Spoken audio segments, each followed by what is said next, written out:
Hello, everyone, and happy Thursday. Welcome to the Thursday stream.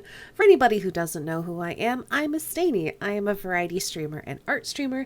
Today, we're going to be doing some more crimes in Shadowrun Hong Kong. But first, let's say hello to everybody. I need to scroll through a lot of chat. Hi, everybody. Welcome. Hello, Gummy Bread. Hello, Saintguard. Hello, HD, Dezo, and Saintguard. Thank you both so much for the hosts. Hello, Divine, and thank you again so much for the 19-month resub. Thank you, thank you.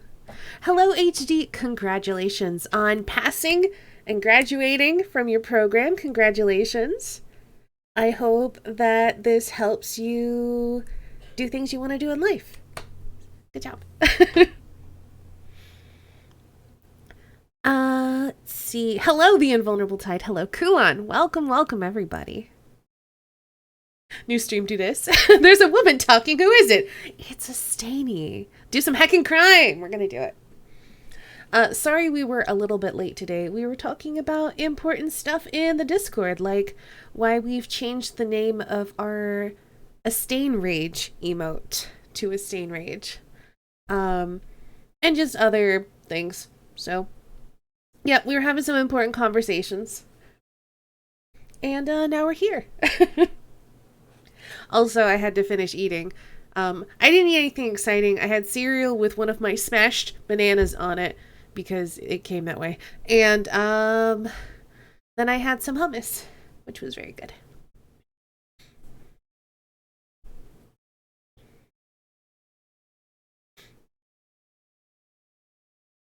Oh, also, Dezo, I wanted to let you know, since I did your emotes, if you wanted to replace your Dezo Sad emote with something else, hit me up. I will do that I will do that for you for free, if you want. If you want to replace it. Sue them? I mean, I've already put in a complaint. I just cut out all the bruised bits. And then I cut up and put the rest of it on my thing. I think we already have a channel. Do we have a channel?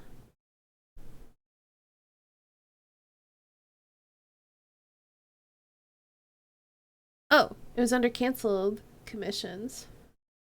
You're not even my Discord anymore. Well, anyway.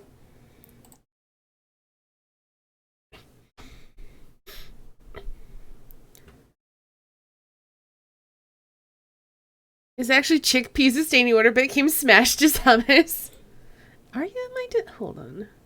Did you change your name? I'm confused.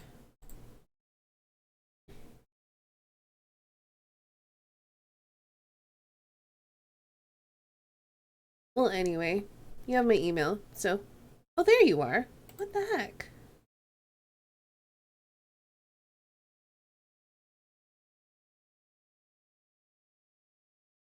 You just don't have access to this channel? Hold on.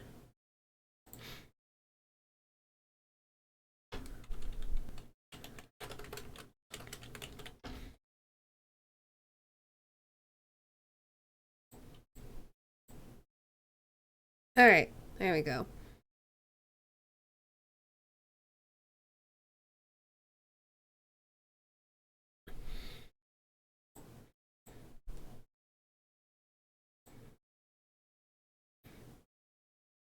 It's quite different from the actual emote? Sure. Like, if you don't think that you need to, or whatever, that's totally on you. I just wanted to put forth the offer in case you wanted it. Hey, Arendis, welcome. Deserve millions for the pain you suffered? I'm good. Maybe smashing bananas will be one of the crimes we do today. Hey, outro. Closed my browser by accident. Welcome back. I think we're just gonna get into the game.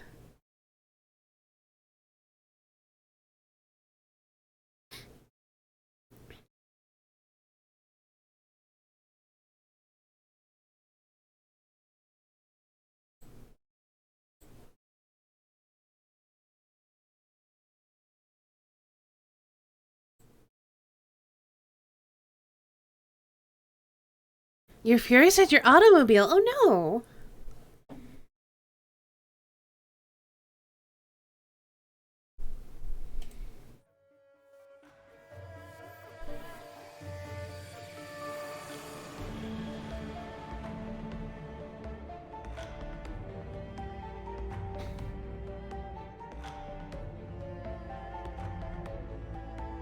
Cars can certainly be fury-inducing, I can imagine.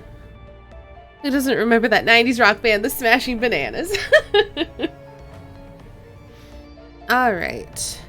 So I think we had left off with, just before we were gonna pick up a new job.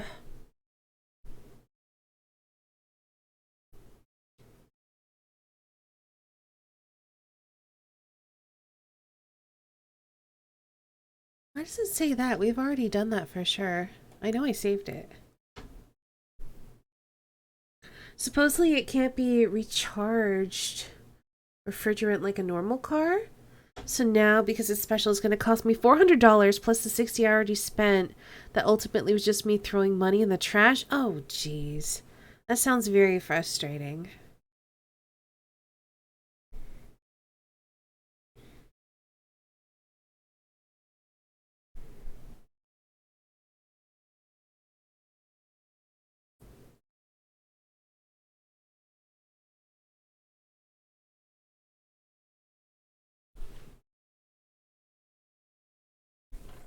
Magical healing can only heal the most recent wound a character has received. Okay.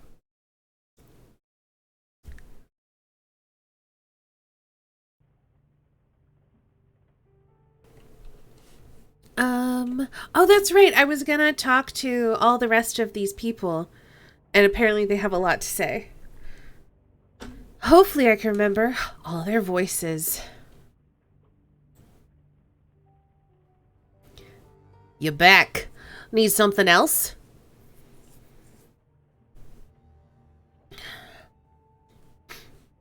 I want to talk about Raymond. They have so much to say. Be like, hello crew, let's have an hour of conversations. Yeah, basically.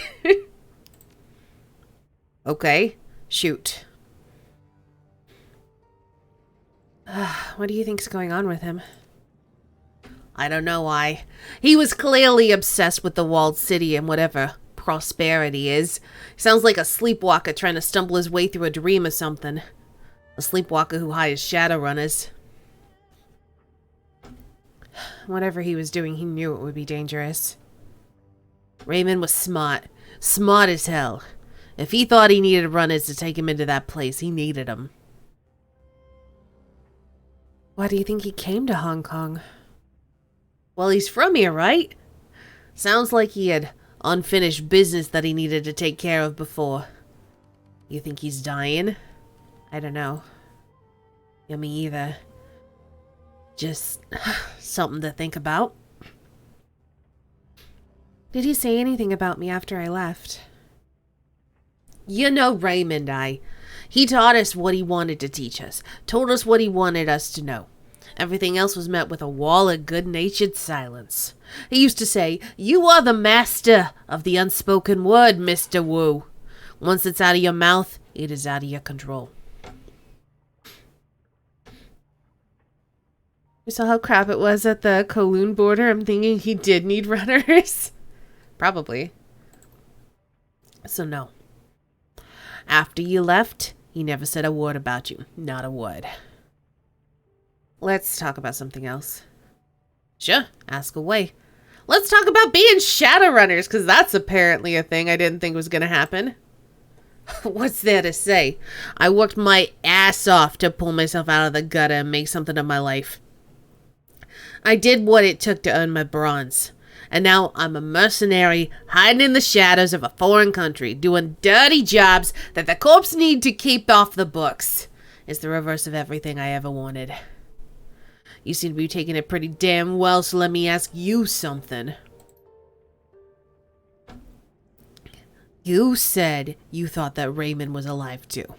That we'd run the shadows till we could figure out what happened to him. Was that true? Yes. For me, this is all about finding out what really happened to Raymond. Wu nods, clearly satisfied. Good that we're on the same page. I feel better knowing that. What's your opinion of Kindly Chang? I'd say she got us right where she wants us. Right under her thumb. What do you want to talk about specifically? What do you think she wants from us?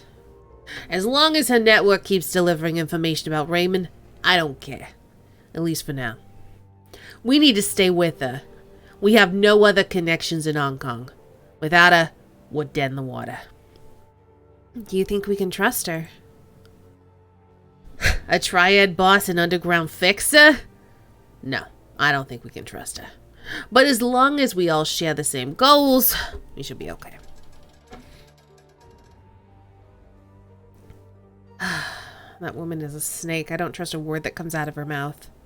Look, Chang didn't get where she is by acting against her own self-interest. It's simple. She provides jobs, we do jobs, she gets info about Raymond and that plastic-faced man, and we figure out what the hell is going on. We figure out what's going on and she doesn't end up in the trunk of a car at the bottom of a river. Everybody wins. Wow. Oh no! Okay, Kulan. Hope you feel better soon. What about this plastic-faced man? Creepy dudes are nothing new to me. Even well-dressed creepy corporate dudes. Between the gangers we grew up with and the shit that I've run into as a cop, I've seen all kinds. I just want to know who he is and what he works for. She needs jabs! We do jabs! Just so full, then yeah, laying down is a good idea. Hope it was worth it. Yeah, I hope you had good food. I'm guessing if you overate, it was probably very good. We should also keep an eye on that strangler bow. We should keep an eye on everybody. And that guy is definitely no exception. I've seen plenty of cold killers in the Barrens and plenty more since I joined Lone Star. This guy's the real deal. I'm not sure if he knows what the word remorse even means. You should steer clear of him. I'll be careful. Uh-huh. I can see that. Let's talk about something else. You got some good Popeyes. Nice. Hey, Kai. How's it going?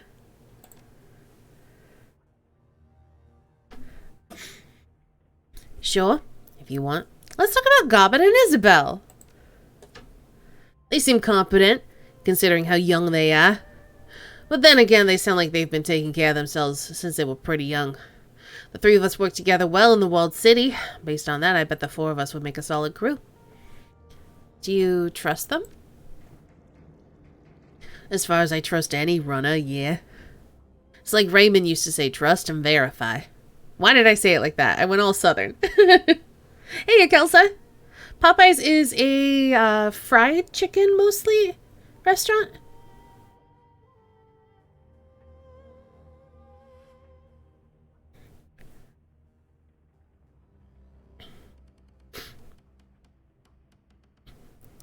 They haven't given me a reason not to trust them, so until they do, I'll believe what they say and keep my eyes open.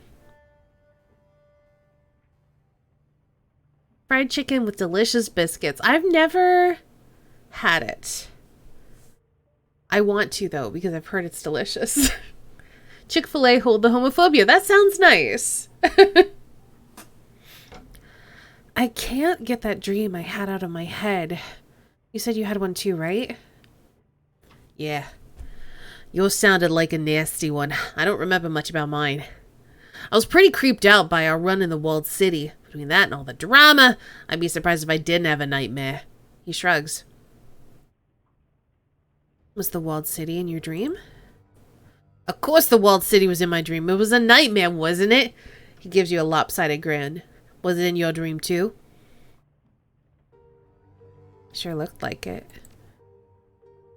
I'm not sure I'm surprised. The walled city's more than just another slum in the sprawl. Hell, it is a sprawl. Of course we dreamed about it. The feeling I had there stayed with me. It felt thick, heavy. I got this overwhelming feeling of, I don't know, wretchedness, I guess. What do you remember about yours? Just little snatches of things. He puts his hands on his hips and concentrates. The walled city was breathing, and it had teeth everywhere. And there was this tunnel that was so bright that I had to shut my eyes, and Raymond was there, and he was either kneeling or lying down, I can't remember which, but he was crying. And that's what made me wake up, the sound of my father crying. Now I want a fried chicken sandwich, but I've got leftovers to eat. Now I want a fried chicken sandwich, and I'm not even hungry, because I just ate. Not really a fan of fried chicken? That's fine. An overwhelming feeling of wretchedness. Yeah, that sounds like the Kowloon. Weird, right? I mean, everyone has their own preferences.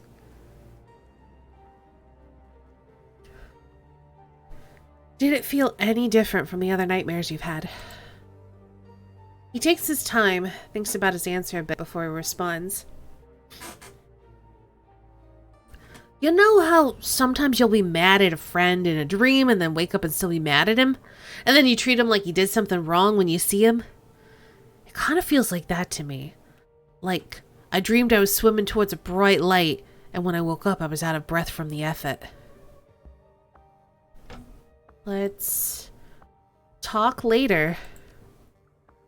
Later's good.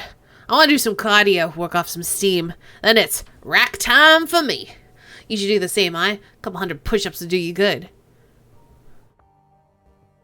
I don't think so, Duncan, but hey, knock yourself out. He shrugs. You lost. Talk to you later.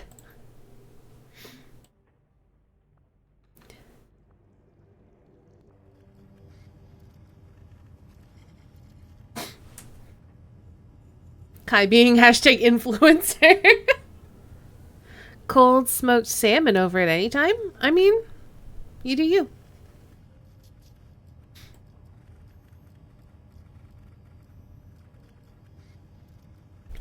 I think we've already read this, but I'll read it again to remind us what Isabel's about. Isabel's cabin is an exercise in controlled chaos. Her living space is utterly dominated by an enormous jury-rigged computer.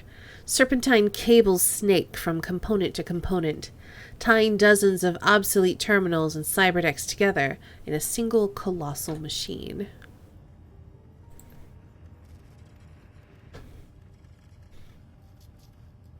This is my personal machine. If you're looking for your mission computer, it's downstairs. She doesn't bother looking up. You can see she's elbow deep in the guts of an obsolete cyberdeck, one of a half dozen that have been wired into her computer with braided cables. Actually, I was hoping to talk to you. Got a second? There's a long pause, then she chirps out a response. We're talking now, aren't we? Yeah, I guess so. Can I ask you a few questions? She leans in, scrutinizing the innards of the obsolete deck. Go ahead, I'm not stopping you. Have you been having weird dreams lately? Her body goes still. Yes, I think that everybody has. Me too. I've been having horrible nightmares. I know. It happens more often than you'd think. She tilts her head in the direction of the walled city. This kind of mass psychosis was common where I grew up. Everybody got it.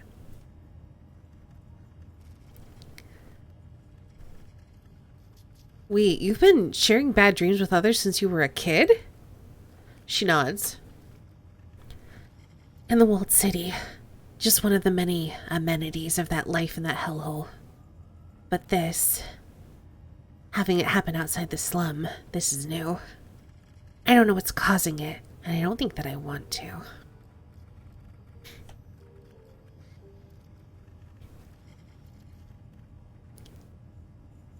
When it said elbow deep, I imagined from the foot up rather than hand to elbow. Oh.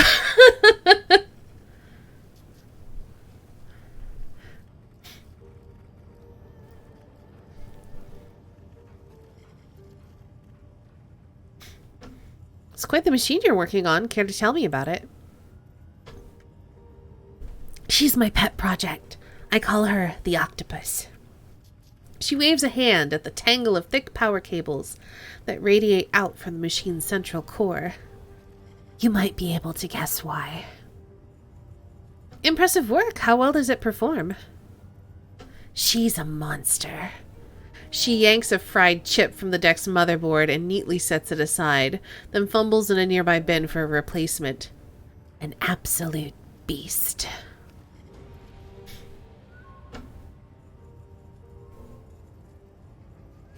Hey, you Dirk. What's this thing made of? Whatever I could find.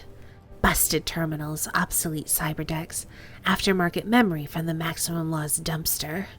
Scavengers would kill for this stuff in the walled city, but out here, people throw it away. She chuckles to herself as she eases a card into an empty expansion slot. Most deckers are early adopters. They buy whatever's newest, shell out huge amounts of new yen in hopes of riding the bleeding edge. Stupid. It's an arms race. Deckers do what they have to do. They do what's easy. Throw money at the problem. Amateurs. For a quarter of the price of that whiz new cyberdeck, I can have 5 of last year's model. And after I've finished daisy chaining them together, the machine that I've built will run circles around your store-bought wonder. Yeah, and you'll need a flatbed truck to carry it.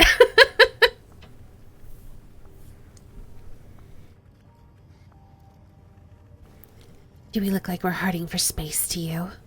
She rummages in a bin to her left and pulls out a stick of solid-state memory. It disappears into the deck she's working on. I've got a whole boat to work with. Your cabin included, if I told Gobbet I needed it. Be my guest, I wouldn't mind. A long pause. Huh. Well, I was joking, but if you're really okay with it, I might someday. We'll see. That was my stance. You can't carry 5 cyberdecks in the field. I know, right? Your avatar kind of looks like you don't quite believe what they're saying. It's very not sure if. I kind of like it that way. Just always like, all right. Okay. If you say so. I'm into it.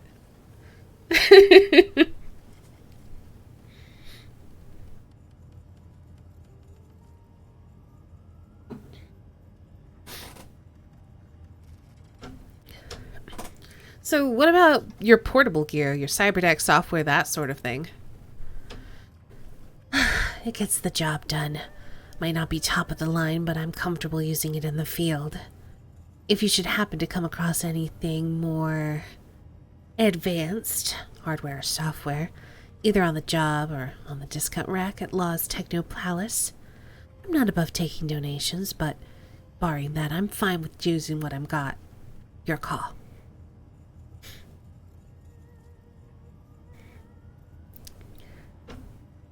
Can we talk about the ambush at Victoria Harbor? I'd rather not. I lost friends there. Sorry, didn't mean to pry. You don't have to apologize, just change the subject. She returns her attention to the octopus, turning her back on you.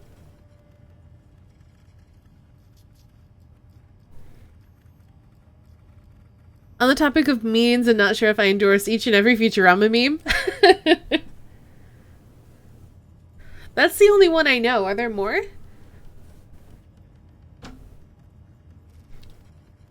Any thoughts on that last run? I wasn't there, remember? So for me, it was pretty much like any other night. I spent the evening tooling around on the octopus. Anything else you wanted to know? I thought you might have comments on, like, what Gobbet told you, but okay. I'd like to get to know you better. Do you want to tell me something about yourself? Something. She pauses for a moment. Okay. I don't like small talk. Does that count? Yeah, of course. If you don't want to talk, we don't have to talk. Thanks for not pushing it. It's nothing personal. I just don't think that I'm a very interesting person. Speaking of Futurama memes, I kind of like that episode where Fry drinks like 100 cups of coffee right now.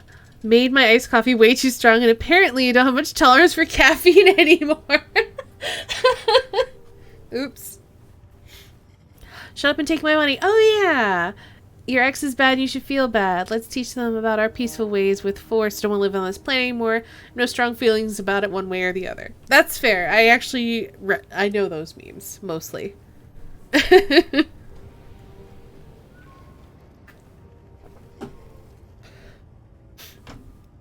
You don't like talking about things other than your computer very much, do you? There's a long pause before she responds. When she does, she sounds vaguely hurt. I prefer not to. Nothing personal, it's just the way that I am.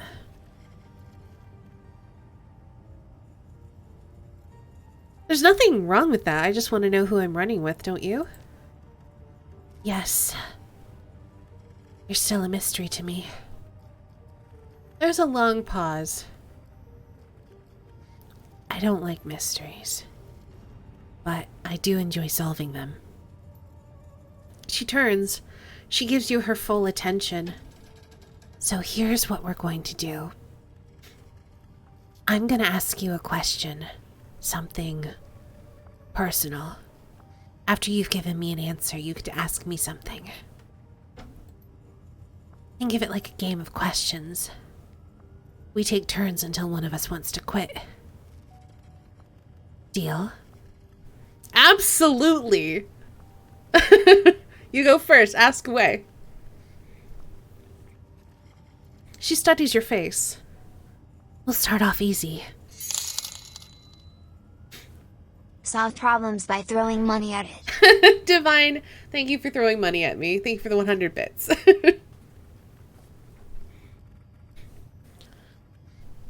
We'll start off easy. Tell me what you really think about Duncan. He can be a pain in the ass, but he's like a brother to me. Interesting. Her eyes flit to the doorway of Gobbet's cabin. There's a corner of her mouth that tilts upward into a slight smile. And a little familiar.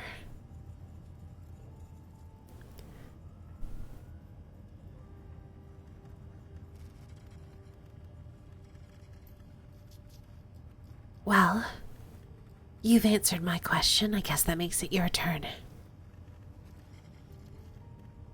How did you and Gobbet meet? Her brow furrows, and after a moment she screws her eyes shut. We met as kids. In the walled city. My prison was her playground. I'm sorry if that was uncomfortable for you. No, it isn't that. I'll be fine. She shifts her gaze to the octopus. I just have a hard time remembering those days. My childhood is kind of a blur. And that would make it my turn. She pauses, considering. So tell me, what was your connection to Raymond Black?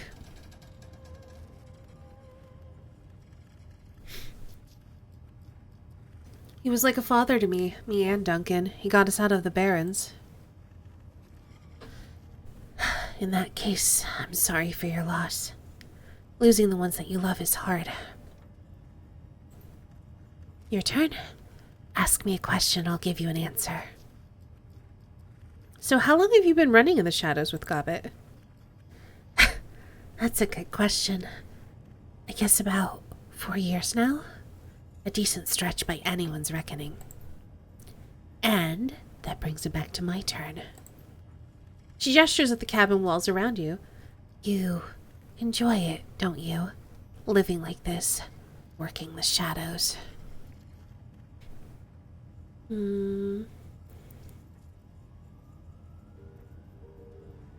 don't know.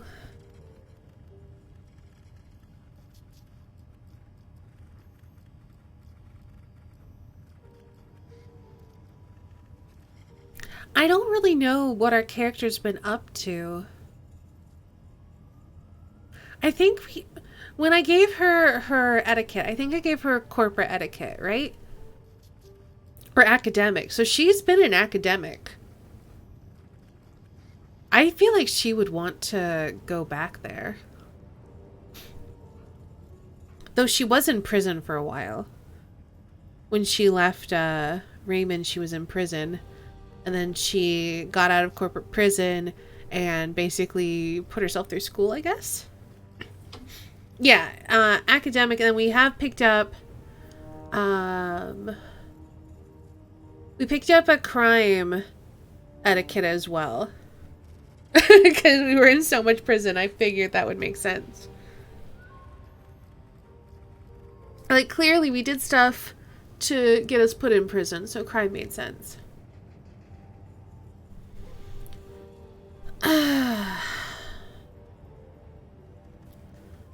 I didn't leave that ship behind because we went back into it, so I'm gonna say the last one. I don't think this is correct either. I don't think she wants this life. But she clearly didn't leave it behind because she left Raymond to go help out a friend and then ended up in prison for it. So she didn't leave it behind entirely.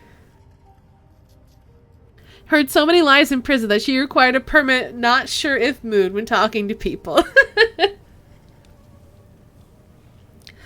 This is survival. I do what I have to. Enjoyment doesn't come into it. She blinks. We may have more in common than I thought. Your turn again. Go ahead and ask me something. Where did you learn to deck? Because I'm impressed. The Wampoa. I lived there for a while after escaping the walled city. The people there were difficult. We didn't get along, but it was a great place to learn. My turn again. Her head tilts as she studies your face. And I think my last question for you. You're stuck here, marooned. You and Duncan both. He's obviously unhappy with this situation, but he keeps going on about the things that he left behind. But what about you? Is there anything that you'd want to get back to?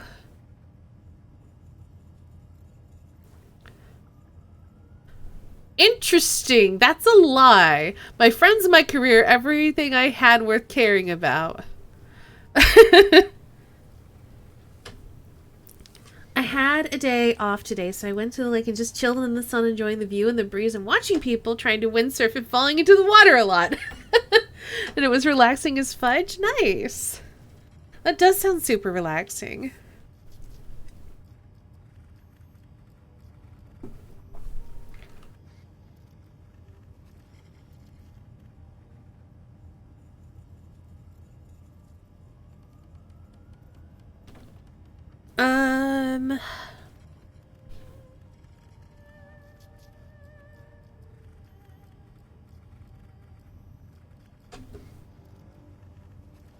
I don't want to lie to her.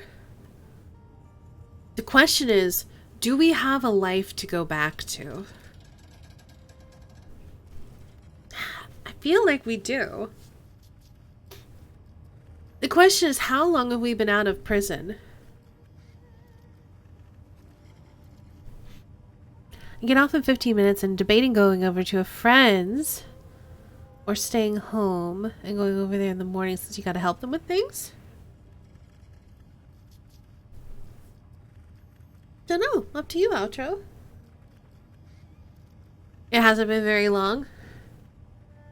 I wish I knew specifically how long we had been out of prison.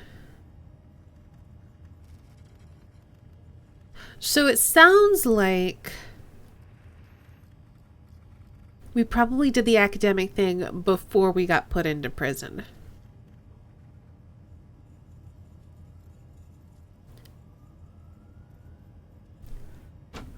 So I guess this is probably more accurate. Nothing worth mentioning. Truth be told, I'm enjoying the change of scenery, kind of, in a way. Nothing. There isn't anything about your old life that you'll miss. I don't know whether to envy you or feel sorry for you. It's interesting that you learn about your own character through your dialogue options. Yeah. She glances down at the clock on her desk. An antique model with physical hands that looks like it was wrenched out of a submarine. A frown spreads across her face. Shit. It's even later than I thought, and I've still got a long way to go before the octopus is fixed. She begins to turn away, her attention fixed on the stack of partially disassembled cyberdecks arrayed in front of her. I wish there was just an option where I could just let her go, because she's clearly busy, but I have to call her to task. Hang on, Isabel. You still owe me another question. She stops in place. Fidgets. That's true. Go ahead. Have a good lurk, HD. I need you to tell me what you can about the walled city. Her voice goes cold. Why?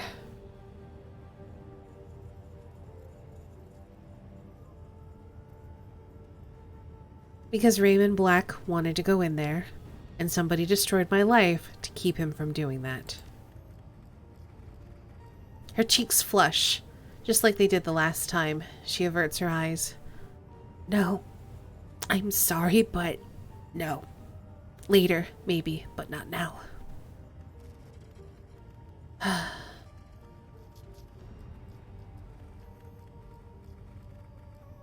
I've not pushed her on anything so far. I feel like I'm not so emotionally unaware. I think I would know not to push this. She's like, maybe later, and I'm gonna, like, that's progress. It's not just like, no, not at all. So I think I'm gonna accept that. All right, Isabel. Maybe next time. Blinking, she turns away and buries herself in the octopus's splayed innards. Please excuse me, I have work to do. Well, that didn't end the way I hoped, but you know what? It didn't go as badly as it could have, so I'll take that. Gobbit! Gobbit's nest is pretty much what you'd expect. Piles of clothes on the ground, an overflowing garbage bin surrounded by stacks of instant noodle packets and towers of tinned oysters. Avant-garde posters haphazardly thumbtacked to the walls, overlapping in some places and peeling in others. It feels a lot like an art school dorm room. Yay! Could have been worse! Oh, look at her little hammock bed. That's very cute.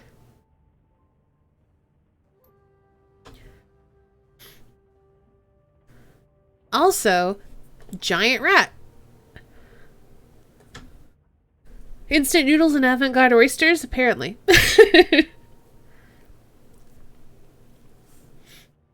Gobbit reclines in a corner, cradling a bowl of soup in her hands. At her feet, a cast iron pot simmers away on an electric hot plate. The contents are typical Hong Kong comfort food. Chicken-style soya broth, elbow macaroni, tinned ham, quote unquote, and a heaping scoop of egg-flavored mycoprotein. Interesting. Mycoprotein. Myco means fungus. So it's mushroom protein that's flavored like eggs. Okay. It's her totem shrine. That would make sense. Because it's a giant rat.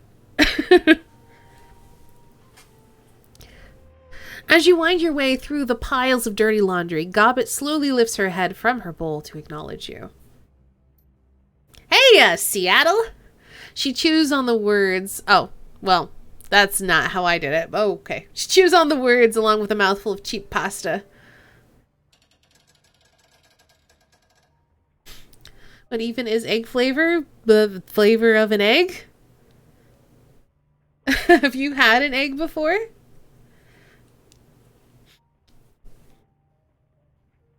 A corner of her mouth curls up into a half smile. House tricks.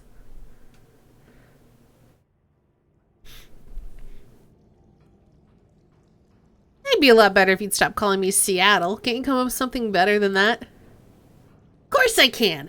I can come up with all sorts of things. Can't promise that you'll like them, though. Tell you what, why don't you just tell me what you want me to call you? Probably be easier that way for both of us. Boss, killer, Seattle. You go by your street name, right? I want you to call me by mine. Queen Bee is less of a mouthful than Seattle. You don't really know how long you were in prison, but you did have 8 years between getting out of prison and the start of the game. Well, too late. I guess I would have had a life then. But whatevs. I've already selected what I did. Yes, I eat human food. Are you sure? It's twice as many words, but it's one less syllable.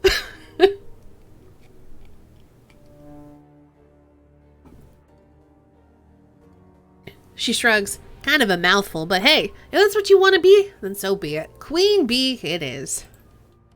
So, Queen Bee, you want to tell me what you're doing in my bedroom? I'm assuming you're not here to admire the view. There's no flirty option. That's a shame. Just wanted help if I could, but researching took forever. I appreciate it.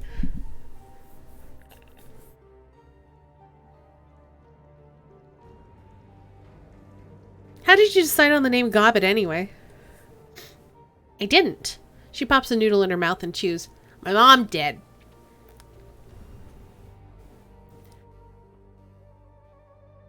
You aren't using a street name? Isn't that dangerous for a Shadowrunner? Nah, not really.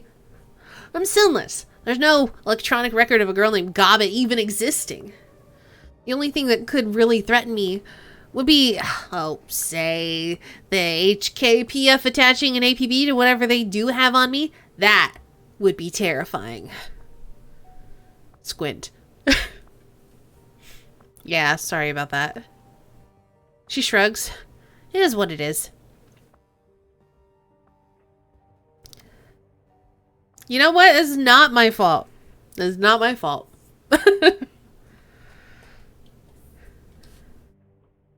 Have you had any nightmares recently? Like, bad ones? Her jaw stops working mid-chew. Slowly, she nods. Yeah. Yeah, I have. We all have. Everyone in town. Me too. And Isabel. We both just had the same nightmare. Let me guess. You saw the walled city, and a black whirlpool, and teeth, thousands and thousands of teeth. She holds up a hand. You don't need to answer. I already know that I'm right, because I just had the same dream. Creepy, I know.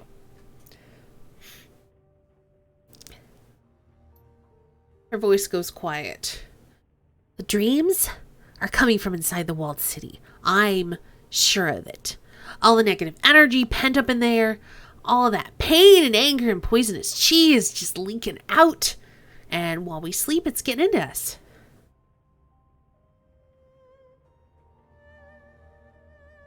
The bad town dreams have been going on so long that it's not that weird, but it's still totally weird. It's pretty weird. Do you think this is a magical phenomenon then? Yeah, I think it is. Want my personal opinion? The walled city is cursed. Deep down, I think everyone knows it, and we live in its shadow. It's bound to mess with your head, you know? And it is. But they're just dreams. It's not like they can hurt us, right? Who says that they can't? She tries on a smile. Fails. Does her best to laugh it off. Don't worry, Queen Bee. We're fine here. But, let's just talk about something else, huh? I don't like thinking about the walled city very much.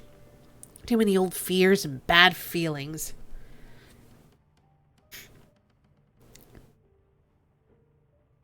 If you're up to talking about it, I wanted to go over that ambush on the docks with you. Yeah. She nods slowly, frowning. Yeah, I figured you would. That was a hell of a thing, right? You could say that. It was fucking awful. Nightjar and Gutshot were two of the strongest men I'd ever known. Quality Shadowrunners, both of them. I've watched those two fight through situations that kill anyone and come out on top. And how do they go out?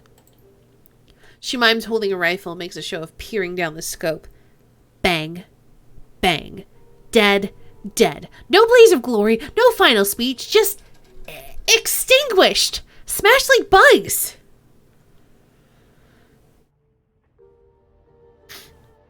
We would have gone the same way if you hadn't gotten us out of there.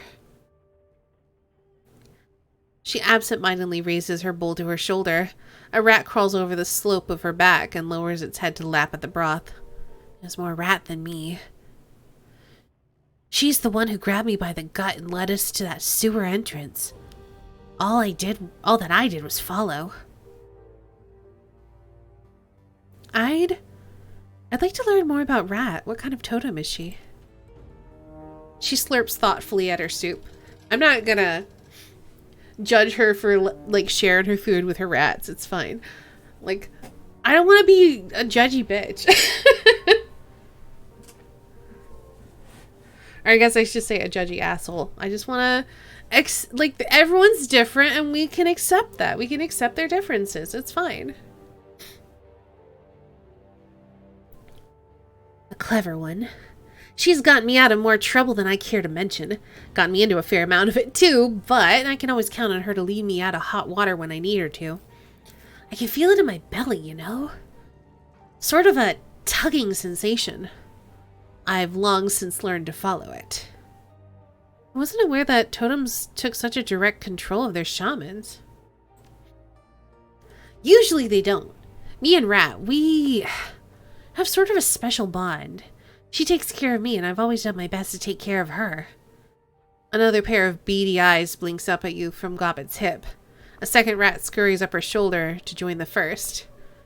And to pamper her earthly children, like these two, meet Madness and Folly. Just glad she doesn't have a pet bear on her shoulder.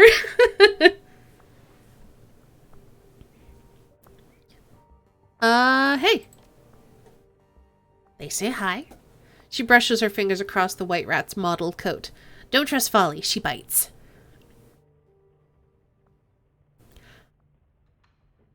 How did you come across Madness and Folly? She raises an eyebrow. I looked outside. I mean, they're rats. Hong Kong isn't experiencing a rodent shortage or anything. So you just pick them up off the street? Yep. Think of them as rescue vermin. You could probably do the same if you wanted to. It's easy. Just walk into an alleyway in the Kowloon and after sundown, stick your hand in the first dumpster or storm drain you come across. Keep fishing around till you touch fur. It sounds like a bad idea. Yeah, in retrospect, it might have been. She continues to brush Folly's coat. The creature chirps happily at her touch.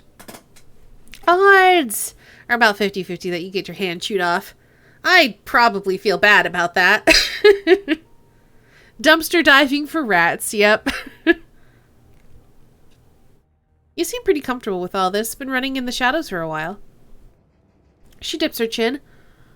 A long time. Started when I was just a kid. Yeah, I gather you've seen a lot of action then. She rolls her shoulders. Plenty. Been in more firefights than I can count. You're pretty new at this, you and Duncan both. It shows. She takes a moment to study you. Slowly, her mouth tilts into a smirk. What you need is a wizened mentor.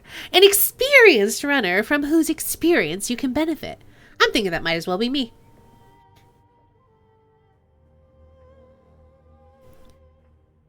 Sure, why not? I can use the advice and I don't see Isabel volunteering for the job anytime soon. You're in? Good. Starting next time you visit, I'm going to teach you all about being a Shadowrunner. She stifles a yawn. You're going to benefit from my bountiful experience. Wait and see. I'll be looking forward to it. She's basically a trash goblin. Yep. Goblet stretches, stifles a yawn. Her rats scurry from her shoulders down to her hips.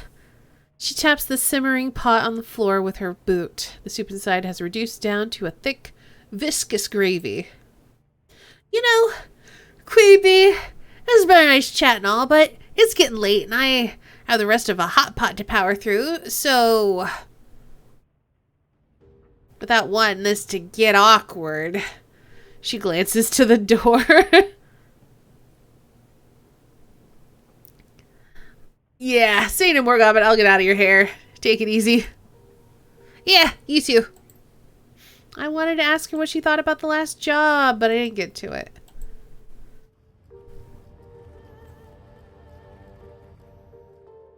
Alright. Well, we've talked to everyone. I guess it's time to pick up a quest. And by quest, I mean crimes! Your workstation and mission computer. The cool blue tones of the workstation's main menu fill the screen. A blinking message in the upper right corner notifies you have 6 unread messages. Oh.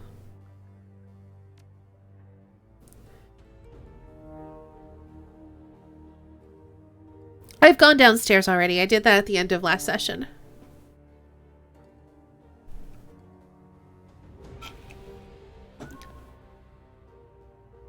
Yeah, we talked to him. Welcome to Hioi. From Kindly Chang to Queen Bee. Welcome to Hioi. Queen Bee! On behalf of your friends at the Hioi Chamber of Commerce and the Swift Winds Mahjong Parlor, we welcome you to the community of Hioi and to our new business venture. I've already lined up 3 jobs for you. The details of each are contained in separate computer messages.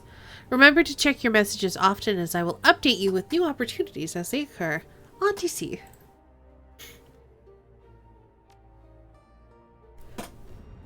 From Bao Jianjun to Queen Bee Resources. I've been instructed to inform you of the various suppliers present in Hioi. Auntie Chain has cultivated a commercial district of well-stocked and trustworthy vendors. Whoever you choose to do business with, you will be in good hands. Ermine Ka-Fi at Club 88 is an excellent resource for acquiring additional weapons, should you require any. If you are in need of magical supplies, go to the Parlor of 5 Phases.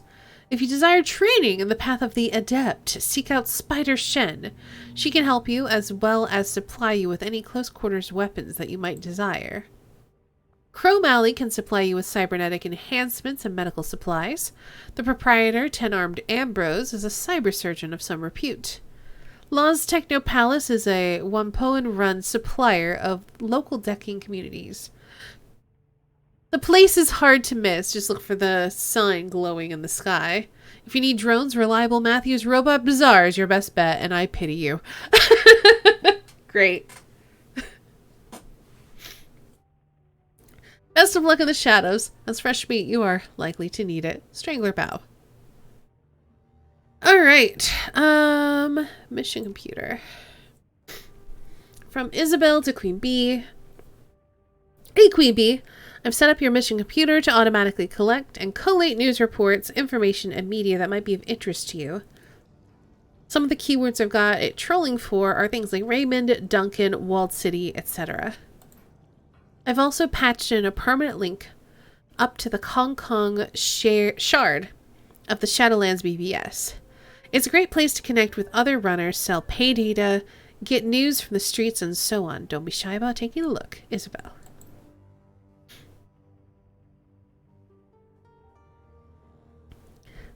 I would mention picking up... Oh, right. I could still get him in on our team. I mean... But he's a rigger, and I'm a rigger. I don't really need him, do I? I guess I could grab him and be like, hey, by the way, you're a Shadowrunner, right? You're a Shadowrunner?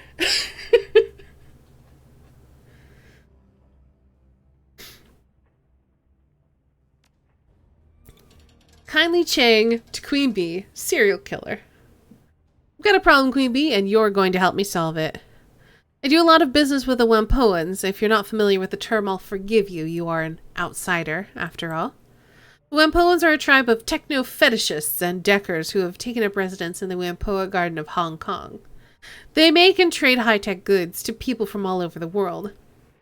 A lot of Nuyen passes through their pasty little fingers, and they make a lot of money brokering deals between them and the smugglers here in Hioi. I've hit a snag, though. The Wampoan elders, their council of leaders, are being eliminated by a serial killer. This is my favorite mission, but I didn't get very far. Interesting. Just wanted to mention, because I'm not sure if his text progresses with missions if you don't get him. I'll grab him once I'm done reading my mail.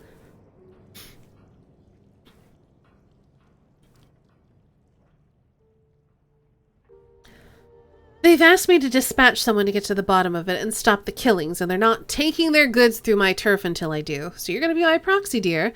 I don't care how you do it, but I need those murders stopped. The Wampoans have delegates here in Hioi have a delegate here in Hioi by the name of Maximum Law. Speak with him if you wish to know about Wampoa. He's got a big mouth, but he knows very little of importance. Don't expect much for that half-empty bottle of vinegar. You get your ass down to Wampoa Garden and talk to the elders. Lie, cheat, steal if you have to, so long as they're convinced that there won't be any more murders. I want my cut back, and I want it back soon. You know what? Let's go ahead and recruit him.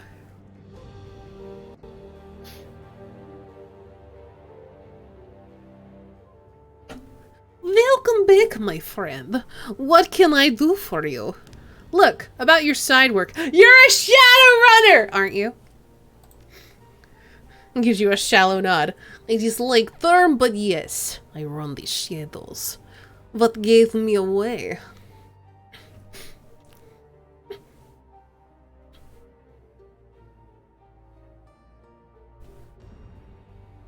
Sorry, Kulan.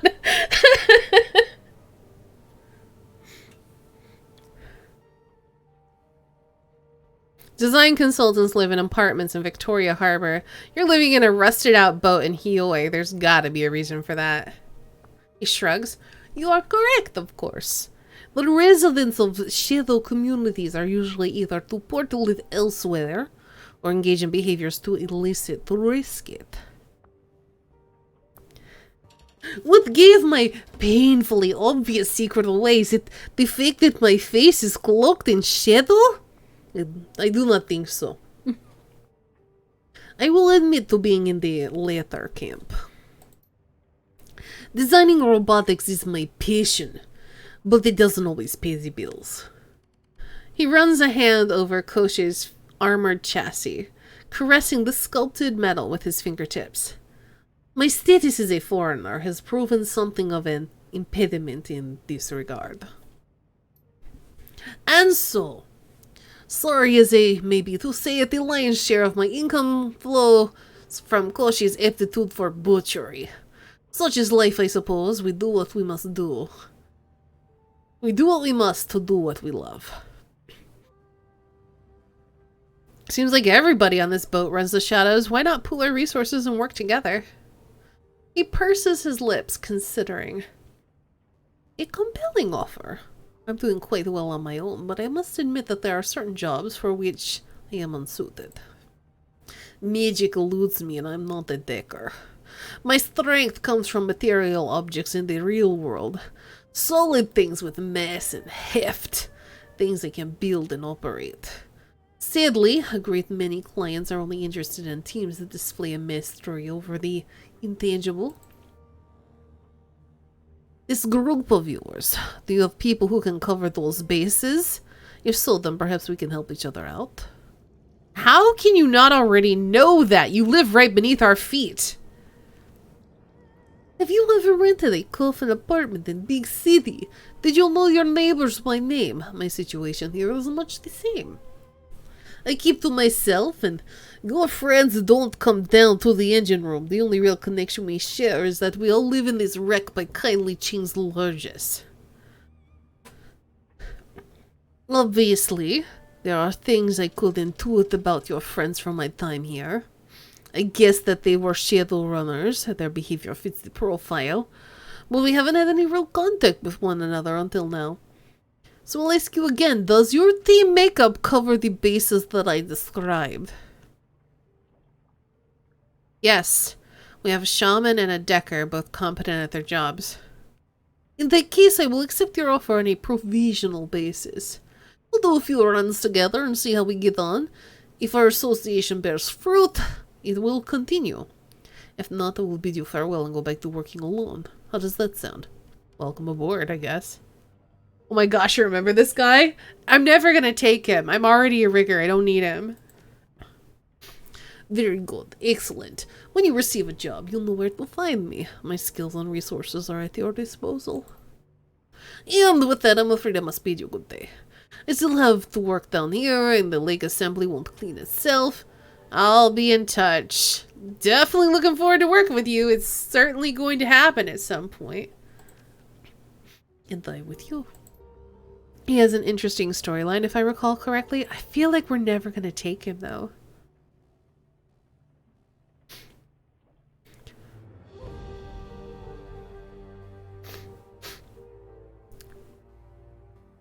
You're probably already a better rigger, probably. 2 riggers and a shaman, all babies. Let's read some more messages. Artifact Liberation. From Kindly Cheng. Welcome to the Shadows, Queen Bee.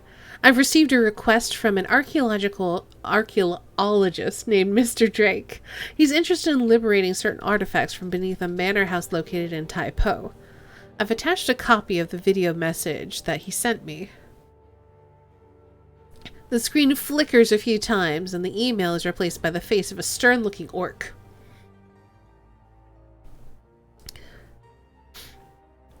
Hello, Madam Cheng. I've heard that you're a woman who knows how to get things done, especially with regards to things that aren't legal in the strictest sense. That's exactly the kind of help I'm looking for. Recently, a rich investor by the name of Liu Hua decided to expand his manor house on the outskirts of Taipo. Too much money, not enough space for fancy parties. He had a snag with the local government officials, however. They suspected the land his estate was built on may have pre-modern archaeological artifacts buried beneath it, all of them dating from the Song Dynasty. Consequently, I was contracted by an archaeologist to oversee the excavations and ensure everything was properly recorded and catalogued. Sure enough, we were only a few days into the excavation when we discovered a series of tombs lying beneath the site. The scope of the tombs was far beyond anything Liu or I had expected. Several acres of catacombs, at least, and untouched relics throughout. What's more, they're certainly older than the Song Dynasty. They may even be from the previous cycle of magic. Before I can make my report to the Free Enterprise Zone authorities, however, Liu called his allies in Tantien Incorporated. Liu sold the entire site to Tantien, who then leased it back to him. Because Tantien is considered to have extraterritoriality in Hong Kong, local authorities were powerless to stop Liu from looting the tombs. He immediately began building a museum, if you can call it that, atop the site. He had the gall to call it his museum the Emperor's Tomb. Can you believe that? The odds of there being an actual emperor buried there are basically nil, but he doesn't care. Anything to sell a few tickets.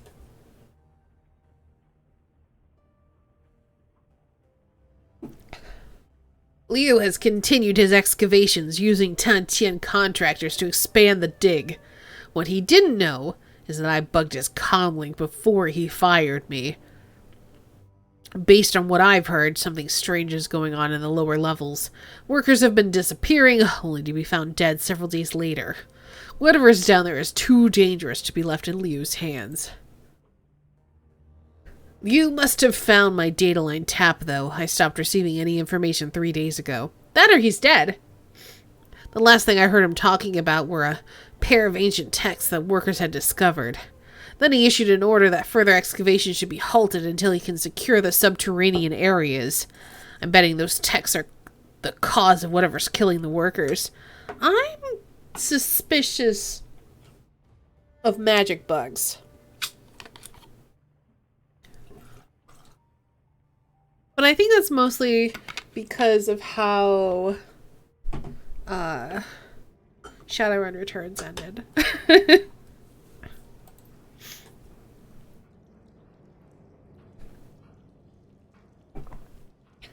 I have quite a bit of experience with these kinds of dangerous excavations, but an operation of this scale is beyond me.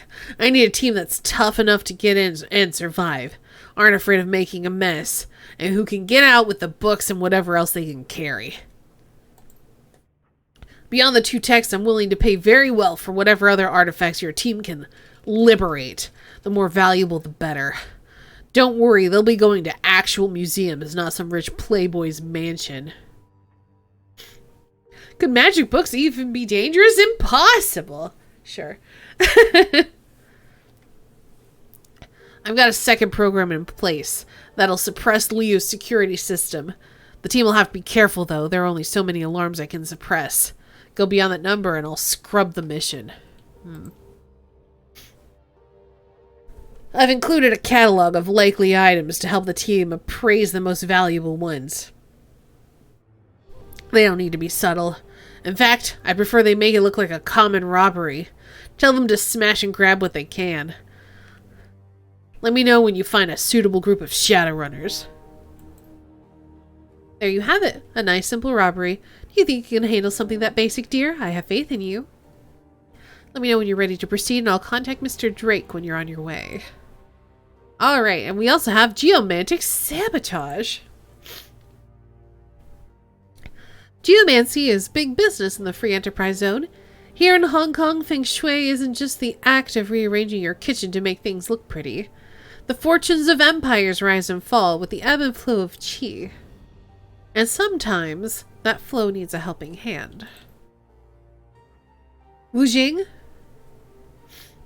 Incorporated are the preeminent practitioners of large-scale qi manipulation here in the free enterprise zone.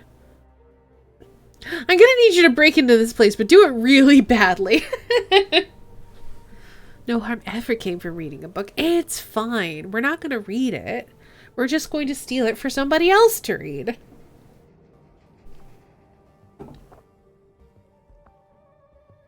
They have gone to great lengths to channel qi from all over Hong Kong into their headquarters, an enormous monstrosity they call the Wujing Sky Tower. There, it is focused and transformed into good fortune through the building's geomantically attuned architecture and interior decoration. Our client believed that it's time for Wujing's good luck to run out. You are to infiltrate the Sky Tower and disrupt the flow of qi throughout the building, but you are to do so in 2 distinct fashions. First, you must disrupt the feng shui of the offices by subtly altering the environment of that level. This will consist of minor adjustments of desks, spilled water, and other small activities that are unlikely to be noticed. Ordinarily, even subtle disturbances of this nature would be noticed. That's why this client wishes that you make a much louder demonstration on the rooftop garden. The garden is to be ransacked, utterly destroyed. Set fire to things, uproot trees, that kind of thing. Our client has also specified that he would like you to destroy a large Buddhist statue in the garden. Smash the thing to bits and leave them scattered across the rooftop. This level of destruction will keep the Wujing's geomancers busy long enough that the more subtle disruptions below will take effect. In addition, it will send the kind of message our client would like Wujing to hear. I've heard that before. What do you call a dog that can do magic? A labracadabrador.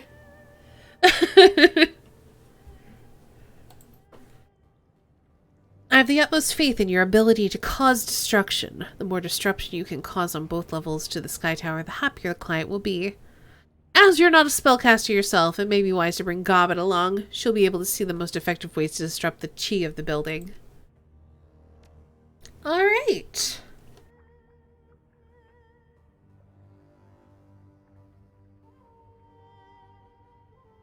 Do I have any old messages that I've not read? No. Let's look at the BBS before we take a job. Also, give me 1 second.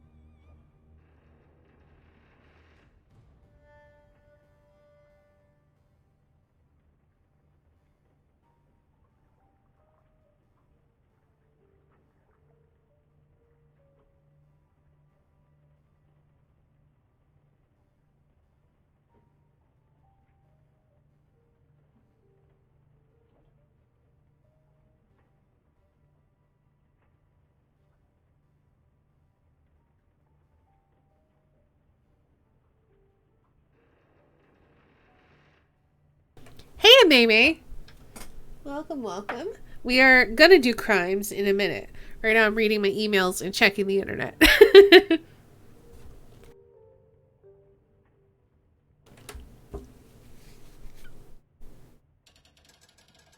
Glad that emails have survived into the future.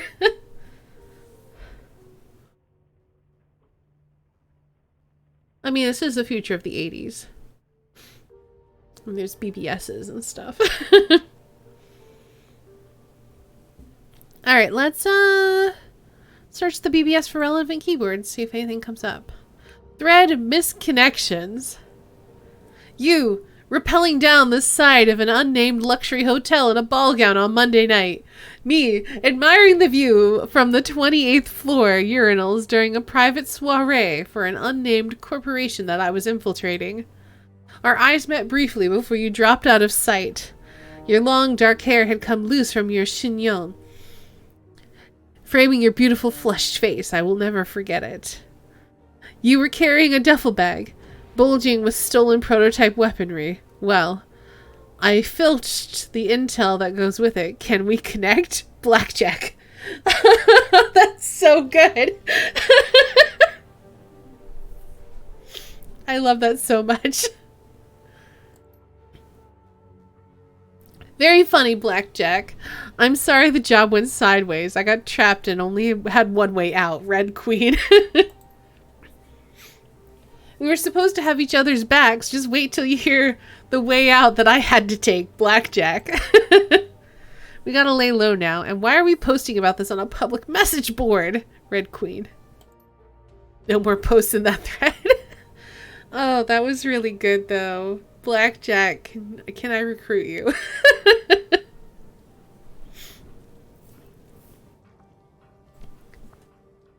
Been hearing some buzz about some mainlander terrorists that showed up in Victoria Harbor and had a shootout with the HKPF the other day. Anyone heard anything on that? Don Jang. Ming Pao said that there were 4 of them that got away. 1 elf, 2 orcs, and a dwarf. A troll, an elf, and a human were all killed in the scene. Word is, they're members of the White Star out of Henan, coming to start trouble against the Executive Council, Warfrat. Looks like there's a 50,000 new yen reward for any information leading to their capture. The HKPF seems pretty nervous about letting these bastards walk freely around the streets.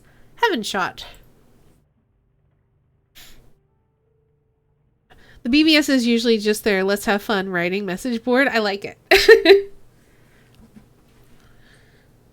You think they'd actually pay out to somebody like us? Not a chance. You walk in there to claim the reward, you're getting thrown down a hole with them. The HKPF doesn't keep promises to the sinless. Freedom Cowboy. Couldn't hurt to try. Why do you have to be such a downer? Heaven shot. Because I know the police. They're all dirty. They're only in it to protect their paychecks, and they don't give a damn about anybody else. Believe me, I'm just looking out for your best interests. Freedom Cowboy. Like you and your triad looked out for my brother. You know he's still paying for reconstructive surgery, you bastard. Dongjiang. If a man wants to keep his teeth, he should pay what he owes rather than pull a gun on me. Simple as that. Freedom Cowboy. No more posts in this thread. Well then. Can't remember if Returns had one. I don't think so. I don't remember getting to pick my jobs in Returns either. Ladies and gentlemen, poets and Shadowrunners, welcome to the first annual Shadowland Poetry Slam. There are no rules and there are also no prizes except for bragging rights. Without further ado, let the versification begin. Matrix Bard. How long do you think we can keep this going before the trolls show up or Sissinman shuts us down? Jive burst. Why would they shut us down? It's a free board. We can be poetic if we want to. Tennyson. Just trust me, it happens. For some reason, these things always draw the worst sort of attention. Jive Bart. Also, where's the poetry? I thought I was going to get to read some cool Matrix poetry. Are you going to give us a poem or are you going to stand around complaining about why you can't? Matrix Bard. Alright. I've got one. Wait for it. Jivebert. Synth muscle, smart links, neuro boosters, cyber limbs, all fall to grenades.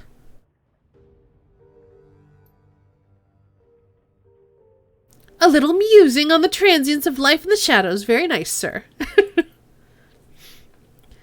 When the long shadows fall in Hong Kong, neon lights pierce the coming night. Tread with me the velvet blackness, let no lamp shine on our deeds. Returns was linear and one person with sidekicks rather than an actual party, yeah. Some of these names are recurring ones though. I think hires from Returns are even in there. I know, I'm pretty sure Blackjack was in Returns. That one's entitled Our Hour.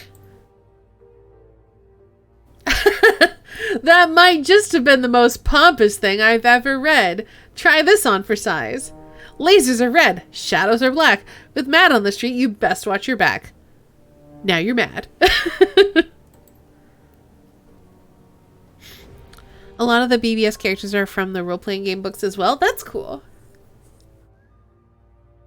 My poem wasn't pompous, you uncultivated rube. It was an homage to Wang Wei, the famous Tang Dynasty master of the Juju form of poetry. It's traditional, unlike that ridiculous limerick that you posted.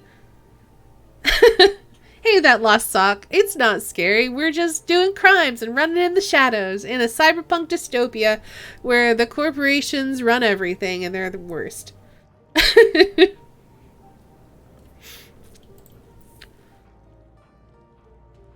Now, I don't think you have to take the word slam quite so literally. Hey, you people know the rules. Poetry slams have been out of bounds on the BBS since Laughing Man debacle of 55. If you want to sling your fancy words, do it on a different forum. I'm shutting this thread down. Sis up. Told you. Living for the voice acting. It's real bad. Have fun with it. Alright, no more posts. Let's look at the walled city. I've got a courier job next week that's supposed to take me into the walled city. I'm from Kuala Lumpur and I've never been to Hong Kong, but I heard that place is dangerous as hell. Is there anything I should know? Hantu Raya. So you're running around in the now? In the dystopian future of the now. Oh, you've got nothing to worry about. It's just a low-cost housing development full of hardworking people. Here, take a look at this news report, Freedom Cowboy. A short trid clip begins playing. This is Sunny Chung with Horizon News. On today's Sunny Side Up, the Kowloon Walled City, a blight of the free enterprise zone, or a low-cost housing for the economically disadvantaged, will introduce you to some of the hard-working residents, how they live and how they contribute to the growth and prosperity of our city. A montage sequence begins, showcasing the destitute poor of the walled city going about their daily lives. The shots have been carefully chosen, showing only smiling and productive residents, a stark contrast to your own experience inside it. Many residents of Hong Kong regard the walled city as a place of no return. To outsiders, it's the last stop on a long road to homelessness. Rumors abound of feral ghosts, unsafe living conditions, and triad extortion. Yet when we went there, the reality was far different. What we saw will shock you, citizens of Hong Kong, working and living just like the rest of us. Their apartments are smaller and their shops more modest, but the people who live here wouldn't be out of place anywhere in the FEZ. Citizens like shoemaker Chow Seng Sui. You've been to Kowloon, Now is a dystopian future, if you mean 2020. It does kind of feel like one. We're on the bad timeline. They moved back the dystopia dates as the pen and paper editions advanced, and now 2070 is their furthest year now. Oh, 2076? Maybe. I'm not sure. The scene cuts to an elderly man in a closet-sized stall filled with shoemaking equipment. He smiles broadly at the camera. Oh, I love it here. We have a community, you know. We're like family. Maybe we don't have it as nice as a view as they do in the Repulse Bay, but I can't imagine living anywhere else. It's not a paradise, no, but it's my home. I grew up here. How could I possibly leave? Kowloon Walled City was a real place, yes. The camera shifts back to Sunny Cheng, who now stands in front of one of the entrances to the walled city. Contrary to popular opinion, the walled city serves as a vital function. The poor and downtrodden find a home in the walled city, a community where they have a voice and can work and even prosper. Far from being the eyesore that the video suddenly stutters, freezes, and ends.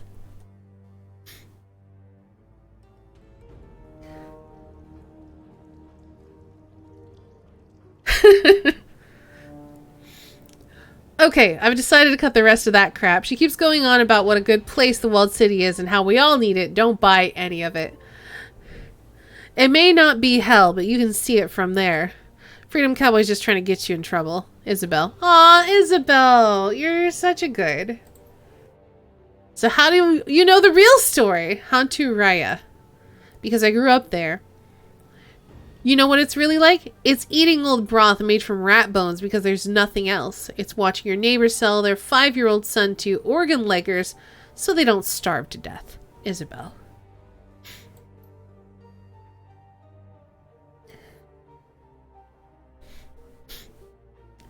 When you die in the walled city, your neighbors cheer because they'll get the clothes off your back. Wouldn't wish the walled city on my worst enemy. Isabel. No more posts in this thread. Alright. I guess we're gonna have to take a job?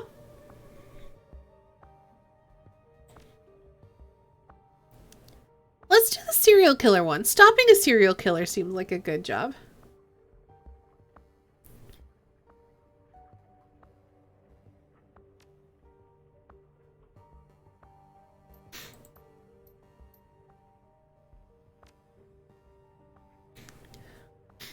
Good. I'll tell the elders you're coming. They don't like outsiders and they might shoot you if I don't warn them that you'll be arriving. All right.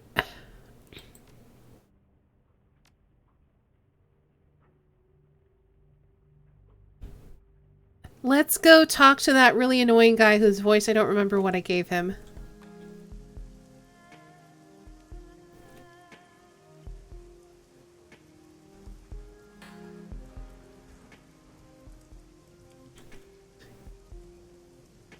Where's his place? Here? Yeah.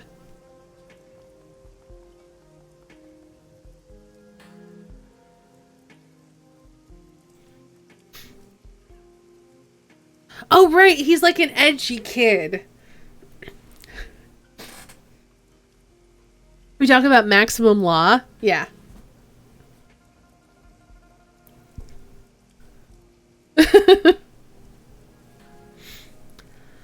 It's possible to finish the serial job without combat. That's my goal. I'm going to try to do it non-combat and just, like, be a nice person. But we'll see. We'll see what happens. Law's VR goggles drip in the rain and blink with what look like error lights. He sweats profusely in the steamy humidity. Yo! You're back! I've probably got what you need. You just gotta remember, you're a Wampoa here. Tell me about Wampoa. I literally didn't talk to him about anything because his voice was so annoying. We're pretty much the best. Yo, what do you want to know? He folds his arms impatiently, as if he's irritated by your request, but he can't stifle a proud grin. The first time I played Dishonored, I didn't know about the consequences of killing people? That's interesting.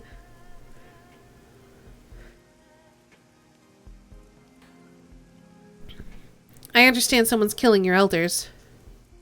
His face goes grim. A red light blinks on the VR goggles. A lens whirs quietly, focusing on you. He grinds his teeth audibly, radiating nervousness and intensity. He just got skipped and then all the following NPCs got read out. Yeah, because he's the worst. The end was such a surprise. I hope it was interesting. Yeah, shit's crazy. Full on medieval. I think I've changed his voice and I'm okay with that. I can't talk about it. It's a tribal matter. Controlled information, right? We're gonna solve it. That's all the outsiders need to know. Actually, I've been contracted to help the elders stop the murders. Wow, really? We're pulling in outsiders? He shakes his head in disbelief. Well, I should have seen that coming. What the hell are you doing here? Go into the garden and stop that shit. Then come back and tell me what's going on. Everybody's guessing. The elders are being quiet. The rumor hub's going crazy. Just tell me about the tribe generally. Who are you guys? Law smirks. You really are new to the Kong, aren't you? Rather than... his voice is destroying my throat. Jeez. Give me a second. I gotta drink.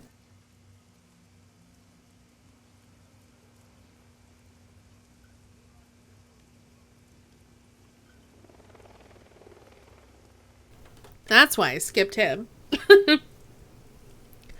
Hi, Sock. Welcome. Can we get some hearts in chat for Sock? Eat all the food you find. We'll see you later, Kai. Have a good rest of your day at work. We're the Neo Matrix Collective. We run the Hong Kong Data Haven and the Kong Shadownets. We are the Kong Shadownets. Outside the corporate nets is the rest of the Kong. And in those shadows, you will find threads of golden light like a vast spider web that carry information. Those golden threads, that's the web. That's Wampoa. Law gives a curt, virile nod. My buddy Redstorm wrote that. Pretty wicked, huh? Anyway, we're bleeding edge on the path of singularity. We're doing things no one else is doing anywhere, except maybe Denver or Tokyo. Our homeland is the Matrix, and we're building a society of truth and expertise and information.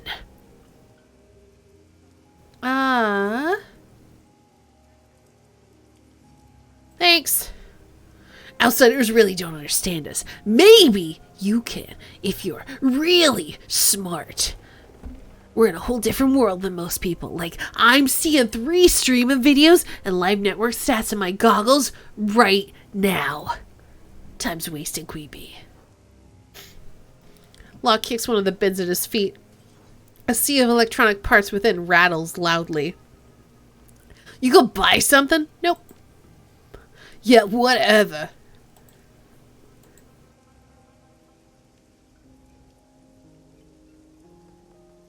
Alright, let's go do a job. How I job? Oh, do I go this way? Do I have to go to the station?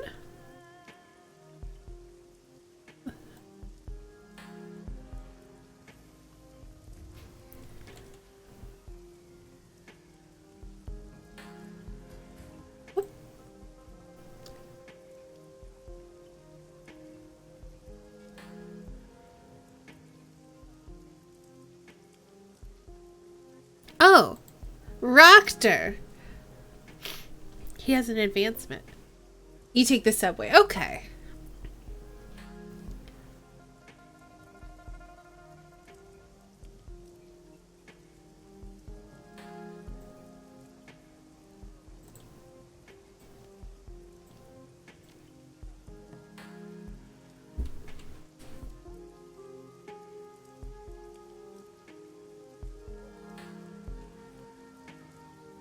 All right then.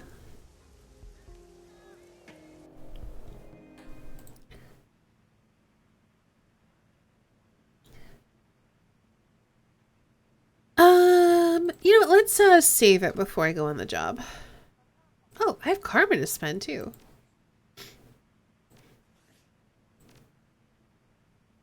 I can't save it. Now I can save it. Weird.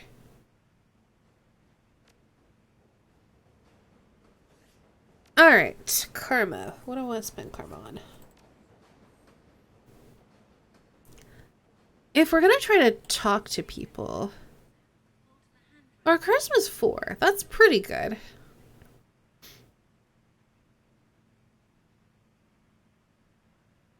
Is there a reason there's a line down there? No, the line's like on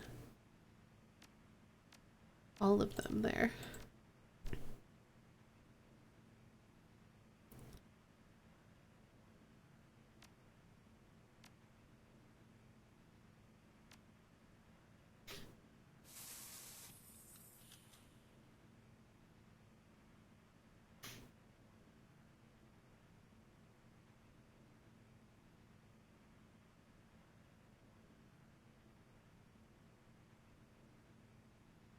Hmm.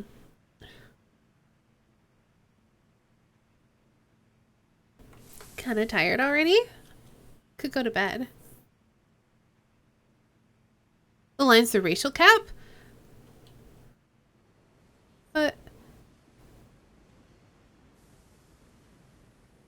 This is showing my racial cap here. Like, these are my racial cap. So why is this line a racial cap?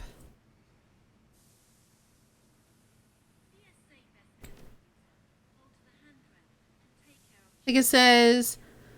the maximum for elves is 9, which is here. But the line's way down here.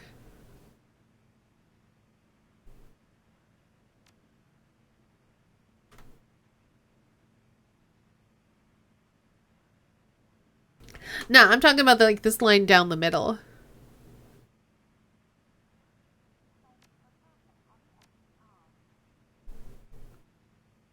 Okay. I think I'm gonna take... I don't think it means anything. Alrighty. Just weird aesthetic choice. That implies it means something.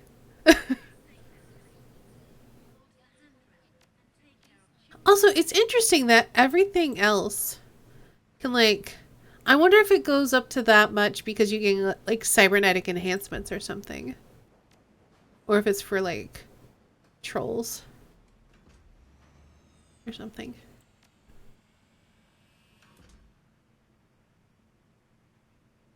As far as you can afford with 9 karma? Maybe?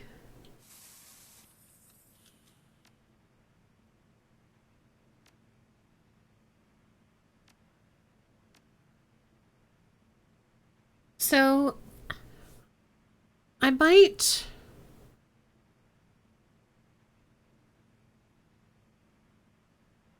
I think I'm gonna save charisma, because I don't think increasing my charisma is gonna do much for me right now.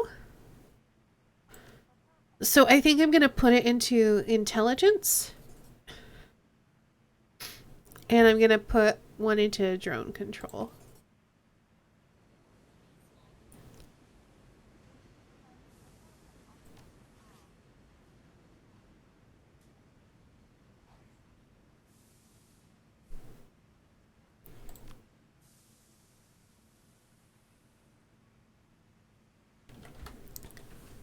Oh, in addition to your team, your fixer has access to a small network of mercenaries in the Kowloon area. These runners appear below your core team. Your team members and available mercenaries will gain access to new equipment and abilities. But I have to pay for them.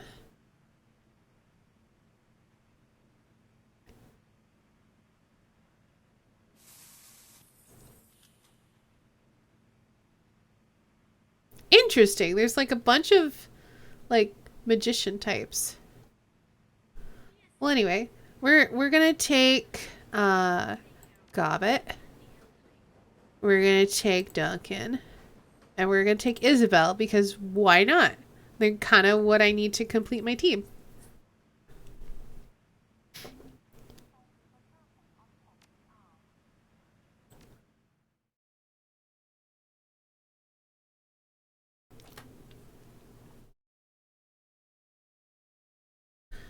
Outsider, Wampoa Garden, a carnival of chrome and neon, rife with every manner of technology and artifice one can imagine. The entire area has the feel of a night market, save that chips are sold in lieu of steamed buns, and vendors hawk the latest drones rather than folk art. Something stalks these streets, hiding just out of sight. It stalks the Wampoan elders, the leaders of the band of tech-savvy squatters that have claimed this neighborhood as their own.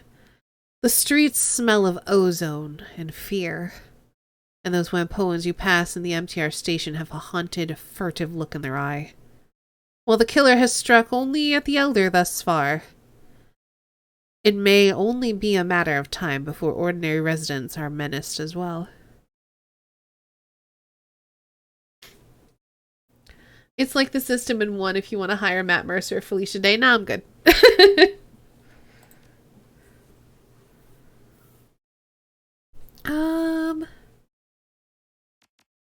I mean, I might as well take this, right?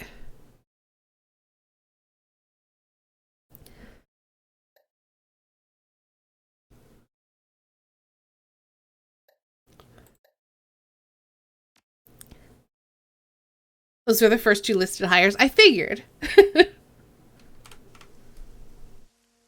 The streets of the Wampoan Garden are slick with rain, glittering under the neon glow of myriad signs and holographic displays.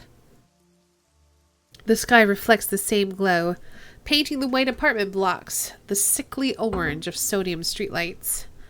The smell of grilling meat mingles with other rarer scents, ozone, engine oil, and high-tech fabrication facilities. Despite the hour, there are plenty of people out and about. You can hear the calls of street vendors and touts urging people into their stores. Isabel wrinkles her nose, scowling darkly. She wraps her arms tightly around her chest, staring off into the distance. Is there a word for feeling nostalgic for a place you can't wait to leave again? I don't miss this place, but I miss the feelings I had when I lived here. Sadate, maybe? Isabel shakes her head. No, that's not it, but it's close, but... She lets the sentence trail off into nothingness, clamping her mouth shut for a moment. Isabel sighs heavily. This place seemed like heaven after the walled city. Like the whole world had unfurled in front of me. And anywhere I turned there was the promise of a good life. Turns out this place was just as crappy as everywhere else. Everyone was still in it for themselves. Gobbett claps a hand on Isabel's shoulder, who flinches and pulls away. That's a great life lesson, Is. I'm serious. At the end of the day, life's a raw deal. You've got yourself, a handful of friends, and that's it. Nothing else. Duncan casts a sidelong glance at Isabel and Gobbett, shaking his head. You got some strange ideas about life. Sure, there's a meat grinder, but come on, there's gotta be more to life than just surviving. Does there? What makes you the authority on that? Isabel waves a dismissive hand. I'm done talking about this. Anyway. Isabel turns towards you and points down the street to your left. We're looking for the Wampoan elders. They're gonna be in Wampoa itself. That's the big ship down the street. That's the mall shaped like a boat, right? Isabel nods, lips pursed. That's the one. Somebody thought it would be clever to make a uniquely shaped mall. Alright then.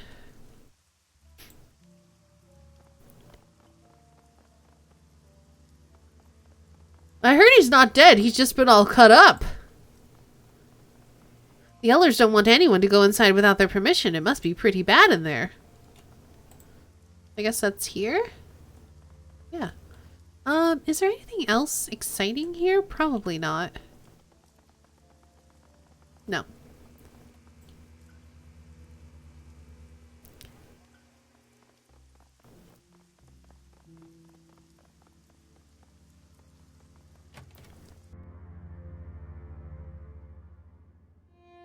Alright.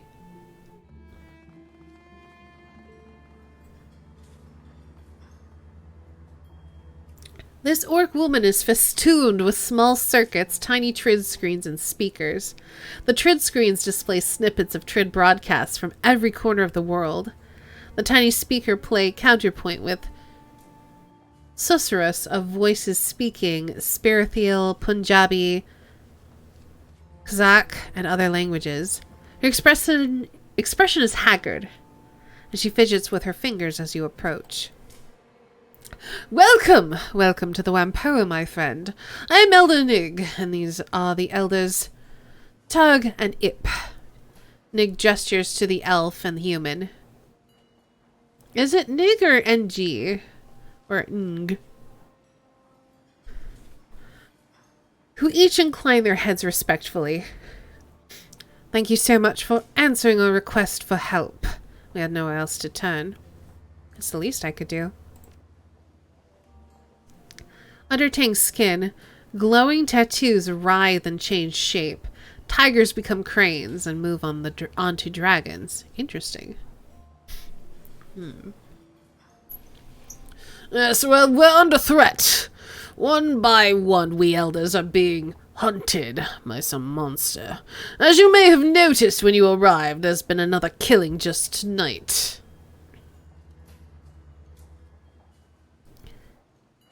Redder is NG. Like energy. Does it fit the tech aspect better? It's pronounced like none, it's Vietnamese. Oh, thank you, Saint Guard.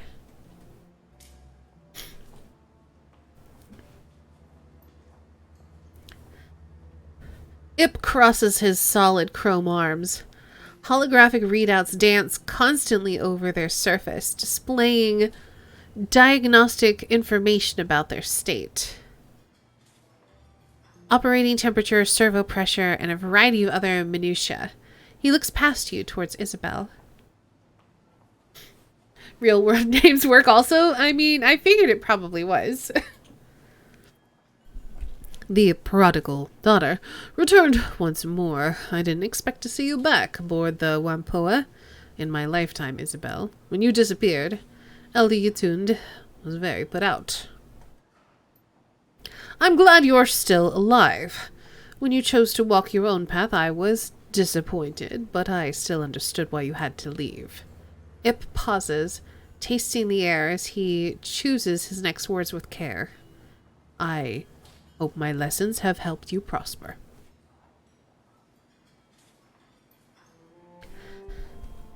Didn't expect to be back either. Work takes you places, though. Isabel shrugs. A moment later, she places a hand on her pistol, eyes trained on the Ip shoes. I don't cart this around for fun, Ip. The lessons kept me alive. Isabel blinks several times and then looks up at Nah, her expression clouded. Where is Yatund, anyway? I expected her to be here. I'm guessing she's dead. Yep.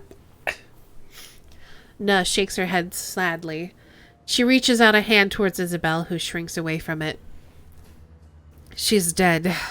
So are Gon and Nakamura, and Tong was killed just tonight. So much blood. You have to stop this from continuing. Isabel's expression remains impassive, but her knuckles grow white as her hands ball up into fists. That's what we're here for. We'll stop the killings. Thank you, Isabel.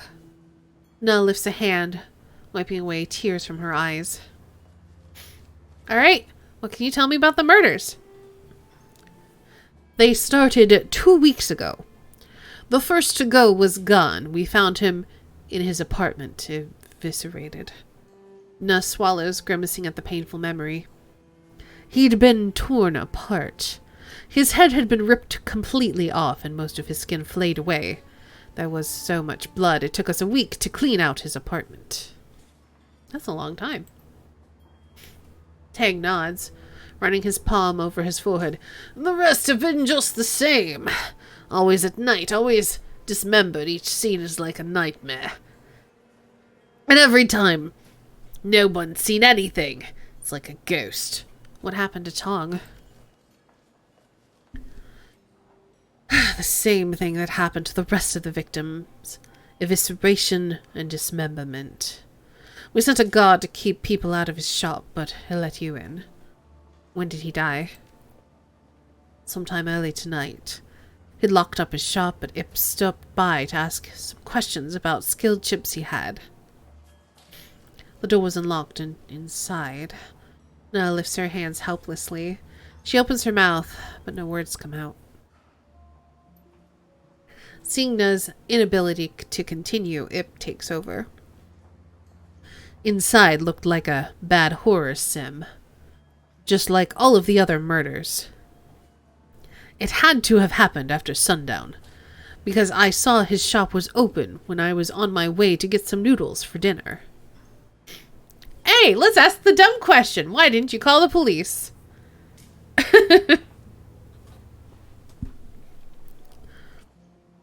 Oh, well, the Hong Kong police force isn't welcome here. They've tried to force us out several times before, come hunting for someone to pin a crime on. We do a lot of favors for local gangs and triads, handle their matrix security, fix up their gear, make sure they have access to the Hong Kong Shadowlands hub.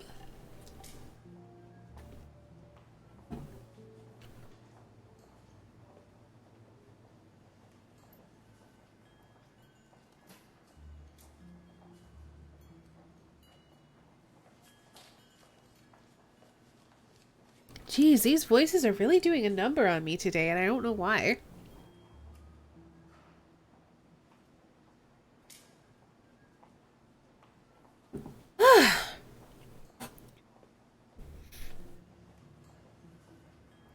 We're too valuable a resource for them to lose. So they protect us when the HKPF or anyone else decides we're an easy target. They handle our physical security, and we make sure to send the message via the Matrix. The last time the HKPF made trouble, we've started airing the assistant chief's dirty laundry all over the TRID. They got the picture and backed off. Alright, well, let's ask all the questions. Have you made any enemies lately? Nurse shrugs helplessly. Not that I can think of. We keep to ourselves. We buy and sell technology. We're not mercenaries or criminals. We're merchants and deckers. And even if someone was cheated in a deal, this kind of response is unthinkable. Whatever did this, it wasn't human. The violence and savagery. It's a monster, whatever it is. Oh, great. More Tang! Plenty of metahumans are monsters too, nah. Just because it's horrible doesn't mean it's supernatural. Alright, well, what do the Wumpoan elders do? Isabel snorts derisively. They make the rules and kick people out that don't obey them. They're a bunch of petty tyrants, that's what.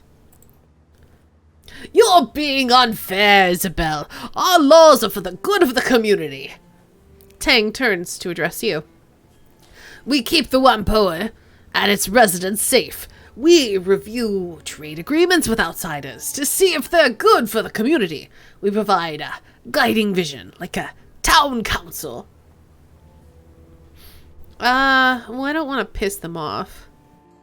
But if I will say, if you kick people out for breaking some rule, I don't know.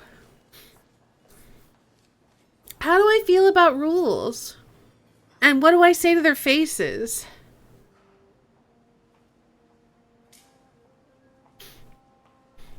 I don't like that there's not just an okay option. I guess I can respect that is our okay option, but I don't like it. I can respect that, I guess. I'm glad you understand. This community is fragile, and the authorities bear us a lot of ill will. A single misstep could spell our end. Yeah, they're not great, but there's no Dragonfall option. Fortunately, we have Dragonfall, so at some point once we finish Hong Kong, we'll play Dragonfall. I know I'm doing them slightly out of order, but at least we'll play them all. It's better than calling them weirdos. Yeah, or being like, hey, let's just break all the rules. I am the invoker of sprites. I commune with the spirits of machines, ask them for blessings, and pass those blessings on to the people here. I heal the sick, and ensure the feng shui of our habitants as good as it can be, given our confines. All the German accents? I can't do German accents, so it's not gonna happen. She's a shaman, that's all. She's just got some kooky spin on it. Claims her totem is some kind of all-encompassing machine god that lives in the circuitry. Isabel pats her deck, looking at ancient gods and ancestors are one thing. My deck? It's mine. I built it. The only spirit it's got in there are the ESPs I loaded up with. Nug gives Isabel a look of deep sadness. Just because you cannot see or touch a thing does not mean that it does not exist. Just because you do not believe in it does not mean that it does not protect you from afar. If you're speaking German, would they have German accents? Probably not. I can't touch programs either, but at least I can prove that they have an effect on the physical world. Your superstitions are just that. Bullshit. Isabel glances at you, jerking a thumb towards Tang. This guy treats drones like they're living things. Is that right?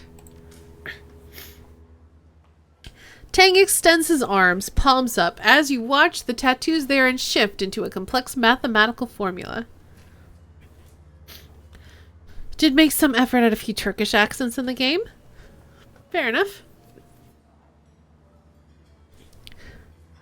Well then, I am the first and glorious servo. I study patterns, repair machinery, and teach others how to attune themselves to the wonders of automation. The blessed Autofab is my shop and purview, where we make the drones we use and sell. As for me, I serve as the resplendent voltage spike. Ip smiles crookedly.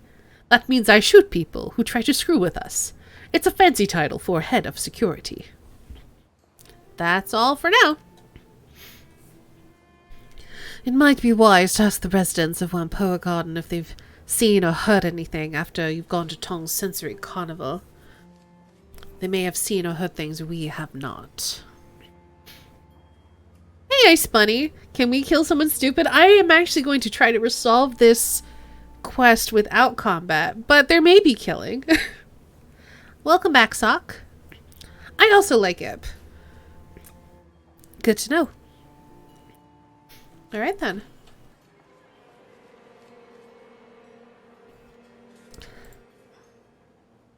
I'm guessing that's where the people are gathered outside.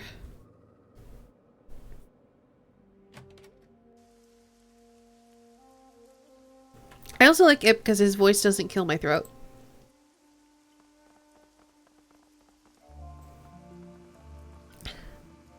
Porter Lamb, at your service.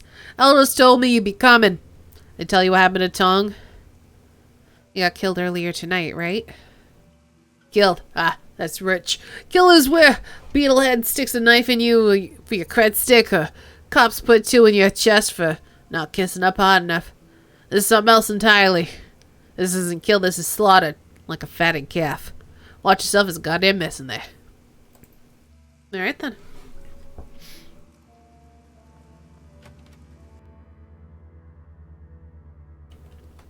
Tong's sensory carnival looks like a scene out of a B-grade slasher sim. The cloying scent of incense hangs thick and pungent in the air, emanating from the small shrine in the corner of the shop. Unfortunately, it does nothing to cover up the reek of death and clotted blood. Despite the ragged remnants of Elder Tong littering the floor, the rest of the shop appears to be in good order. At least at first glance, nothing is broken, tipped over, or otherwise ransacked. As you're about to step further into the room, you glance at the ceiling and walls. The blood from Tong's body isn't just confined to where his remains lie. Drying blood is spread about the walls and ceiling as well. Well then.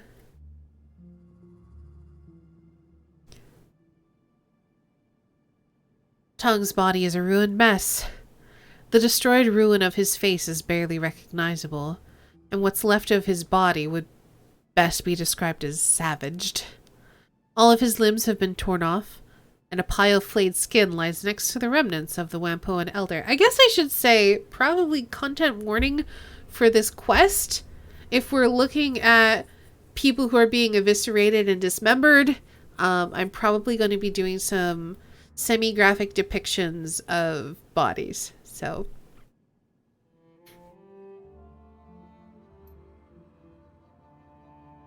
keep yourself safe. The Wampoan's clothing has all but been reduced to rags and tissue by cuts and tears, apparently sustained during the flaying.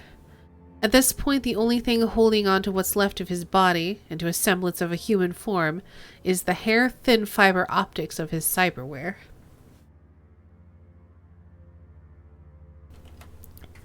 I like Shadowrun's storytelling, where setting the scene usually starts with a distraction that doesn't matter, then saying it's not enough. Yeah. Had a very bad day. Oh no. My recent neighbors are at it again and complaining about me for no reason than ill intent. And it's not easy to not wish something meaningful to happen. I'm sorry to hear that. That's really... I imagine that's very hard to deal with. You're gonna be moving soon, though. Is that correct? I seem to remember something about you moving to a different part of the city. Mean to happen. Yeah, that makes more sense.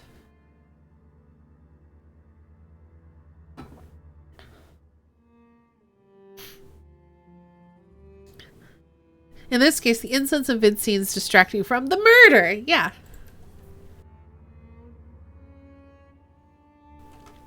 Gobbet puts a hand over her mouth, speaking in an uncharacteristically serious tone. Oh, sweet heaven, Queen Bee. I haven't seen anything like that since Ani Wong tried to stash some crud sticks in a devil rat's nest. It takes a lot to turn my stomach, but we sure have a winner today. This is seriously messed up. It's under construction. It's going to be ready in September.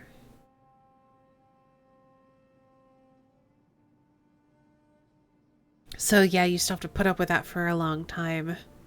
Ugh. 2022! Oh, dang! Oh, no. I thought you were moving much faster than that. Oh, no.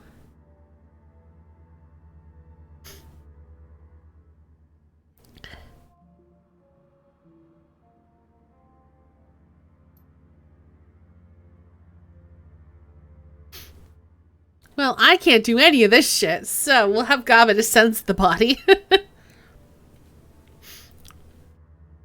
I second that. This isn't a murder. This is more like, I don't know, a feeding frenzy. If it weren't for the skin, I'd say Tong stepped on a goddamn mine or something.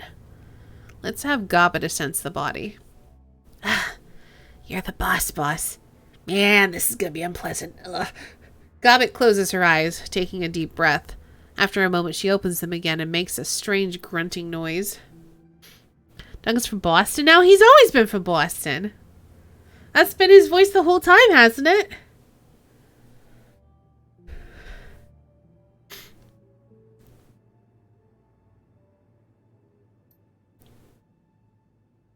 Thought he's from New York?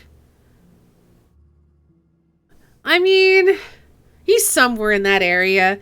I feel like he's kind of Jersey, so it's like kind of in between the two.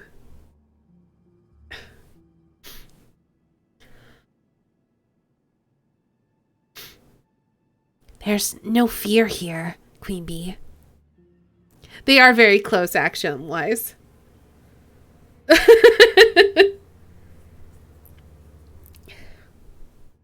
I just realized this. I was pretty sure I hadn't changed his accent that much. There's no fear here, Queen Bee. No anger either. Just this kind of satisfied feeling. Tong never saw it coming, and whoever did it was professional about it, which is pretty odd, because nobody's professional about eviscerating a body as far as I know. You think it was a hit? I don't know why the killer was after Tong, but it definitely wasn't any kind of mindless creature, or even somebody particularly passionate. It was somebody who planned this and executed it and was glad about it. I don't know. It feels like it was just business as usual. Alright, well.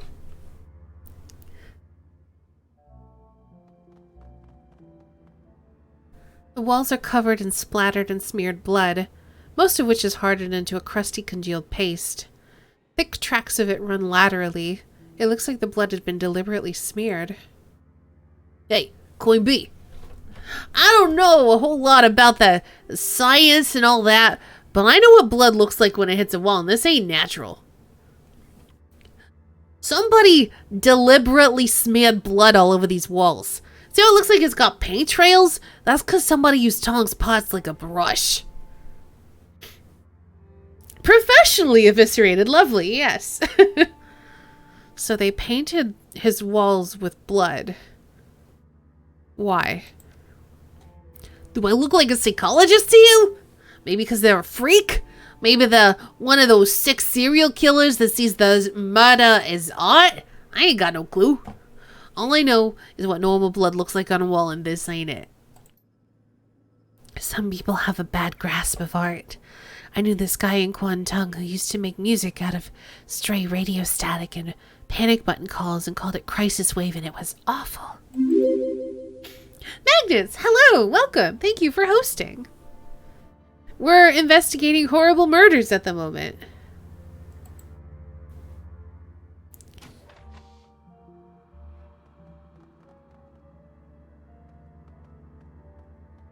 Tong's desk drawers are open, and the safe that's built into one side has been opened.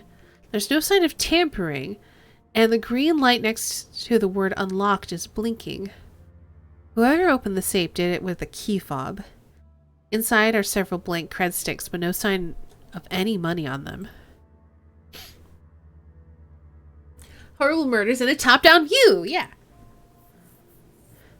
At the moment, I do some general and actually unrelated to them cleaning up, but it sucks that I alone and chronic fatigue is not helping me get all the stuff done. Yeah, that's fair. Well, I hope you can take some time to relax and not think about all the horrible people. Cyber Addict, hello, welcome. In case you want to learn a German accent for when you might play Dragonfall, which is located in Germany, I found a nice tutorial. Am I allowed to post a link here or in Discord? Let me make sure you're a regular. Yeah, you can post a link. I will probably not see it though. Like, I'm not going to click on it right now. If you want to post it for everybody else, that's fine. If you want me to check it out later, Discord's the best place to put it though. Ow. And I just kicked my desk and that really hurt my toe. Ow, ow, ow.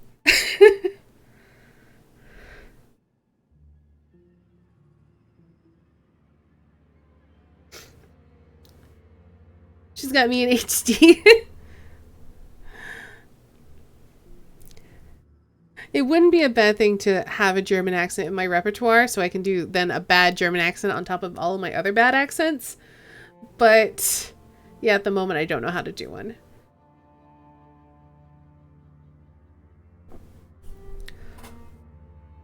Looks like someone looted his stash. A guy like this wouldn't keep only empty cred sticks in his safe.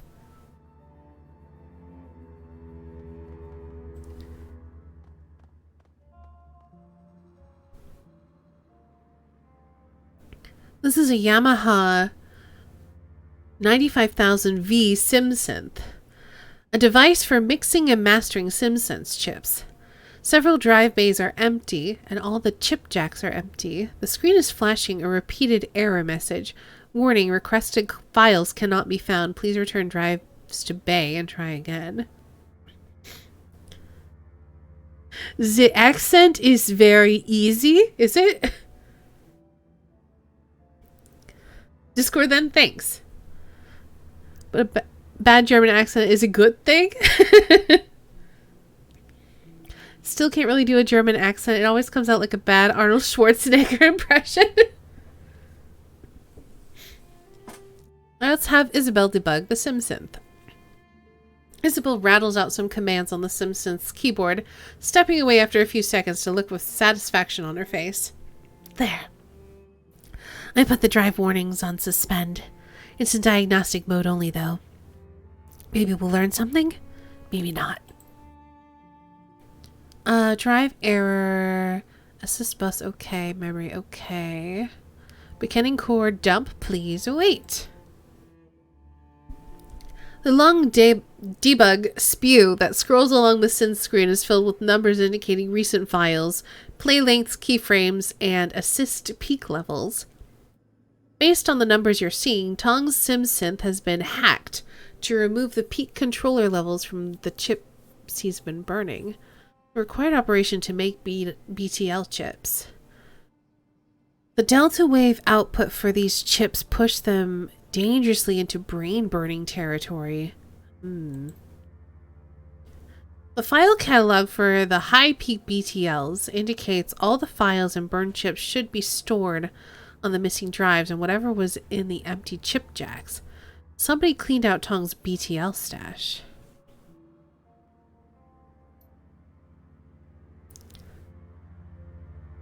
Any other accents you'd like to add to the repertoire, Stay? Love to be able to do a Michigan/Canadian. They sound similar to me. It depends, because like there's different Canadian accents.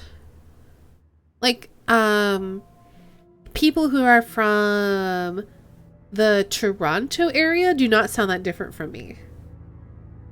For example.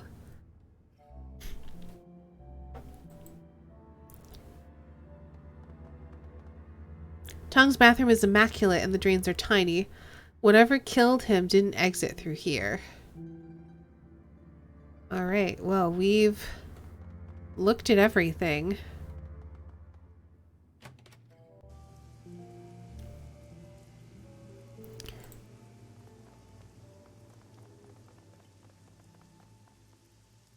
That different from you? Did you say? I said it's not that different from me.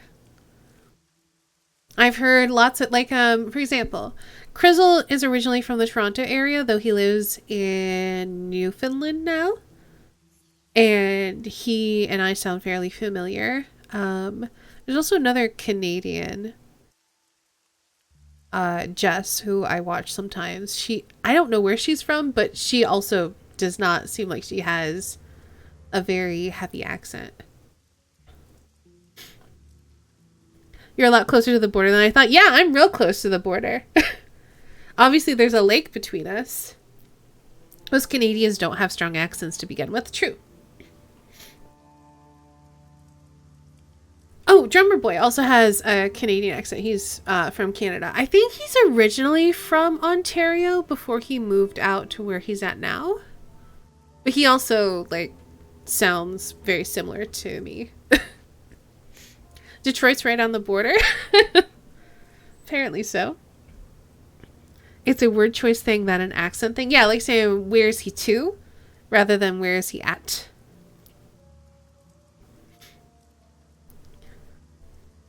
That's one of the main things I remember. Because I remember getting into an argument with a Canadian about that. I'm like, where is he to implies he's in the process of going to there. I want to know where he's currently at. No, you want to know where he's to. And we just got into a whole thing about it. Most prominent accents are Quebecois and Newfoundlander. Yeah, makes sense.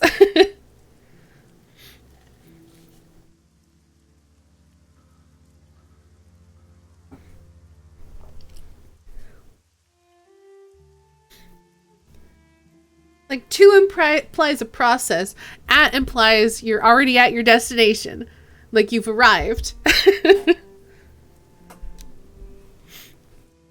Alright, Zippy. This orc is busily snacking on a steamed bun. As you approach, he wipes off one of his hands and sticks it out towards you. Hey, stranger. Nice to see you. Zippy Toe Tag at your service. How you liking the Wimpoa Garden?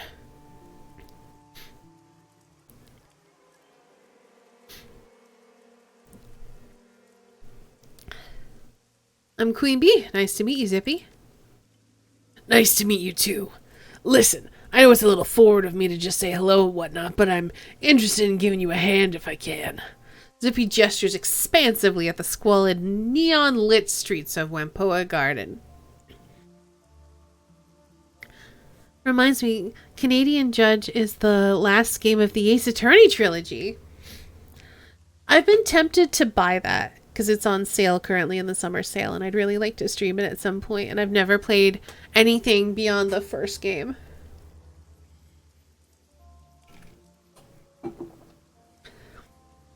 I've been debating.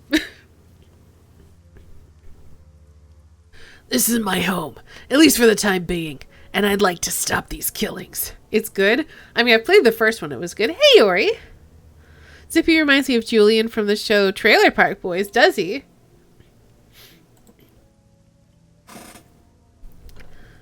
We've never met before this, but I know exactly who you are. You're my replacement. The elders had me autopsy what was left of Elder Gan and Elder Nakamura, and they got ripped apart, and I didn't want to dig any deeper. So since I don't know you, and I can smell a Shadowrunner a mile away, you gotta be the outsider they asked to stop the killings, right? Zippy tilts his head back, obviously pleased at his amateur deduction. I can either say very astute, that's right, show off, yes you're right, or nothing gets by you doesn't. Let's do very astute, that's right. Need to rob a bank and then take a 2-year road trip across the US and Canada.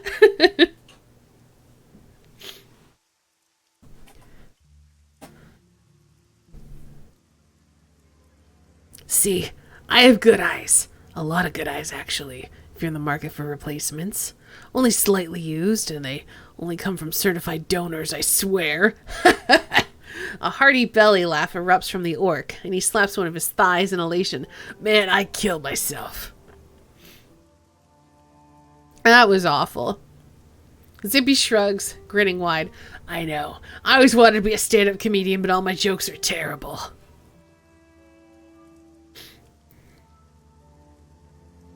Also, don't come here. It's a terrible place right now.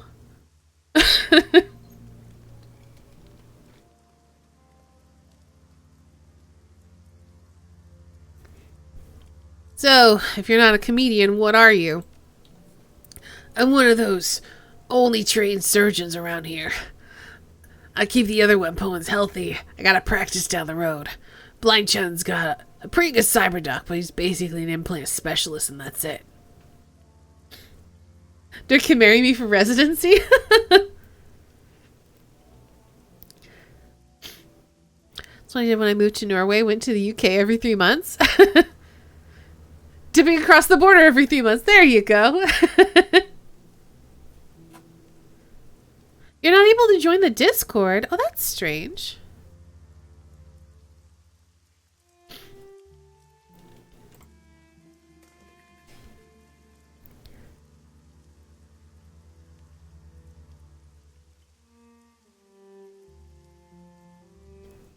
Well, I'll just repost I'll just drop it here then, just so I have it.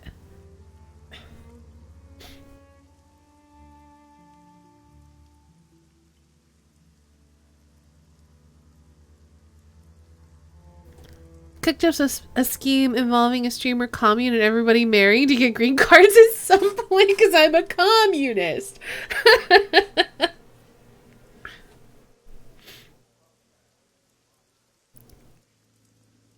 Can't promise I'll be living here in the US much longer though. As soon as I can find it out, I do not blame you.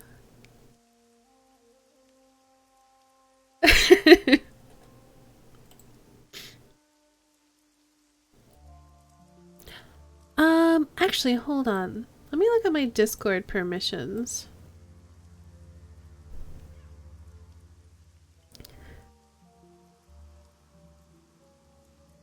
There's something about security. Maybe it's under... Oh, I can't look at it right now because I'm streaming. Alright. Well, it could be because I do have some things on there where you have to have like a verified account already to join. So if you don't have like an email attached to your account, maybe that's why you can't join. I've done that as a way to kind of prevent trolling and that sort of thing. Otherwise, I'm not sure. On the scale of dangerous to lovely, the US seems to fall somewhere in the middle. It's definitely not the worst. I'm just saying right now, it's kind of bad.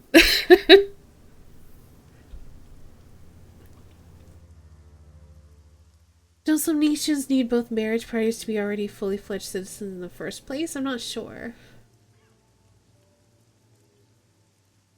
Just have a vault constructed like in Fallout, get Wi-Fi and live in there. Could be cozy. I would miss the sky and the sun. Or a bunch of log cabins in the forest or in the mountains near a lake with amazing internet and pizza deliveries, of course. Yeah, that sounds doable. No problem. All right, then. US can be lovely. It's just full of morons, greedy, and sick people at the moment. Yeah, that's kind of my point.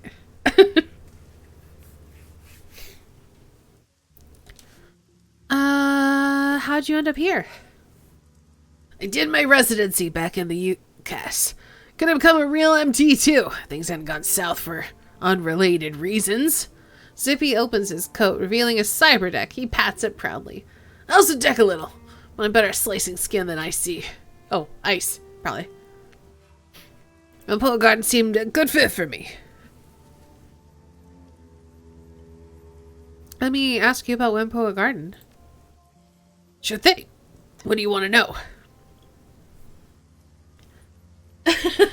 Simulated sky.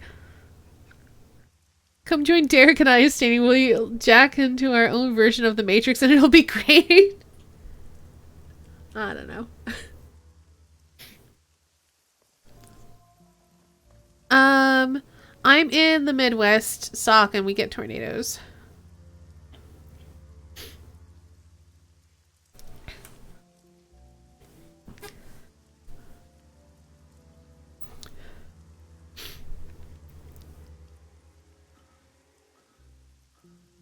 I'm from Tornado Alley. Great times. I mean, more Midwest. I mean, I'm pretty sure there's a bunch of I think you have to go more east to avoid the tornadoes.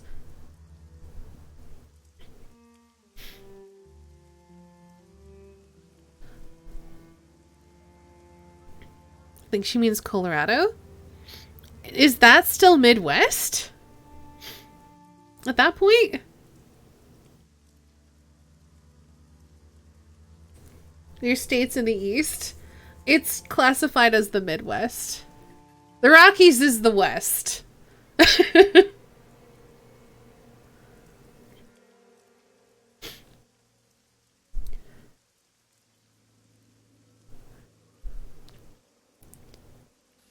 That's West, yeah. All right, what are your thoughts on the murders? The horrible, horrible murders. There's a sharp intake of breath as Zippy shakes his head. Pretty gruesome business. Gad died from a broken neck. Looked like someone had wrenched it around and his arms and legs were cut off. Skin flayed away, too. Partial to Oregon and Northern Cali. That would be nice, but at least Cali's kind of expensive.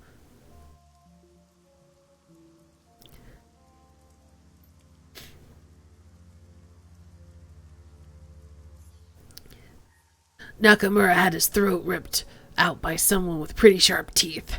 At first I thought it was a devil rat, but the teeth marks were all from something with a humanoid jaw. Whoa, okay.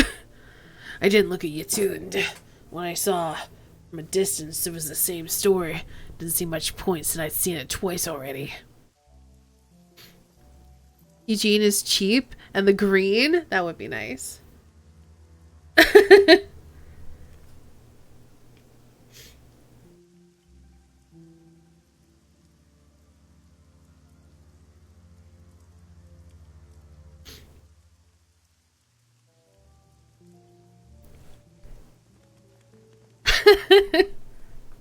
As for tongue, From what Porter told me, it was Gon and Nakamura all over again. You take a look at him? Yeah, it's the same as you described for the others. Zippy shakes his head sadly. Damn, I like Tong. The BTL business is unsavory, but the man had to eat, and his regular sims were great. Generally, all-around nice guy, friendly with everyone, never had anyone mad at him. There ain't no justice, let me tell ya. East Coast, Least Coast, West Coast, Best Coast. Aw. The Midwest comes from an earlier historical designation that stuck, yeah.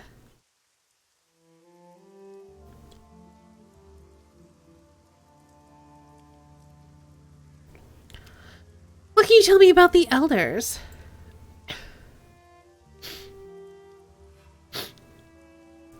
Zippy laughs, shrugging. Well, they're an eclectic bunch, that's for sure. Where to start? I have America map open. I'm slowly realizing I've heard of most of these places, but I had no idea where they were geographically.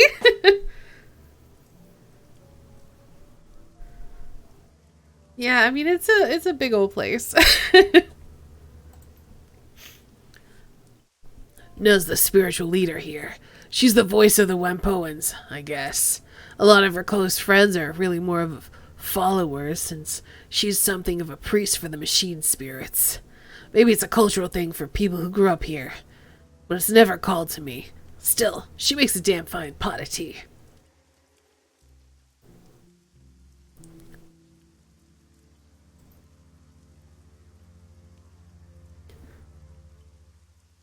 Americans are scared of Germans, are we?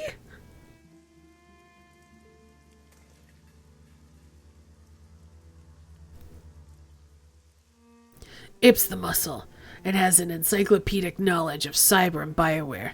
Definitely a good guy to have watching your back. Not too friendly, but you know how it is. You get a lot of cyber, people start wondering if you'll tear their arms off. Zippy makes a chopping gesture with one hand. He's got moves straight out of Blood Carnival 3 The Reckoning. Terrible movie, but great fight choreography. Let's pretend it's not a thing in the media. I am not aware of it.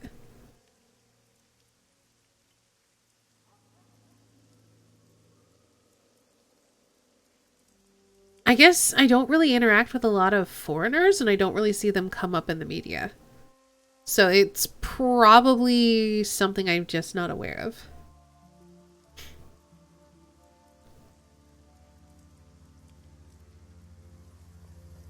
I also live in a place that has a lot of German immigrants.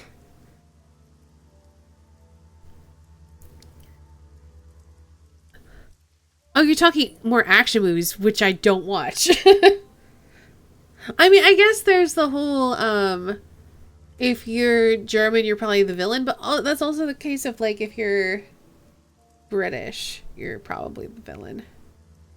That's really all I know, though.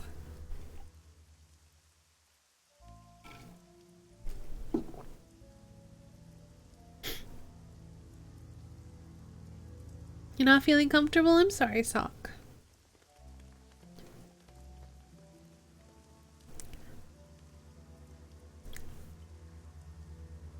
Okay, well, what about Tang?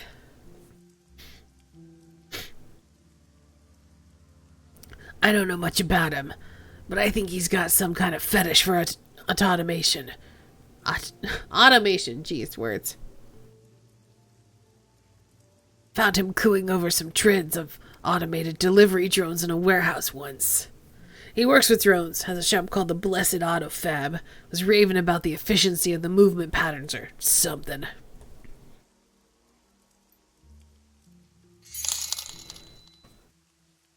Automation. Thanks, Derek.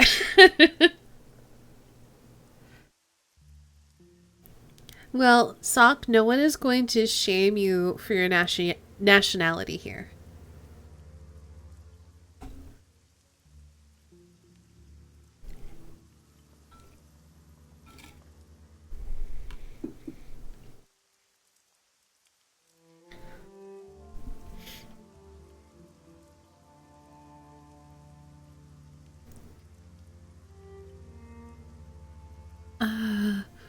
You already know about Tong.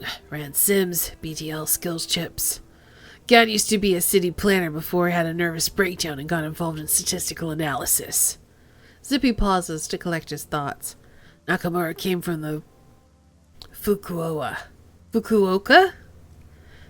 and was interested in entertainment, Trid mostly. Spent a lot of time analyzing subliminals and ads. And there was Magpie. She was the chief decker. Hot as hell against IC.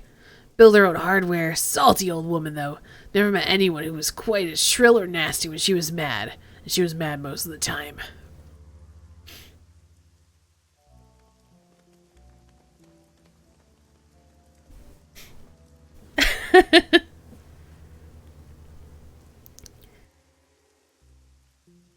Want to visit Germany someday, though? Don't know where I'd go, but the idea is appealing. Black Forest region. That would be nice.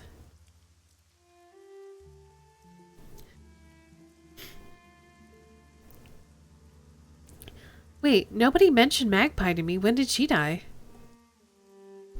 She didn't. Maybe a month ago she just up and disappeared.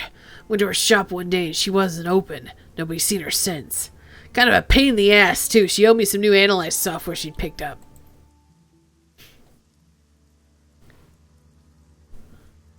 I've never heard of Magpie either.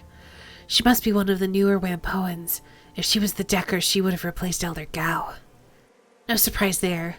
Gao was older than Qing Shi Huangdi's terracotta warriors. When I was learning decking from him, he could barely get out of bed. Still fast as hell in the Matrix, though.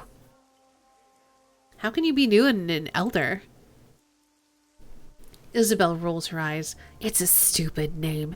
It doesn't actually have much to do with time spent in the community. That has something to do with it, sure, but mostly it's about how skilled you are, how good your connections are, and how much you can help everybody else. Should have called them experts or something. Bingo. That's exactly it. She was only here for about 3 years, but she knew a lot of people all over the Matrix in Shanghai and Beijing, all kinds of places. That plus her skill meant she was a shoo-in when Gao died. Where do you think she went?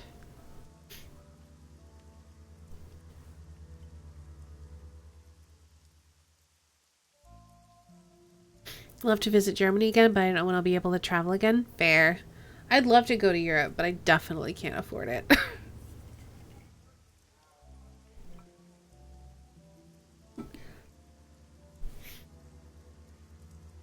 No idea. One day she was here, next, poof. At first I thought she was just on vacation, since she had mentioned wanting to see the Kingdom of Hawaii someday, but it didn't feel right. She would have at least told me she was leaving. Seems mighty suspicious to me. Nobody else seems to care what happened to her, probably because she pissed them all off so bad. Is there any place you think I should start looking? You might want to check out her shop. It's all locked up, but the other elders have a spare key. Couldn't hurt to look around. Even though Magpie was always butting heads with the other elders, they wouldn't have any reason not to let you in. What did they argue about? Magpie and the others never saw eye to eye. She was constantly for the sake of it. Oh, contrary, for the sake of it. Most of the rest had grand visions for what they wanted this neighborhood to become. Magpie just wanted to deck. She was only an elder because they needed someone with her Matrix chops.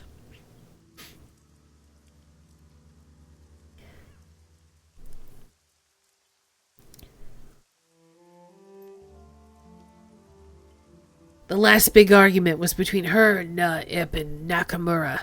It was over something relatively trivial. I think Nakamura wanted to expand the pirate trade business into the Matrix, and she just absolutely refused.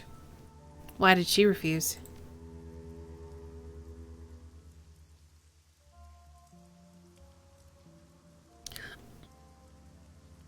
She said something about not using up valuable bandwidth for trivial entertainment bullshit. Anyway, it went from there into this rant about how she wasn't going to let Tank expand his drone business any further because it would get too much megacorp attention. They accused her of blocking him just because she could, which is probably true. Lots of screaming.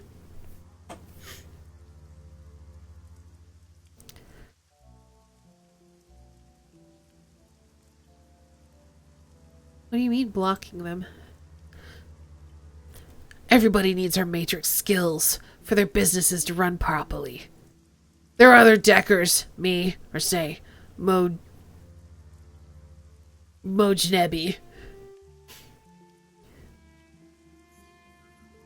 But she had the infrastructure. If their project didn't interest her, she wouldn't even give them the time of day.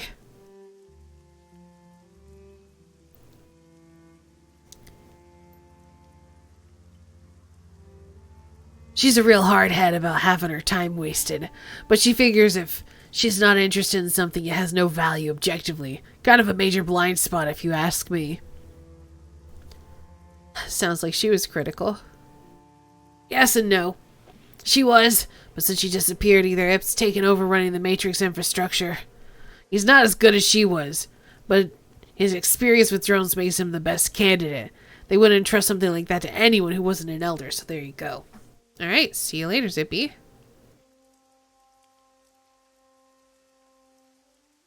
That is weird.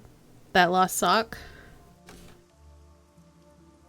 Alright, let's go ask about getting let into her apartment.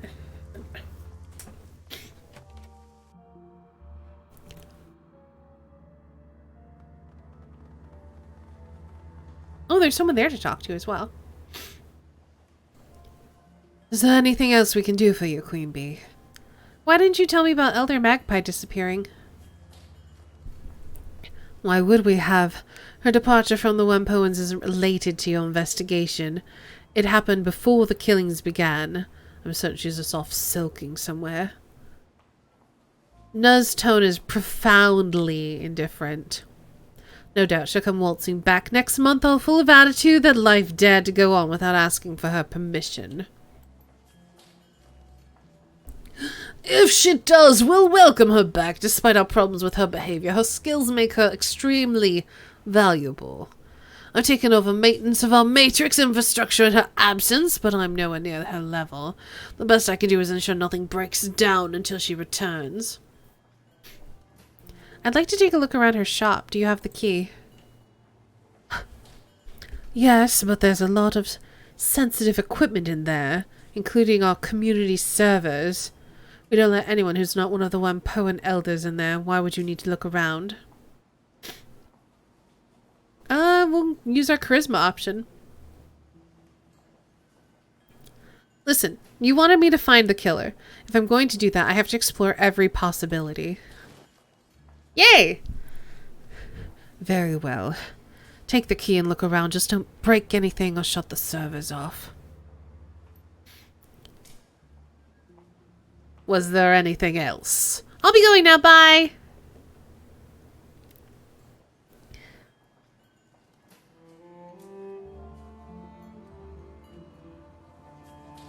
Alright, let's talk to you.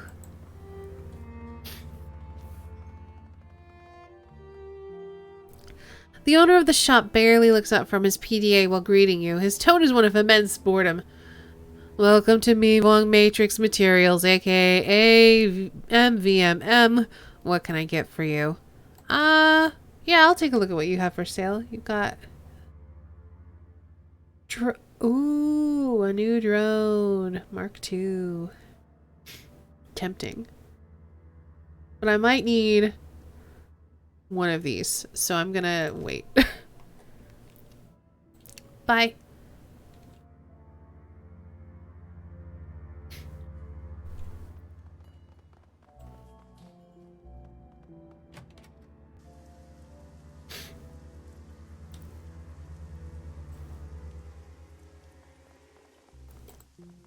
Ooh, there's more to look around. Okay, cool. This man has a tired, world-weary demeanor about him. His eyes track your movements with a penetrating, critical precision. Something about him, the lines about his eyes perhaps, make you suspect he's seen a lot of terrible things happen. He lifts his cheap cup of soy calf as you approach. Ooh, he's got a portrait and everything.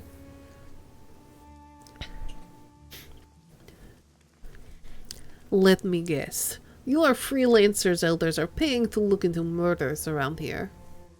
That's right. Who are you? Call me Demergo. I'm not one of the Wampons, but I've been here long enough that they don't think twice about me being here. Demergo drains the last of his soy calf in a large gulp. So what have you found so far? You are awfully curious for a random guy. Professional curiosity. I used to be with the New York Police Department as part of their thaumaturgic research division. Part of the CSI branch, except I did the magical investigation while the other guys pulled prints and checked blood samples. Demergo tosses the soy calf cup towards a nearby garbage can. It bounces around the rim and rolls inside. When I hear about shit like this happening, I keep my ear to the ground. Old habits, you know. It seems like you're more cut out for this job than I am. Elder Na asked me to look into the killings after the first murder. She couldn't afford my fever, so I took a piss. It's not just the money either. Demergo shudders, folding his arms across his chest. You see that stuff day after day, you pay a price. It eats away at you.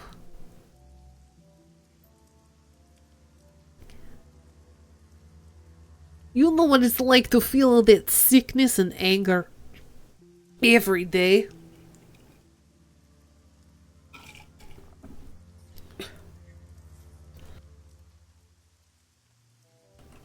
To be asked to pick up a murder weapon and relive somebody's death. You feel it going into your neck. Pleading in the voice of a dead woman for her killer to spare you. These days, I'd rather interrogate the living things.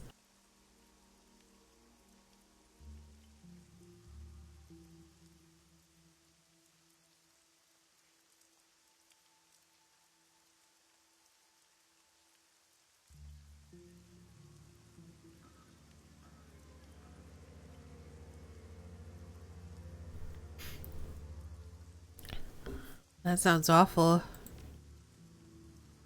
Awful. He's more than awful. He's a goddamn nightmare, that's what it is.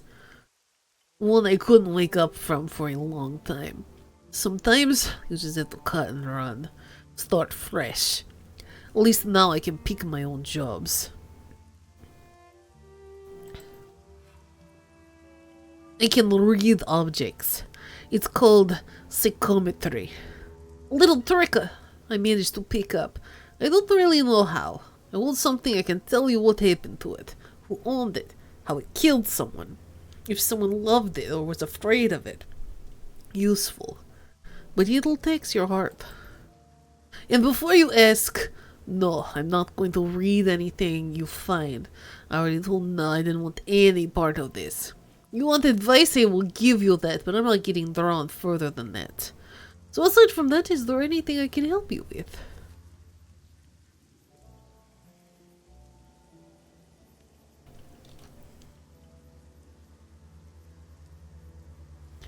Norway has the worst infrastructure in Europe? Do they?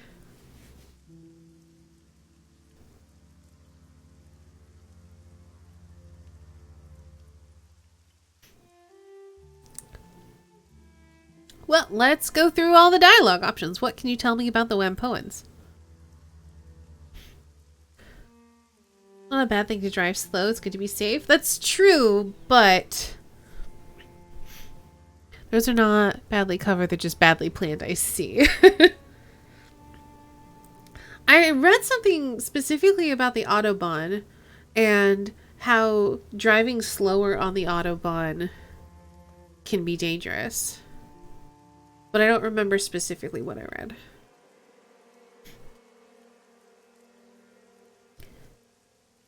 They're old farm roads, so they're twisty and windy. Yeah, I wouldn't want to drive fast on those either.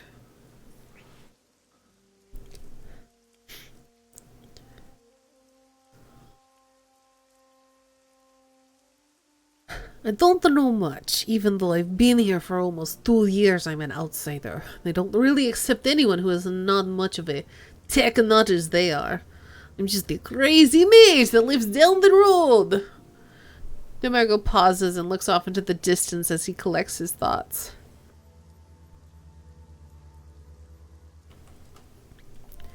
Had a coworker who just quit, so things are gonna be really busy in a few months. Oh no. Who like to try and race me on the drive to work. Oh geez.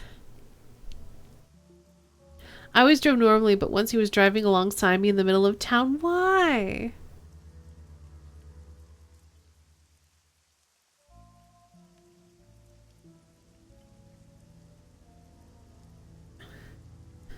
Ip's got some heavy-duty cyberware. Basically an enforcer for the rest of the council. He doesn't seem to set much policy. There's a shaman that worships machine spirits. It's all a bunch of hokum, if you ask me. Magic is magic. Whatever you want to call the source is fine by me, but don't ask me to believe in a great spirit of electronics.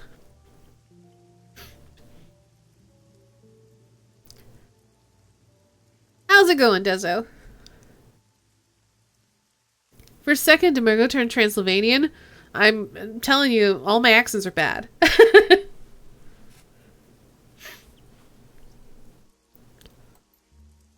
Yes, for everybody else, they tend to be an okay bunch. A bit strange, but that's the fringe culture for you. They scrounge tech, rebuild it, sell it off. Some of them even have their own autofab shops. I didn't say bad, I said Dracula. I'm saying it's bad because it wasn't intended to go that way, but it did.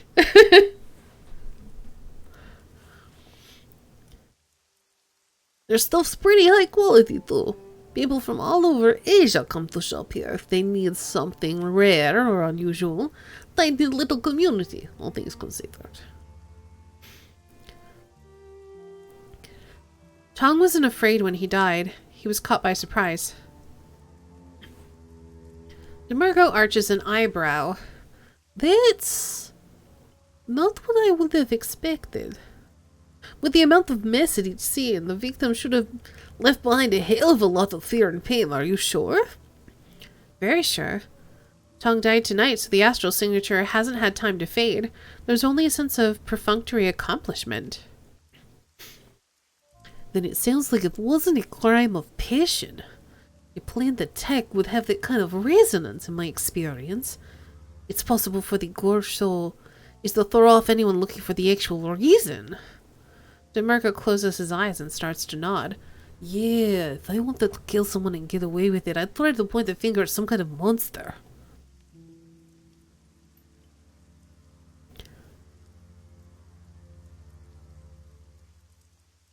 I don't race cars, but I do try to get the speed camera on the way to uni to tell me to slow down.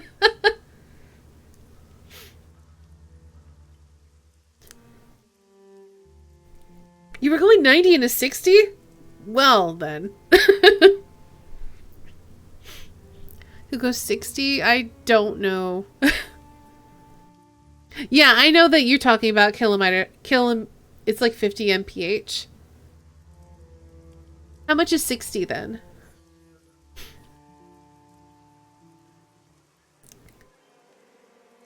Wait, it's a highway? And 60 is like 30? That's a little ridiculous. Is it like a straight highway or is it like real bendy? Because 30 is usually what we have like in residential areas. 60 is more like 40. Oh, okay. Then that makes more sense. Like, there's definitely like a state route. It's not like a proper highway, but it's like it's pretty hilly and bendy. And so it's 40 on that road. And I can understand that.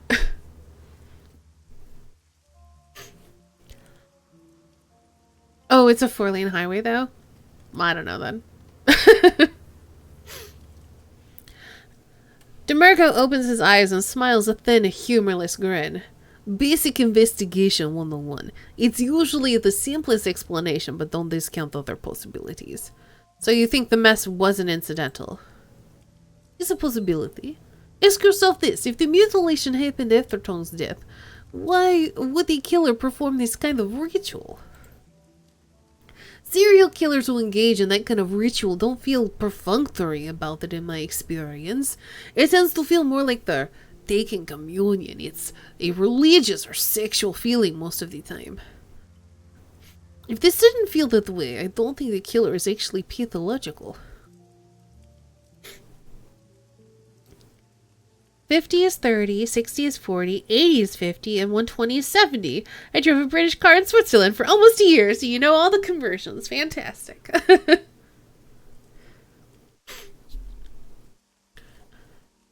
My sprint speed is illegal in a residential area.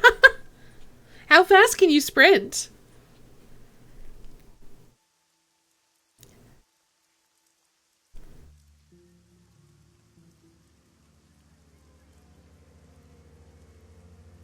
But yeah, in my town, driving through the residential areas, you can't go above 30 miles per hour.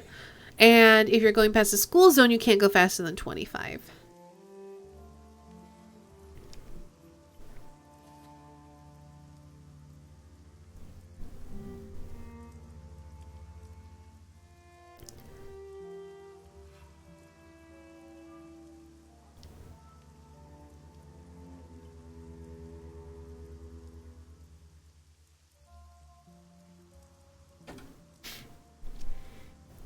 So what do you know about the murders?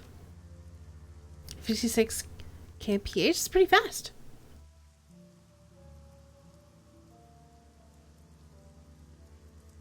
Turning on your computer again. Sorry you have to do that, Sock. I know you probably can't hear me, but still. Tim, thank you so much for reading. Hello and welcome, everybody. How was your stream? I'm over here doing dumb voices. Hey, drummer boy. Welcome. You're doing Dungeons and Dragons stuff? Very cool. How did that go? It started a couple of weeks ago. Elder Gunn was the first to go, and that's when I asked if I could look into them. He was ripped apart, arms wrenched out of their sockets, skin flayed away by a razor-sharp knife. The rest have been the same. Whatever did it sure didn't care about the clean death. I'm awake now. Hello. I hope you had a good sleep. I know all about his cute characters now. Nice.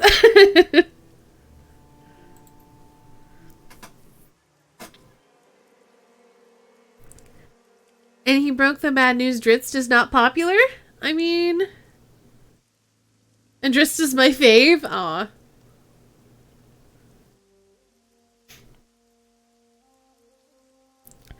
DeMarco lowers his voice, leaning in towards you so that only you can hear. The funny thing is, the Hong Kong police force was out there a few weeks before that. Maybe a month ago tops. I know that doesn't seem like much, but Lampons usually don't like the police in here. That by itself is odd enough, but it gets even stranger. I did 14 hours of things yesterday, so I slept the Odin sleep. Oh, dang. I turned on my computer and suddenly audio is smoothly again. I'm sorry you're having trouble, Sock. The officers were loaded for bear, too. Big guns, heavy armor with NBC seals, the works. They went into the parking garage near here and there was some kind of gunfight. Never made it back out. When backup showed up, the Wimpons chased them away. Why would they let cops in and then chase them away? That is exactly the kind of question you should be asking. And that the elders refused to answer when I asked. The Murgo shrugs. Go take a look for yourself if you want. Watch out though, a gang's taken up residence in there dealing drugs and BTLs. They call themselves Red Spear. Not too violent if you don't push them, but be careful what you say. Alright, I'll see you later. Alright then.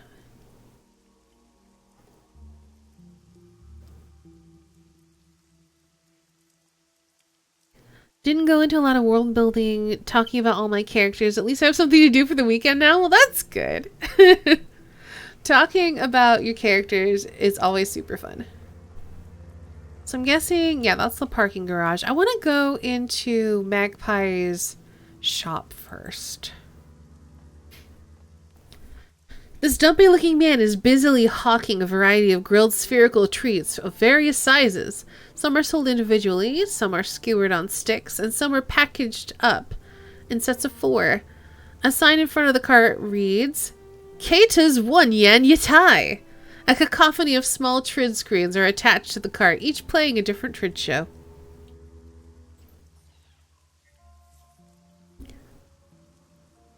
Interest you in some dango? Takoyaki?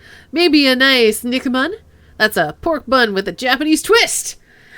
Any kind of tasty Japanese treat you can imagine, I've got it. Maybe some curry fish balls are your speed. Keita will give you your heart's desire, providing that the desire is on my menu. You'll have some dango. Your wish is my command, good ma'am. Keita deftly pulls one of the dango sticks out of the cart and drops it onto the grill. A small robotic arm slides out from the cart and begins turning the stick until the balls of rice flour are a toasted brown color. Lifting them from the grill, Keita dips the entire stick into a tub of sticky brown sauce before handing it to you. That sounds really tasty.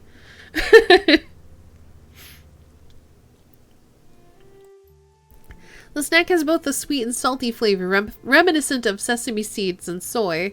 The balls inside are pleasantly warm and surprisingly chewy, a bit like eating raw dough, but without the intended chalky taste. Keita leans back, studying you intently. The trid projections from his cart cause his face to be lit in constantly shifting array of rainbow hues. So, what brings you to Wampoa Garden, my friend? Somehow I doubt it's just the street food. Food. Jeez, words.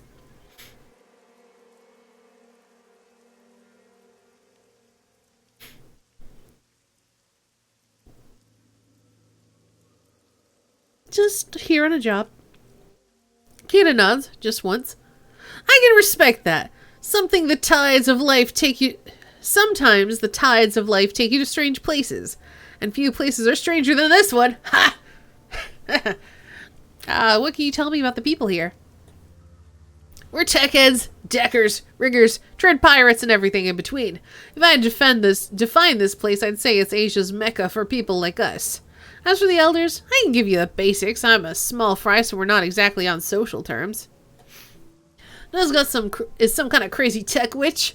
She summons up spirits and casts spells and works as a spiritual center for the tribe. She's a lot craftier than she seems, too. She has this mother-to-everyone act going on, but I've watched her manipulate people and doing all kinds of stuff they wouldn't normally do, and they thought it was their idea the whole time. Magically, you mean? No, I don't think so. She's just really good with people. Ip's a killer, addicted to cybernetic implants. Always has to have the newest and freshest gear. Funny thing is, I've never seen him fight. I kind of get the impression he's a coward. He'd rather let one of his buddies handle the problem than do it himself. I should hydrate. Thanks, Dezo.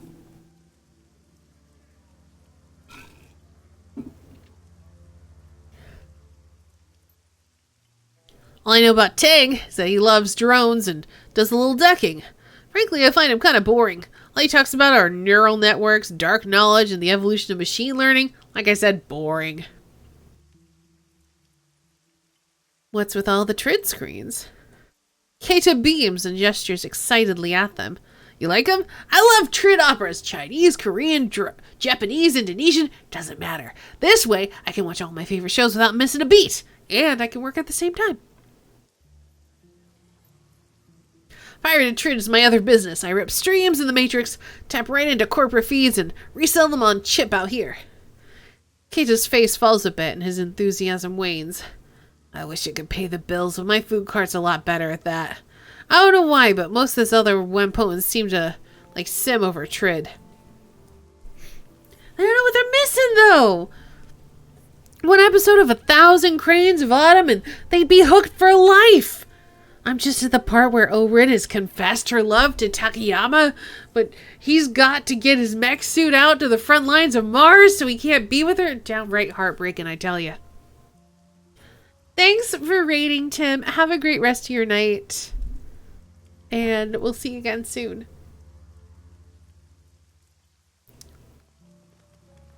That sounds like an interesting show, all right. Eyes twinkling, Kata leans forward in breathless excitement. Oh, you have no idea! 312 episodes chronicling a noble mech pilot and the tumultuous love affair he has with a space station governor's daughter. The pathos, the majesty, the Battle of Lagrange 1 spans 5 episodes just by itself! For some reason, I guess it just didn't resonate with the wider public. I don't know why. Who doesn't want to see a Trid show about giant flying robots' love, betrayal, spies? I gotta stop myself before I get carried away. Was there something else you needed? This boy. Got any thoughts on the murders? Yeah, ignore them. Kata shrugs indifferently. I saw the crowd down at Tong's Sensory Carnival earlier tonight, but I don't know the guy very well. I'm a Trid fan. He liked The Sims. Not a lot of crossover between us. Alright, we'll see you later, Kata.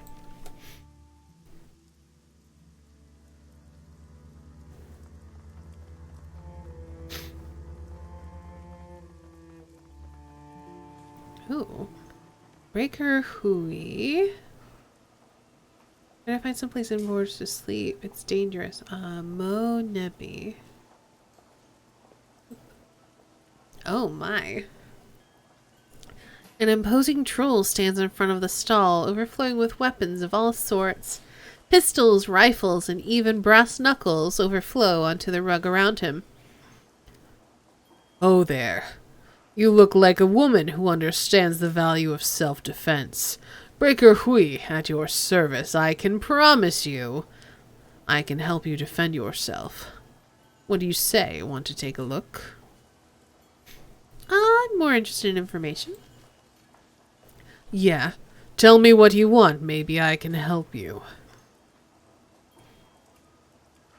Know anything about Elder Magpie?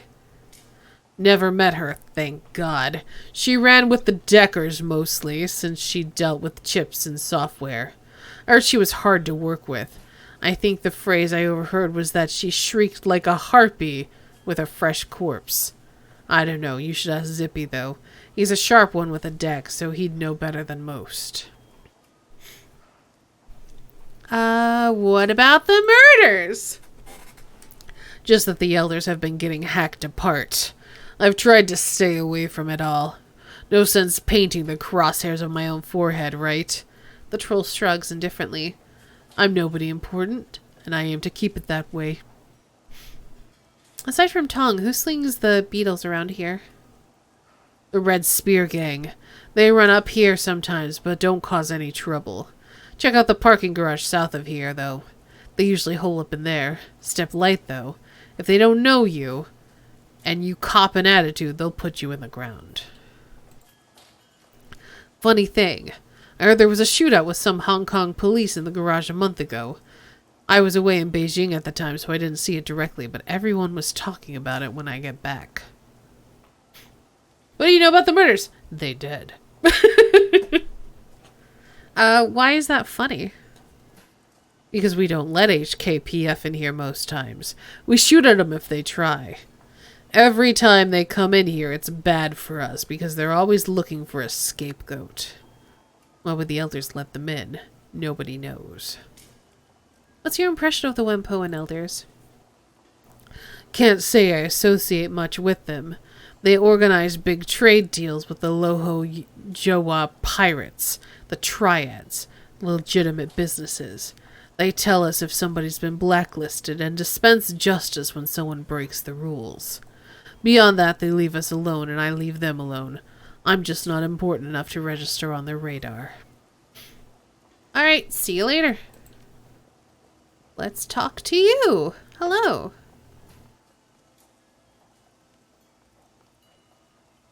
The man in front of the stall is rooting through a box of music chips and with the swift fingers of someone who knows exactly what they're looking for. Behind him, a music player pumps out a constant stream of distorted, atonal music. The stall's proprietor is nowhere to be seen. Oh, what should his voice be? I'm running out of voices. Let's make him Southern. Can you believe this? They got 4 bootlegs of Echelon 60, the unreleased Ian Keys double chip show from Brazzaville, and absolutely 0 chips from Shotgun Blue. This style stuff is purely sick and right. Hey man, don't get down on Echelon 60. I saw them when they played that unlicensed show at the old Choco Tart factory out in 2 and 1. Choco Tart. Anyway, the show was amazing. Even the police had to break it up midway through the second set. The music aficionado waves his hand dismissively. The show might have been great, but come on! Echelon 60 is old news. They're already being mainstreamed. I saw a Trid ad for the new Mitsubishi Ostro scooter, and they were using main Volt underbus as the backing music. Made me sad, I'll tell you. The Decker inclines his head politely towards you. Mojanevi at your service. Decker, technologist, music fan. You're not from around here, are you? You don't hold yourself like a native. Not Wempo and Garden, no. Mo runs a hand through his hair, shaking the collected rain off of it. I thought so. What brings you out here? I'm trying to find out who's been killing the elders. The Decker pauses a moment, face falling. Oh, that's a nasty business. I heard Tong died tonight. I don't know who or what they pissed off, but it seems like a real bad scene. I'm trying to keep my nose out of it. Still. I like this place. Is there anything I can do to help? My vocal cords fear unvoiced RPGs. Fair. Drink a lot of water.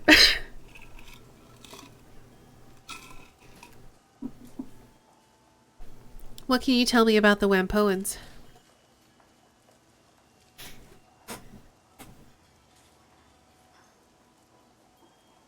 I'm gonna hydrate again. I just took a drink of water, but I'll drink some more. Derek does good voices. He's our DM, and he does a very good job at making all the characters sound really unique.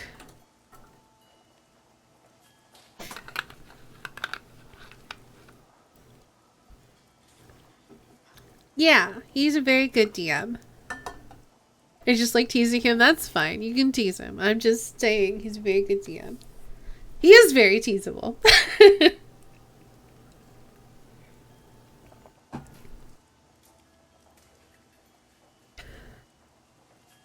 We're a collection of freaks, geeks, nerds, and tech junkies. This place may look like a third world bazaar, but believe me, we have stuff here that's cutting edge above in every field. Almost. Most swells with pride. Why can't I speak? And plants both hands firmly on his hips. Maybe it's not advanced as the stuff that the megas have in their development labs, but it's as advanced as anything you can find in a store. Give your southern accent a solid 7. I'll take it. Okay, a 6. I will still take it. It's better than a 2. People come from all over the world to buy and sell here. And work out deals for big shipments. We got contacts with every pirate and smuggling group here in the South China Sea. And every major syndicate and gang in the free enterprise zone knows not to mess with us. Not only are there a lot of us, nobody wants to lose what they're selling. The Red Dragon made a play 4 years ago, but we chased him out. Mo gestures with both hands as if shooing away at bothersome insect.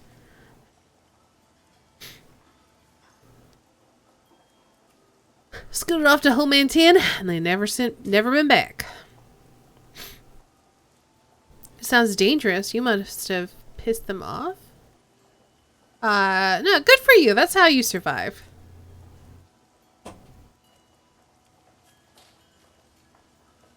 It's all about playing the angles.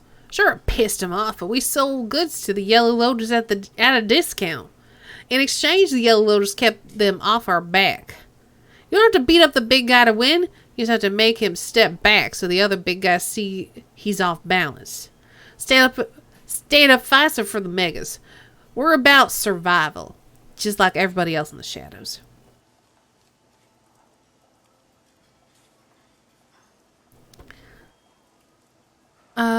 Do you know anything about the murders? I'm trying to stay as far away from it as possible. I'm not connected enough to hear anything important, and all the talk about monsters is just plain dark. I'm not afraid of monsters, but I don't want to get their attention. All I know is that a couple of months ago, we had Elders Nakamura, Yajund, Gan, and Magpie, and now we don't.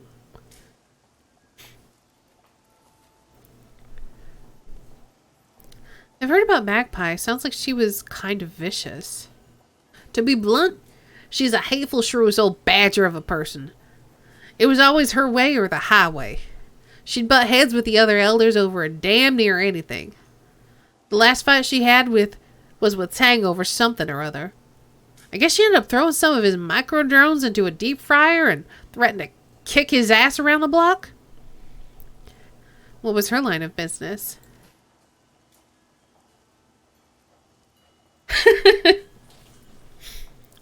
Matrix gear. Her shop's called the Jack Point. Not very imaginative, I know.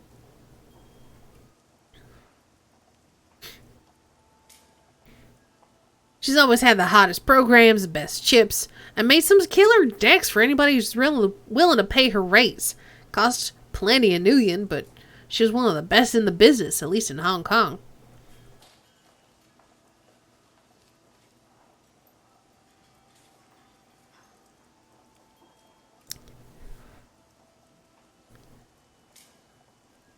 If you want to know more about her, you should talk to Zippy. He's one of the only people around here who got along with Magpie. You can probably find him by the MTR station. He loves the steampunk cart over there. Alright, and what's your area of expertise? I'm a decker. I used to be a company man for years, pushing code on their servers, smearing a little cyberpunkers that would try and get into our secure systems. I made a pretty good living.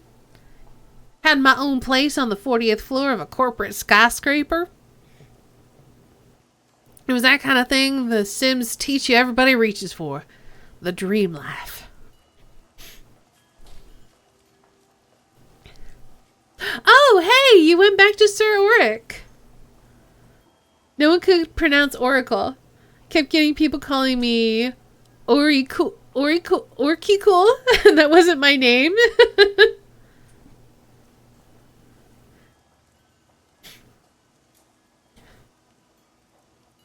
It's just really easy to misread names, especially if you're going quickly. Used to be Sir Auric until I found Sir doesn't actually make one a knight, and I like knights.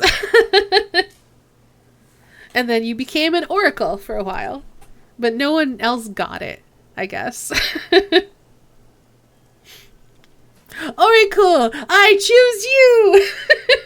It also does kind of sound like a Pokemon. I am down for that. So, what went wrong? I found out the company wasn't what I thought it was. Sure, they paid me well and kept me in creature comforts, but I accidentally looked over some misfiled reports while cleaning out a company data store. Turns out the company's security riggers had gotten drunk and blabbed about some project or being over budget or behind schedule. That's not good. It'd be a fireable offense, right? Mo purses his lips, his gaze going distant for a moment. Well, I guess upper management was worried that info would hurt their stock ratings by a fraction of a point or two, so they fired the guy with a .308 round right through the skull. That seems drastic.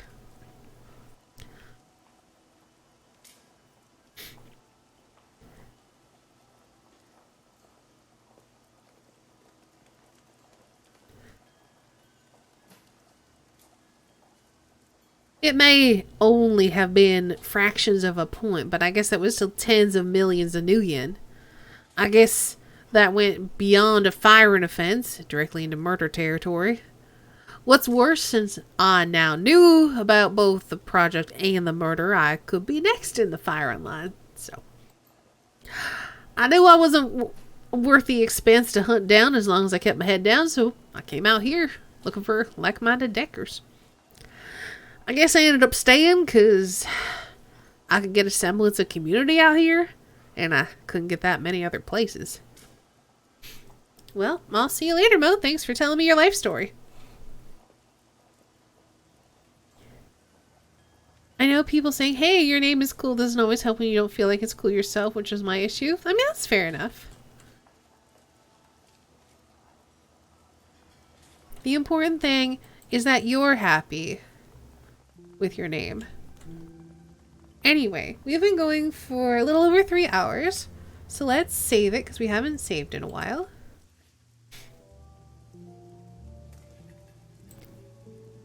And then we're going to take a break.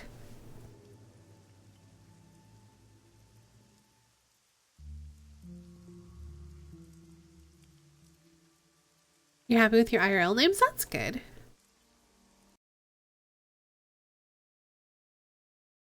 Alrighty. So we are going to take a brief break. I'm going to put on some music and I'm going to run a couple ads.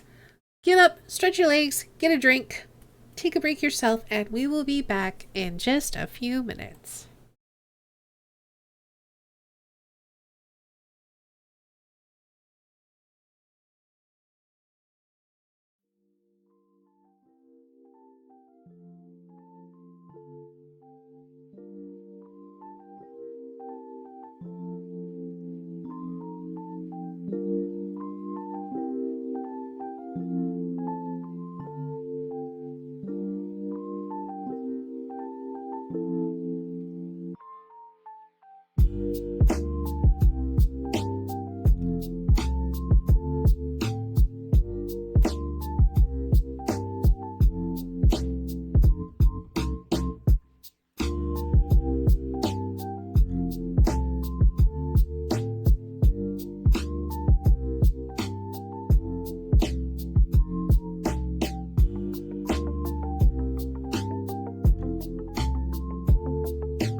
hope you all had a nice break. We're back. I got a lot more to drink, so I should be good.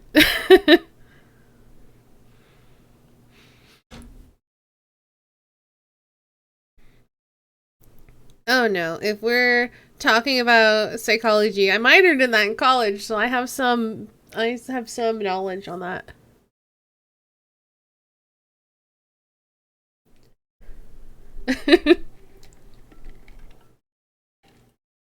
You have a degree in it, cool. Well, I only minored in it, so I'm obsessed with psychology today. I haven't read anything new on psychology in a very long time, TBH.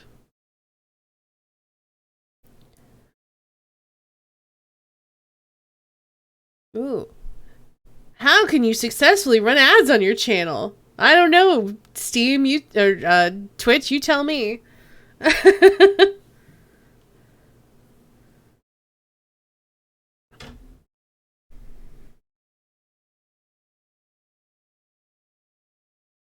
Do a minute of ads per hour? They want you to do 3 minutes per hour? No.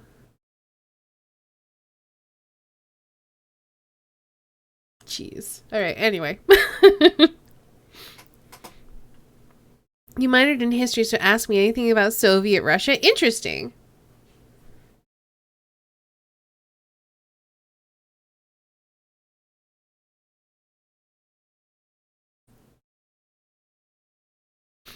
Well, anyway, let's get back into Shadowrun.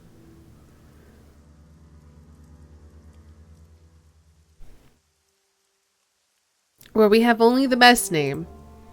And that name is Queen Bee.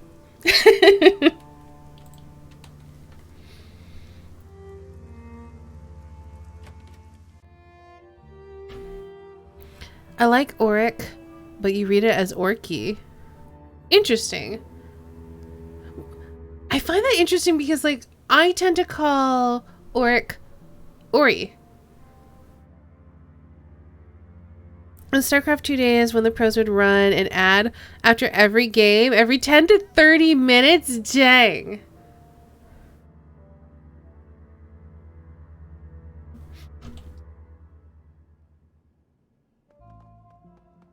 Yeah, on the whole, names are pretty meaningless. It's just kind of like if you like them or not. My last name means celery and I hate celery. Dang.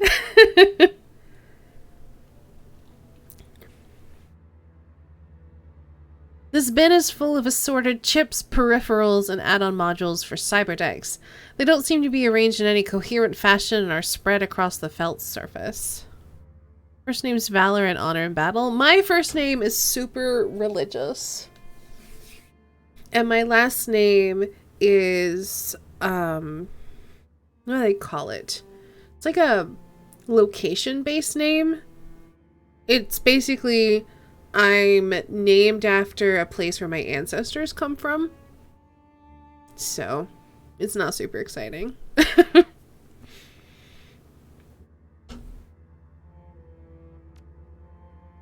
You sift through the display case, searching for anything that might prove interesting.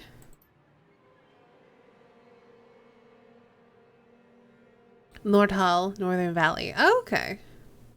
Yeah, mine is actually like an actual city in a country. I say city. It's probably a village or something. My mom got my name from a book she was reading while she was preggers, which is cool and all, but no one can spell my name. It's legit gets misspelled at work like once a week. Aw.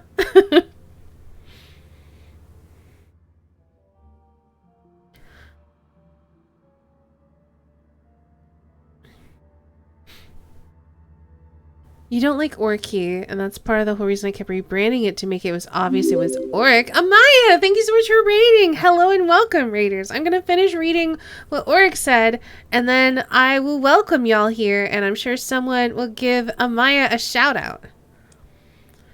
I don't know why things like that end up playing with me mentally. It's a little like painting and the whole thing looks perfect except for one little piece you can't fix no matter how hard you try. That makes sense to me. You're playing The Sims 4. How did that go? How'd your stream go? Did you have a good stream? Oh, Maya! How are you? I feel like I haven't seen you in a long time.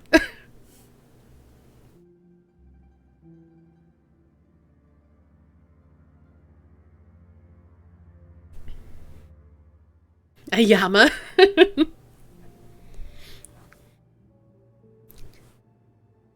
We did the eco pack and it's got some difficulty to it, so I'm enjoying it. Oh, that sounds interesting. Sims definitely could benefit from having something that's like actually challenging.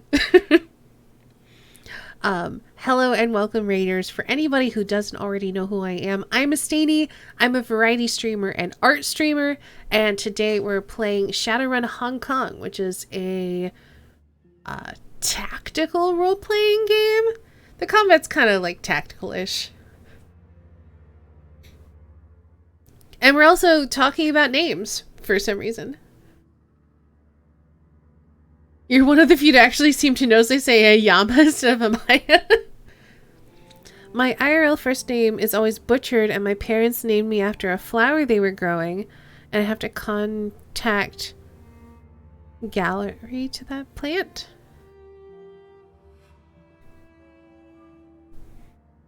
Yeah, my name's not super unique, at least not my first name, which I'm fine with. I have my name because I got it from my grandmother, not because it's her name. She was considering naming my mom this name, but then ended up naming my mom something else, and so my mom decided to name me this. Oh, contact allergy, that would make way more sense. Thanks, Amaya. Do you think Sarah is unique? I mean, it's pretty common here in the US. Like, my sister-in-law's name's Sarah. So, I wouldn't say. Speaking of names, I always wondered if Amaya comes from Amaya. So it means, am I a lovely? Like a question? I don't know.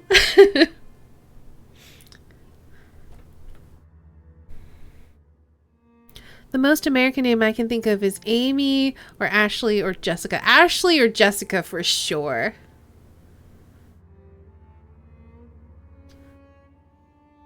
Can't touch the plant because I scratched my skin bloody. Yeah, contact allergy. That's a shame. I'm sorry to hear that you're allergic to your name.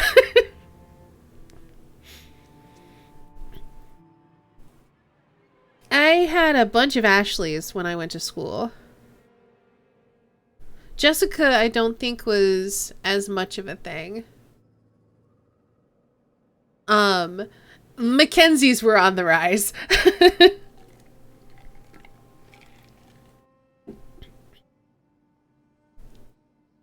My Tumblr handle, Amaya was like Night Rain or something, but my old pen name was Maya, so Amaya felt nice. Makes sense. Older brother named me. Then my last name is an English version of a German one when old folks fled Germany. Yeah, basically the same for my last name too, drummer boy. Except it's been very mildly Anglified.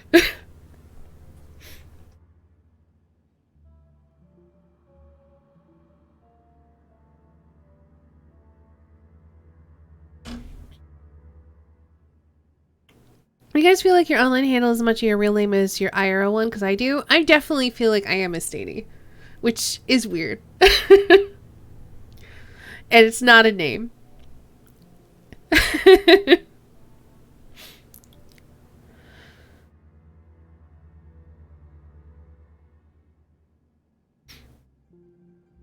In Denmark, you just have to shout hell or pernil, and there's often someone saying yes. Anyway, I'm going to go back to Isabel, who has a very pretty name. And I love that she has a 0 in her name because she's a hacker lady. Isabel peers past you into the bin as you search. That's interesting. There's a lot of storage memory, IO handlers, and active memory in this bin. I'm not seeing any MPCP hardware, response increased chips, or anything related to the hot shit decking Magpie was supposed to be into. In fact, you couldn't even build a full deck with this. Without the MPCP, it'd just be a glorified conlink.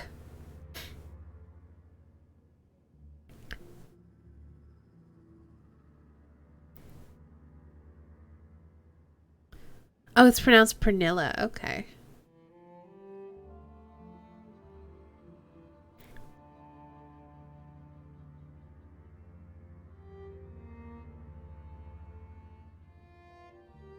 What do you think it means? Well, if I had to guess, I'd say somebody's cleaned her out. MPCP response increased biofeedback filters and all that. They're easy to move, expensive, and highly illegal. All the rest of this crap is good, but it's nothing you couldn't pick up in any electronics shop. You'd have to know what you're looking for, though. Only a good decker would know what they're seeing. Could Magpie have taken them with her? Isabel gestures towards one of the other displays. A pair of small cyberdecks sit inside the locked case. I guess so. But if she did that, why would she leave her completed cyberdecks? No, I think this was theft.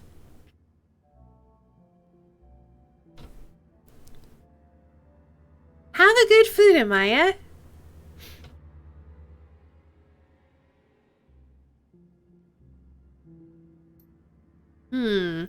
So she was robbed. Interesting.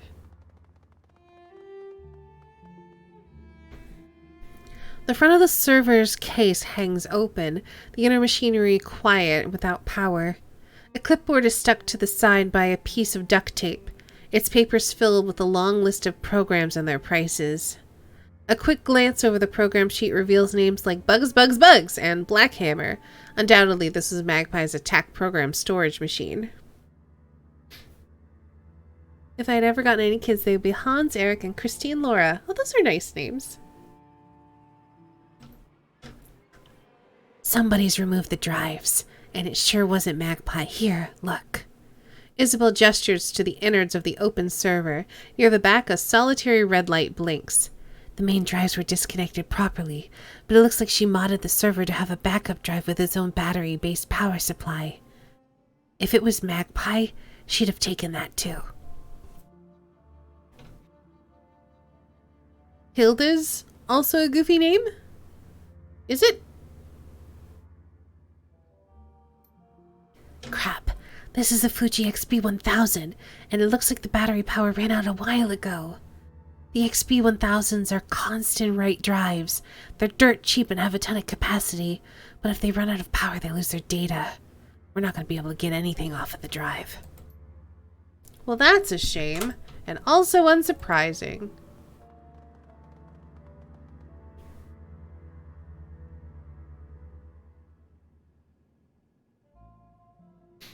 I always said that if I had a boy one day, I'd name him Corbin, because I love the movie The Fifth Element. So, if you had a girl, would she be Lilu?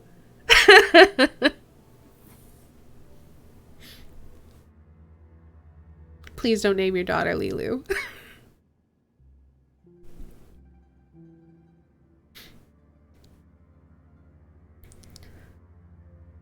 Magpie's desk is the kind of mess most people would only associate with a rat's nest. Hoarders and deckers. The surface of the desk is littered with cigarette butts, half-finished cans of soy calf, and scraps of electronics. How about Wee Woof as a girl's name? Partial to Lorana from Dragonlance and Flint. Fair.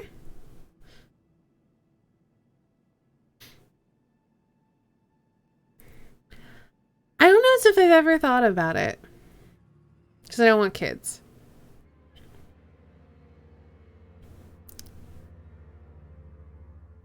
This convo reminds me of the memes. Dad, why is my little sister named Rose? Well, your mom loves roses. Gee, thanks, Dad. No problem. Halo combat involved.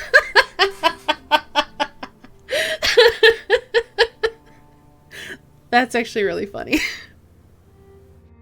Hans and Christine are my great-grandparents' first names. Aw, that's sweet that you'd want to honor them that way.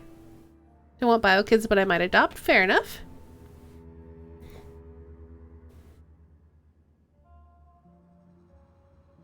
Kaylee because of Firefly. Can you tell I like names that start with K? Yes, I can.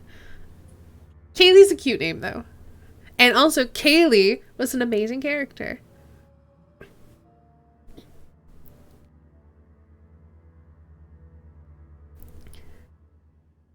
A towering pile of empty instant noodle bowls sits next to it. Their sides are blazoned with Honest Wang's instant old-time Lamayan. Or Lamian? And depict a line of a top hat wearing caterpillar dancing with canes. Streamer laughed at a meme. Who are you? What have you done with a Stady? I'm sorry. That was it sounded more like a joke than a meme. Like it was actually understandable. I don't know.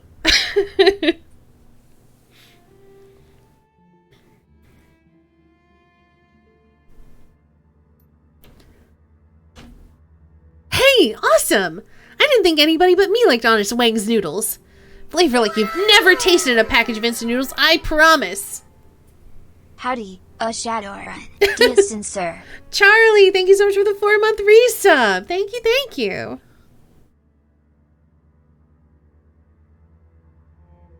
Rose is a name I could never give my potential kids as a first name because it's my surname. Well then.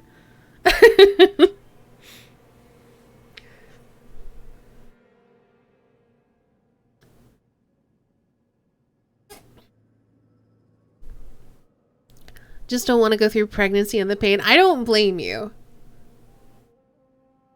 Kylo Rose.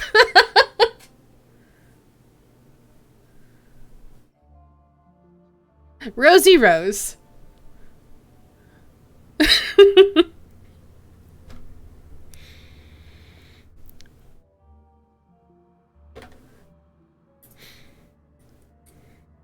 A very Rose. Ah.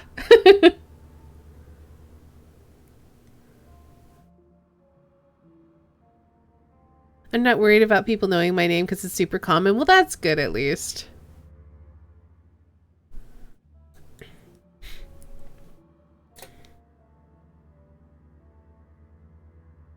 Is this game before or after Shadowrun? What do you mean by before or after Shadowrun? It is Shadowrun. Bob Rose. Ah, yes, perfect. Have a great rest of your evening, Ice Bunny. Thank you for hanging out.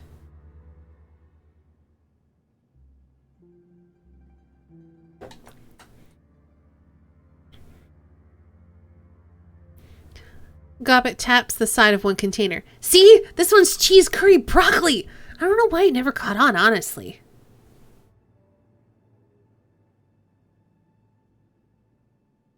As long as you don't call them multipass. Oh, wanted to ask if it's before or after Dragonfall. I think it's after Dragonfall. At least the game came after Dragonfall was released. So it goes Returns, Dragonfall, and then Hong Kong. As far as the timeline is concerned, I'm not sure.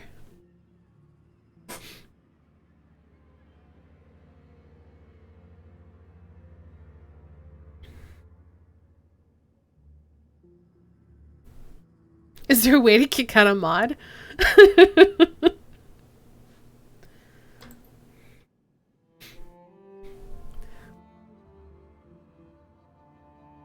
I mean, I guess if he does terrible things that are not befitting of a moderator.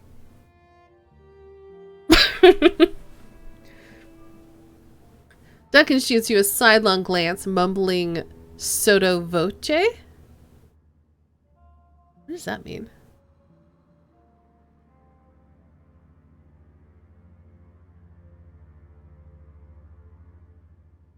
I only played that one for a bit and really enjoyed the cars. But yeah, I'm going to be playing Dragonfall at some point once I finish this one. And I'm looking forward to it. So far, all of these games have been really good. Gee, who could have passed up the delicious taste of cheese curry and freeze-dried vegetables? Gobbet seems oblivious to Duncan's sarcasm. I know, right? People out there have no idea what kind of culinary delights they're missing. Well, anyway, let's search the desk. Mean. You gingerly root around the desk, doing your best to avoid the more disgusting piles and spills. It isn't easy. The desk's drawers are stuffed to overflowing with receipts, cigarette packs, optical chips, and cables. Most of the contents are boring, useless, and disgusting.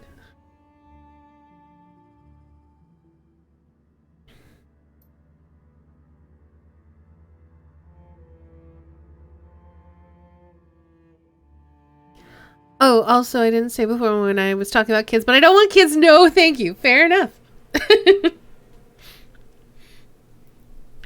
Derek seems alright. Only seen one stream and he died a lot. What were you playing? Was it more vampire or was it something else? I always miss Derek's streams because I wake up really late. And he's usually done streaming by the time I wake up and it makes me sad.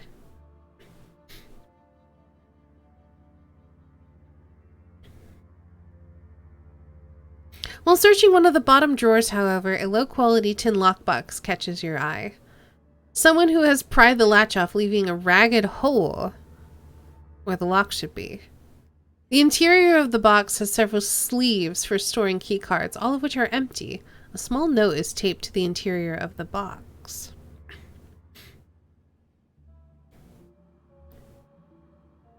Sokka's incorrect. My gaming was excellent, very epic. I feel like that sort of stuff needs to be said out loud. Otherwise, the universe is like, oh, here you go. I have no interest in being pregnant. I will just say that. I have learned way too much about what the body goes through in pregnancy. No, thank you. I don't want it. Mad respect to people who put their bodies through that. Ali Wong's stand-up ruined it for me. She went into great detail. For me, I literally had to learn about a lot of it when I was studying radiography. But you get to be a meat mech. Yeah, there is lots of tearing and pooping, urinating. Your pelvis literally unhinges. It's a whole thing.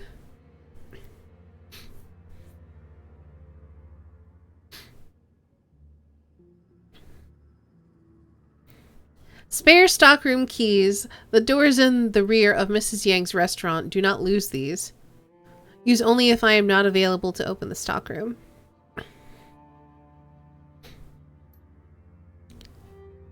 I was talking with my folks last week and they told me one of my friends from high school has like 6 kids and I was like, ugh.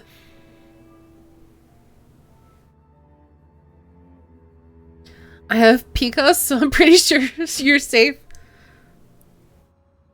There was someone here in chat on Tuesday who was like, I feel like he was like the oldest of 12 and had like 12 of his own, and I'm just like, what the heck? I'm gonna remove myself for a bit. Whatever you need to do, Sok. Welcome back, Kulan. It's all good. We're gonna need you to learn about how the bones get super messed up. Kinda.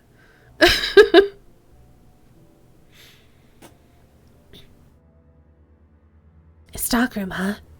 So who broke the lockbox to get the keys out? Probably whoever cleaned out Magpie's equipment. I'm thinking you're right. Whoever tore the latch off the box was in a hurry.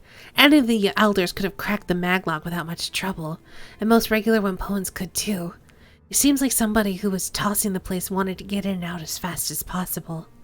If someone was after Magpie's gear, her stockroom would be a gold mine.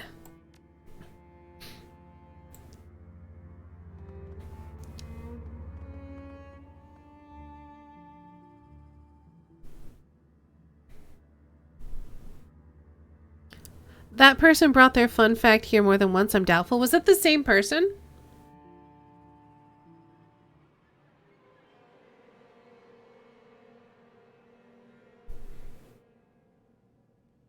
Because, yeah, they could be lying. Who knows?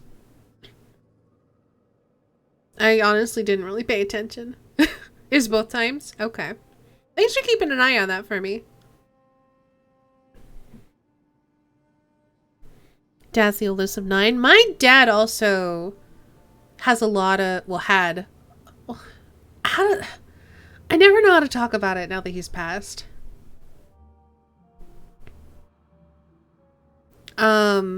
He came from a big family. I'll put it that way.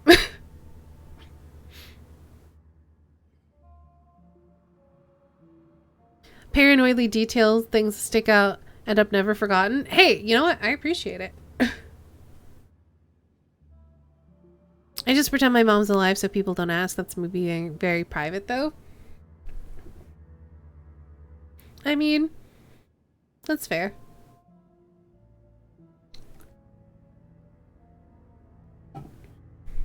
I feel like if I had been closer to my dad, maybe it'd be something that I would keep closer to my chest, but we were kind of estranged, so I feel like it doesn't hit me as hard as it could have been.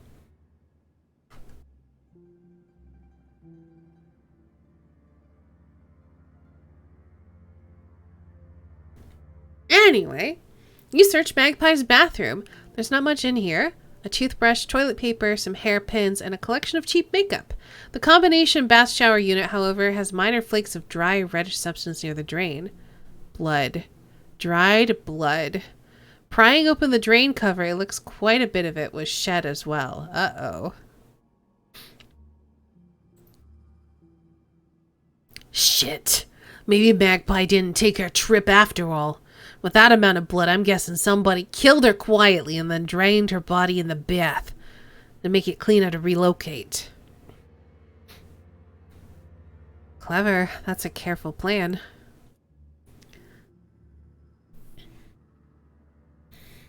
I consider my mom from a big family, and that's with her being 4 kids.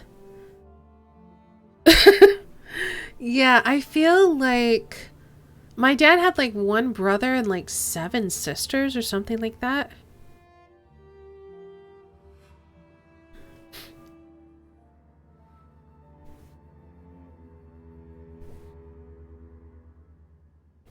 I'm thinking there's a lot more going on with these murders than we were initially told. First, they don't even mention Magpie to us, and now it looks like she's been killed? Something's not right here, Queen Bee. Let's not mention this to the elders. If they're hiding anything, they might start cleaning up their tracks better. It's a terrible accent. Enjoy. Murders. Somewhere around there.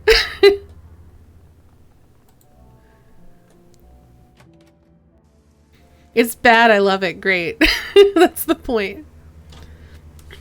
My dad was the youngest of 5, but he was also the youngest by 18 years, so he grew up mostly alone. Interesting. Let's just say Connecticut. I mean, it's supposed to be kind of Jersey, but like in a terrible way.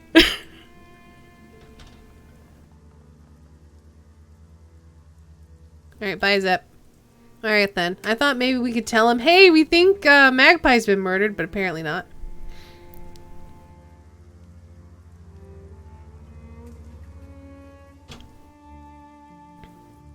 New Boston, Old Jersey.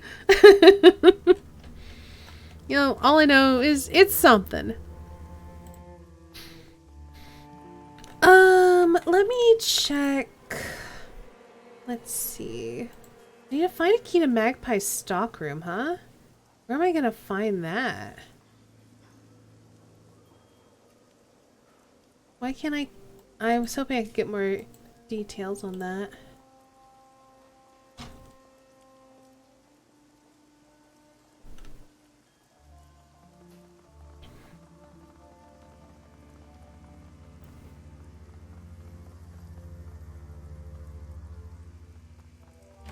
Fact, I think New Jersey is lovely, but I like most places. Well, there you go.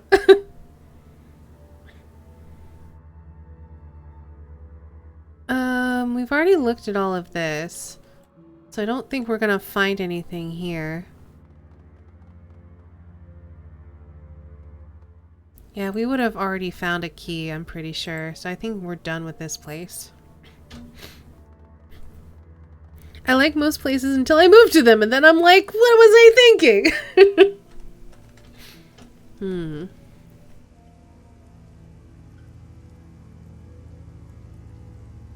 I guess maybe I'm gonna save it. And then, oh, you know what? Let's talk to the detective dude. There's a big difference between a place being nice to visit and it being nice to live. I would agree with that.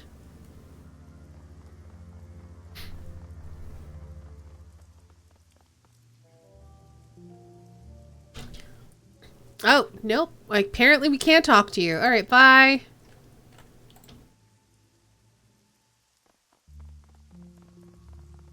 I think Rome is fantastic to visit, but I'd hate to live there. What makes you say that? And I'm just curious. I'm not, like, arguing with you. Ooh. I can talk to Rainbow now. Hello. This woman sports brilliantly hued hair that shifts colors, scintillating with every passing moment. I wish her hair was a bit brighter then. She is powerfully built, a natural athlete, or someone who works out a great deal. Notably, a large shotgun rests on an arcade cabinet next to her. She affords you a short glance as you approach. When she speaks, you note a peculiarly lyrical accent to her voice. Do I? How am I going to convey that? I will hydrate. Thanks, Dezo. It's very touristy and busy all the time. Fair enough. Delusional about Edinburgh. Only been there once for 5 days, but I love it.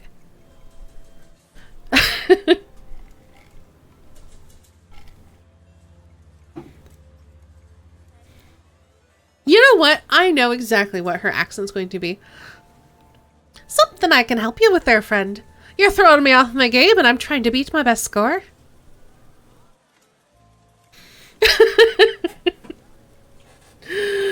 Oh, jeez. That's some interesting hair you have. No, we'll go with this. Tank War Europa. I haven't seen one of those cabinets in years. The woman's mouth twists up into a wry grin. I mean, me neither. Managed to find this one near by accident. But I heard the music and I thought, hold on there, Rainbow. You know that tune. After a few moments, Rainbow's game is suddenly over, her tank obliterated by a barrage of air-to-ground missiles. She hisses her breath through her clenched teeth. Piss on ya, ma! A right robbery that was! Right then. Rainbow shakes her head again and turns to face you fully. You don't seem like them one poems. They're all I might touch, ya. Maybe you are too. But you don't advertise it like they do. What's your story? I miss Lily too, Derek. My fave action so far, good. It's one of my favorite ones to do. Every NPC in this game, I'm always mildly suspicious they're a backer just having fun. They could be. I'm looking into the murders that have been happening. Ah, that's some nasty work. Bodies hacked up, chunks bitten out of them. Make sure you load it up for something big and ugly, that's for certain. Where are you from? I can't place that accent. Born and raised in Dublin! Down on the banks of the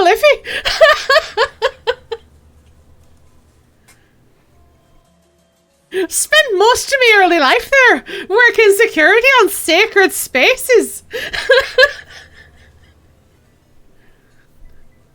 You know, historical sites are underdeveloped land.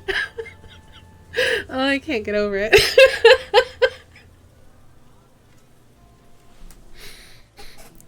It's the only accent I could think of that I do that's like a little bit musical. The green movement was big in those days. It was a bit like being a park ranger. But sure didn't it beat some dead-end desk job? Spent a lot of time around County Dublin and Wicklow. Always loved animals, and then I found out being a ranger put me in close with them. It was a good time, yeah? Make sure the buddy new species like the bogies and the centaurs didn't upset the ecology of Wicklow National Park much. Also kept the nastier bits like the whatever that is. Each you see, I don't know how to pronounce that. Running amok across populated areas. Good news, I'm done with work and I come back with some delicious voice acting. Welcome back, Kelsa.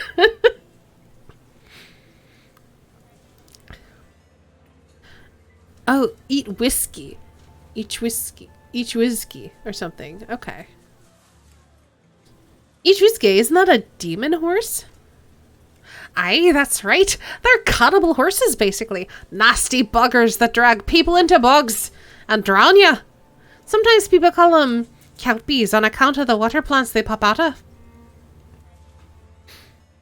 How you doing, Kelsa? Well, obviously you're doing pretty good because work's over, so that's good. Too small to read on mobile. Apparently sounds a bit like whiskey. It's, well, I can't go back. UISGE. Not that easy to read on PC for what it's worth. That's true. Even for me, like just something about the font, maybe the fact that I might need new glasses makes it a little bit hard to read. Anyway, as I was saying, problem was I just started to develop this wee knack. Just a small thing. I keep magic from working when I'm around. Spells don't go, spirits fall apart. And the paracritters get real feisty. Oh, it's Scottish. Ah, thank you. It's more pixelated here for whatever reason. I would assume the downscaling. Because I don't stream in 1080p, but I'm playing in 1080p.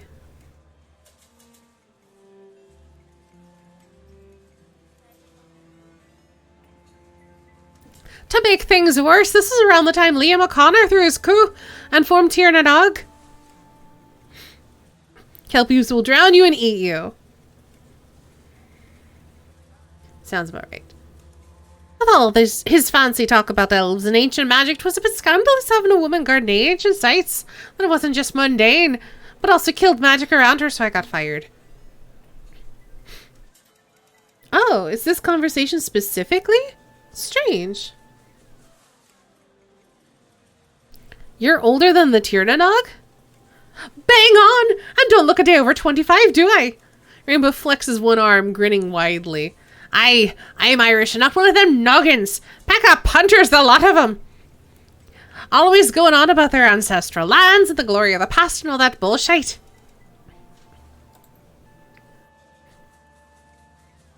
I saw him kick dozens of old Irish families off their land just because their ears weren't pointy enough, or they didn't meet some stupid arbitrary criteria of old nobility. It was that kind of thing that brought back the IRA, just like the battle days and the Troubles. Out of a Kelpie, but only a horse, and even more of a jackass.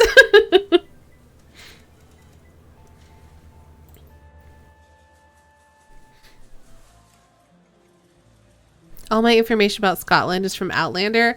I watched some of that, and I had to stop watching when it got really rapey.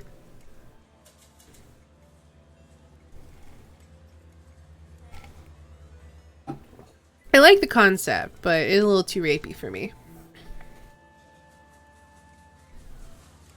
A lot of the future past of Shadowrun's very political. That's true.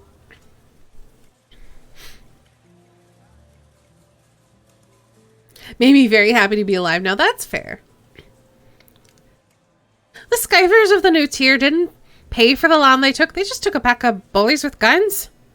Rainbow scrunches her face up into a disgusted sneer and Mock spits at the ground. I've always been sympathetic to the little guy in a fight. They offered to pay for my help, so I said yes. Simple as that. A cyberpunk game? Political? Never.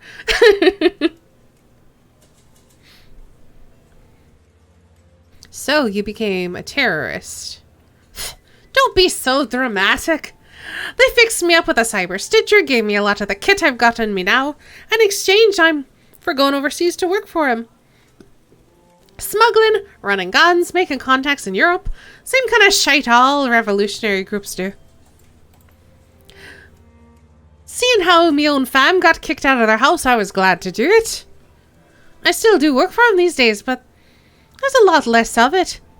Lady Day cracked down on dissidents, but good. So what are you doing in Wampoa Garden? Me? I'm a bit of a big game hunter these days. I get into strange places and I look for some sort of parrot critter I've not seen before. Then I put a bullet in it. Only the nasty ones know. No point in hunting a Talis cat or such. It's only things like gargoyles, barghaists and whatnot. All the work I did with them in my youth does a good job keeping me alive. Basically, all racism happened yet again. Rapid fire once the Sixth World was born. Yep. I was out in Jakarta last year hunting one of them Indonesian vampires. You ever heard of them? Call them Liak or Pernangalans, or depending on who you ask. Their heads and guts come out of the body cavity and they fly around like a giant messy pile of pasta. Oh, jeez. Rainbow bears her teeth and pantomimes floating around. I did that too when I said that line. Took me a solid 2 months to track her down, but I did. Apparently the flying spaghetti monster is real. Hey, Critwitch, welcome. Once the job was done, I asked myself, okay, Rainbow, what's the best place in East Asia to find some action? So Hong Kong it was. All the cheer what's it's here mean a bigger concentration of odd critters than you'd find in a city usually. Weird lady vampires and just like leave their lower body in places so like it's a pair of pants. Jeez.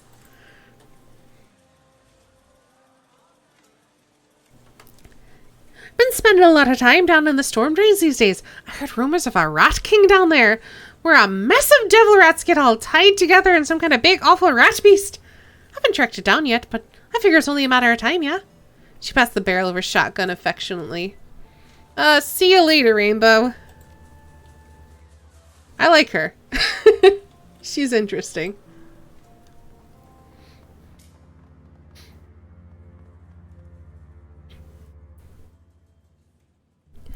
Welcome, ma'am. Welcome to Quack Atelier, home of the finest clothing in Wampoa Garden. I am the owner, Master Tailor Winkay Quack. How may I serve you today? I didn't expect Wampoa Garden to have tailors in it. Many people don't. There's a mistaken impression that we Wampoans are only interested in technology and the Matrix. But even technologists need clothing, don't they? And many of us gravitate towards lines of work where added protection is required. I myself am a material scientist as well as a keen follower of fashion trends. Fashion is technology. There you go. Rainbow is bae. Let's keep her. I wish we could. What kind of material science? Fiber related, of course. Primarily aramid fibers, graphene composites, and dilettants. It affords me a certain unique perspective when designing clothing that is not only beautiful but defensive as well. I specialize in high fashion body armor, similar to the kind crafted by SecureTech or Vashon Island, but with a much more personal touch. If you talk like this all the time, I'd marry you. That's my official proposal. Well, I don't. Well, let's take a look.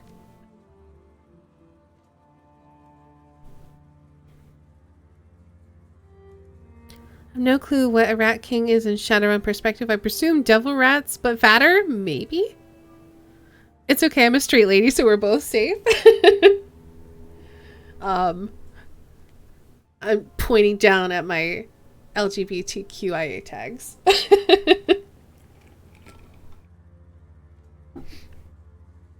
Just love whisper voices. Fair enough. Alright, what's she got? Nothing exciting. She does have this, which I think is more armor than I currently have. Sounds like Rat King, but made out of devil rats. Yeah, it's like a It's like if you took all the devil rats and tied their tails together and then got a giant ball of devil rats. That's Rat King.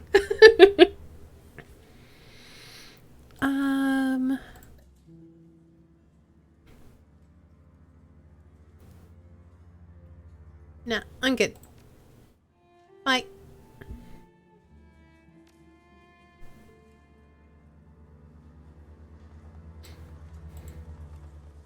Okay, I can't go through there. So I have two things to do. I can talk to Elderna, or I can go into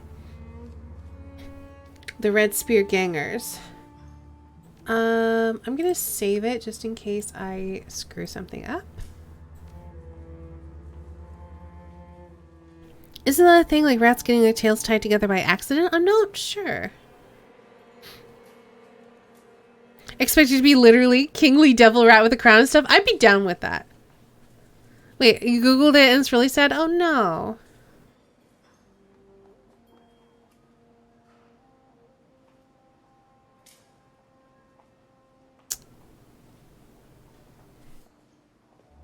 Alright, let's try asking the question. Is there anything else we can do for you, Queen Bee? Why did you let the HKPF into Wampoa Garden last month? Tang is taken aback by the question. For a long moment, he says nothing. Post bee emotes to cheer me up? Yes! More bee emotes.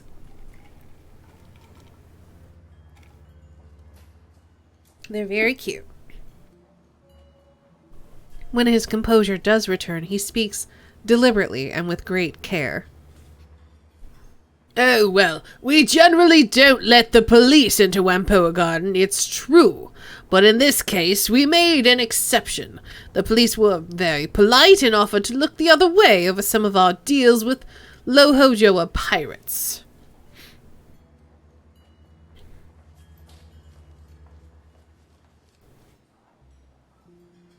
The cute one is so cute. I'm really happy I have all of the B-motes. To be or not to be? Aw, cute. They also made it clear that if we refused, they might not only take an interest in our deals with the pirates, they would call in the Special Duties Unit and force their way in. We have repelled the Hong Kong police force before, when they tried to push us around. We could probably drive off the Special Duties Unit as well, but the cost in blood would be too high. Nurse shrugs non-committally. Since they want hunting Wampoan, we saw no reason to refuse the request. Who were they here for? They didn't say, and we didn't ask. The HKPF isn't exactly forthcoming about their business, and we've found that less we know about their interests, the safer Wampoa Gardens is. When you take an interest in the police, they return the favor.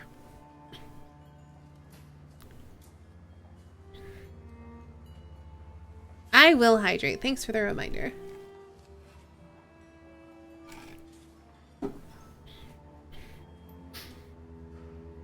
Well, as far as I know, they went into the parking garage, there was a gunfight, and the police never came out. More showed up a few hours later looking for the missing officers. We didn't let those in, though. We just delivered what was left of the bodies to them. And why didn't you let them in?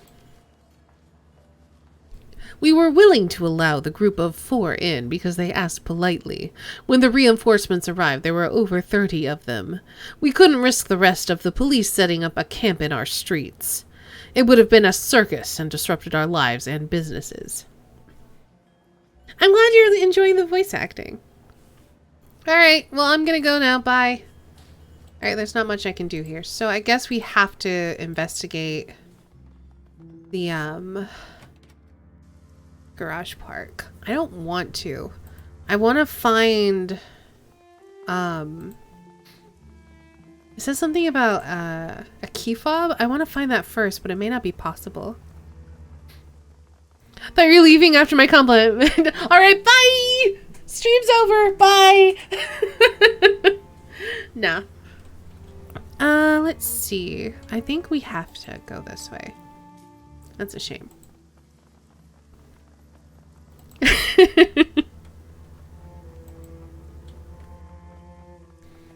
could be that they're the one who have the key fob, though.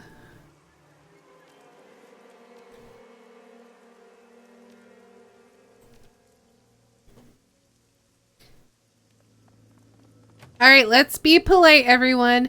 No one, be mean to the gang.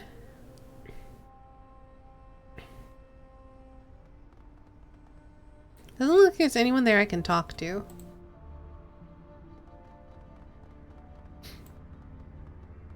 Oh, there's blood. Okay, good to know. Let's go this way. And thing is, I think we have to be polite rather than tough. But I do have crime etiquette, so hopefully that will help. Time for me to read my scary story and turn on the lights.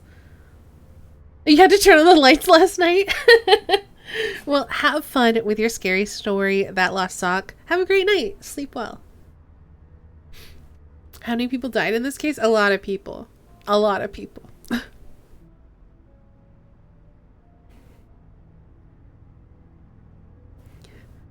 That's far enough, lady.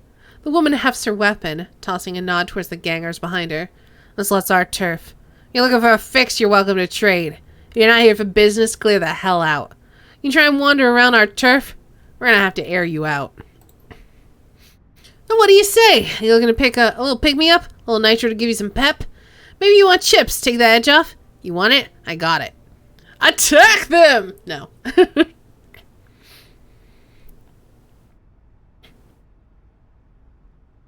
Can I look around your garage? Woman, are you deaf? What the hell did I just tell you? No, you goddamn can't wander around our turf. The ganger shakes her head, mumbling something about idiots with no memory. Oh, interesting. If I had socialite etiquette, I could use that. Let's use our gang etiquette. We're out here because of like 2. We're up to 6 now. It's a lot of murders. I'm on business for the Wempo and Elders. You're only here because they tolerate you. They hear you blocking me, your ass is gonna get kicked all the way to Soon 1. The ganger shifts nervously, glancing around at her allies. Okay, I'm listening. What kind of business are you on? I'm investigating the murders of the other Elders. The gunfight with the HKPF might be related. Alright. We only moved in here because the Wampoans are too shit scared of monsters and ghosts to come back in. The elders told us it was alright if we moved in here. Seemed happy to have us camped out, honestly. Look around, knock yourself out. Just stay out of the way of our business. Yeah, I'm gonna have to talk to you because I need to find that key fob. But first, we're gonna look at where the police got murdered. Murder, murder, murder! Yay!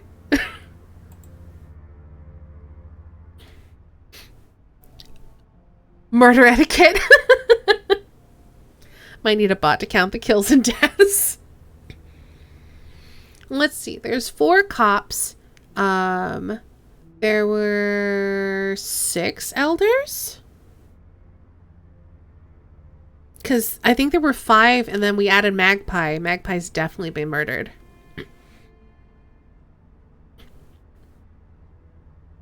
Dried blood and clots clog the drain. As you look closer, however, something catches your eye. An off-red color that doesn't match the hues of the gore around the drain. Or there's a space down in the morgue. Better kill someone. Oof. Bending closer, it appears to be a small nugget of some kind. Yeah, I'm gonna take it. Ooh, and I can decipher the emblems because I'm an academic. I apparently studied everything. The nugget, upon closer inspection, is a chunk of some kind of synthetic ferroplastic. It's got ragged edges as if it was broken off of a larger object. A number of small markings are partially obscured by scratches. Brushing away some of the dust, you peer at the fragmentary bit of ferroplastic. The scratches and markings on the nugget seem vaguely familiar, and after a moment it strikes you. You're not seeing the entirety of the markings, as the rest remain on the parent piece of ferrocrete. What do the HK stand for? Do they mean the weapon company? I think HK probably means Hong Kong.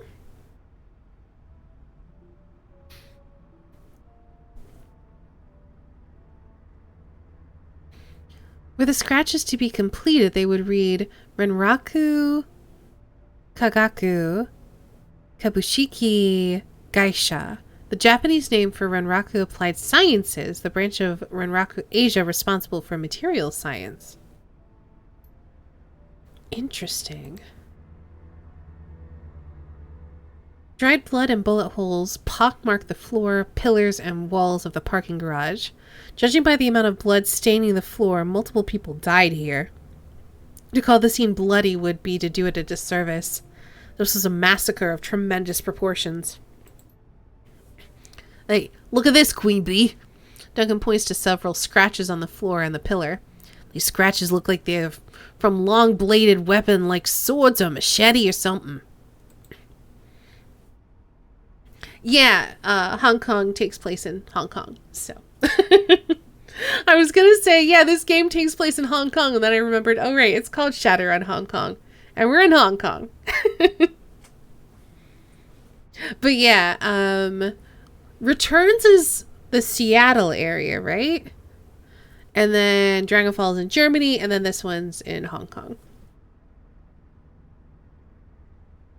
With the number of bullet holes in the wall and cars around here, they must have been spraying wildly.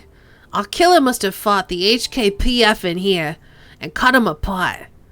And since they never found a body, I gotta assume the killer got away. Duncan checks the chamber of his assault rifle.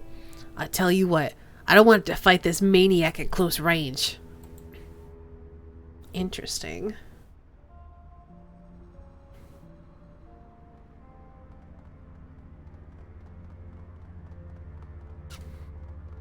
Alright, I'm going to save it before I talk to her again. So far we're doing good, but I'm worried. Yeah, I'm hoping we don't have to fight whoever that is at all.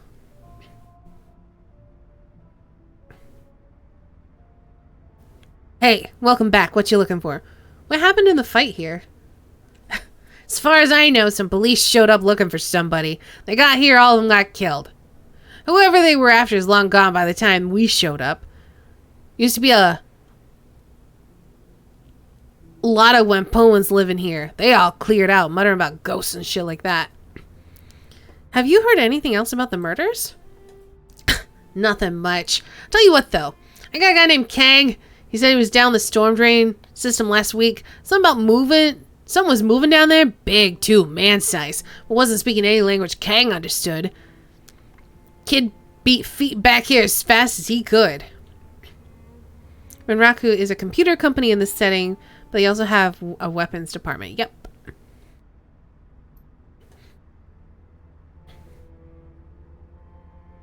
I remember Renraku being one of the, like a Renraku deck being one of the decks you can get, I think. So I think they're mostly like electronics. But obviously they do weapons and stuff too.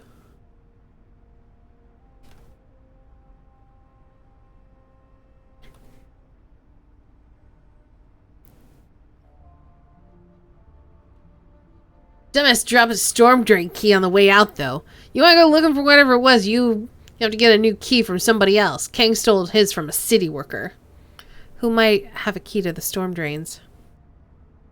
There's a guy named Porter Lamb who's got keys to pretty much everything. He's somewhere between a cop and a handyman. You can also mention some elf woman with crazy colored hair who managed to scam a key. He said she hunted paracritters down there, devil rats and shit. Alright. Some of the beetles you're selling look awful lot like they came from Tong's shop. Yeah? Why do you care? Must have gotten them recently. How'd you know Tong was dead? Oh, So if you stole these from Tong's, maybe you saw something I can use in my investigation? Yeah, I guess that's fair. It's like this. Broken Thumb Ewan was walking down the street. Sees this guy going into Tong's joint right at closing time. Tall guy hunched over. had shitty gray rain poncho draped over him. Now, you can figure that's weird as hell, so he posts up and waits. Here's the guy comes out soon, because Tong's closing up shop. Nothing. For 15 whole minutes, guy comes out, hustles down the street with nobody saying boo. I figure he was waiting for an ebb in the crowds. You can see some blood smeared on the door, though. So he goes to check it out. Inside, total carnage. But you know what? Tong's not going to be using his gear anymore, so to hell with it. You and Jack's a lot of it. Business is business. You damn right it is. That's all I know. Guy had to be the killer. Tall, gray rain poncho, hunched over. Also smart about how he came and went. Alright, well, I'll see you later. Hooray! We didn't have to attack them. That makes me happy. I don't want to randomly attack people. There's no point in it. Okay, so...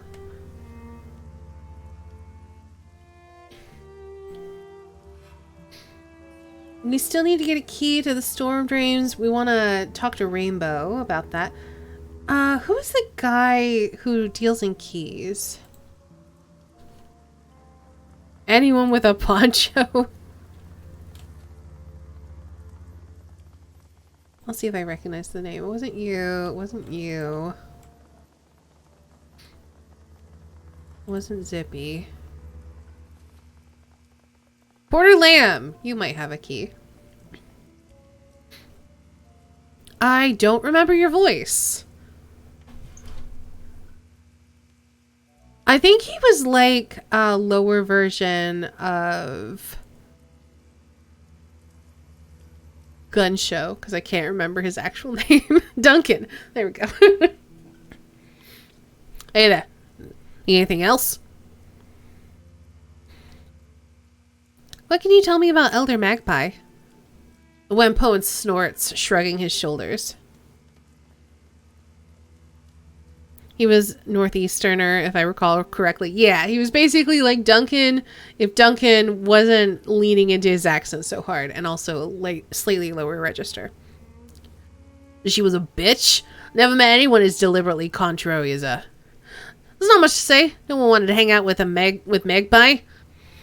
Even though she was the newest elder, she acted high and mighty around everyone. She blocked deals, argued against the Nakamura, and knew just because she could. Duncan's putting it on, got it. Sure, yeah. Why was she so contrary? Just her nature. She loved fights and gossip. Any chance to cut somebody else down, she'd take it. I guess I always figured she had some deep-seated insecurities and covered it up by attacking other people. It looks like somebody went through Tong's things. Has anyone else been inside? Not since I've been here, but before Ip found him, could have been anybody, really. Ip had a key to the place, but the lock's total crap. Anyone half decent at cracking maglocks could have gotten inside. What's missing? His BTLs, hard drives, and cred sticks are all missing.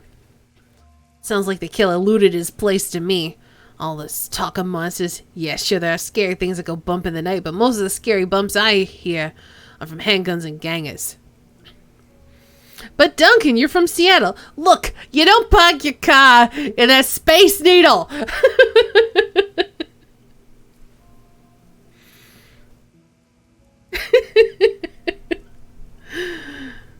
It's fine.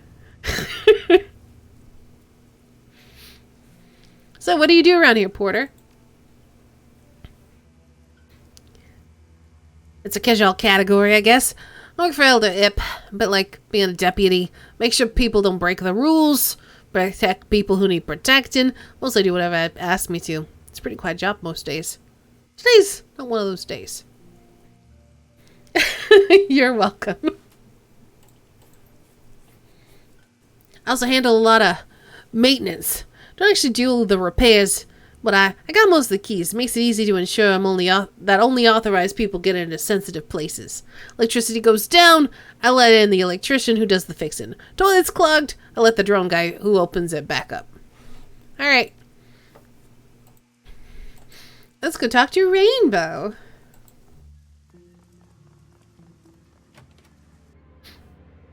Because I'd much rather talk to Rainbow than that guy. Rainbow. Hey, good to see you again. Something else I can help you with. Do you have the key to the storm drains? Of course I do. How else would I get down to look for strange, creepy crawlies, eh? What'd you ask? Can I borrow it? I want to investigate something down there. Aye, sure. Watch your step down there, though. The drains are a mite bigger than people normally expect. Rainbow tosses you the key. Best of luck. See you later, Rainbow. Cool. I still haven't got, Magpie's stockroom key. I don't know where to get that.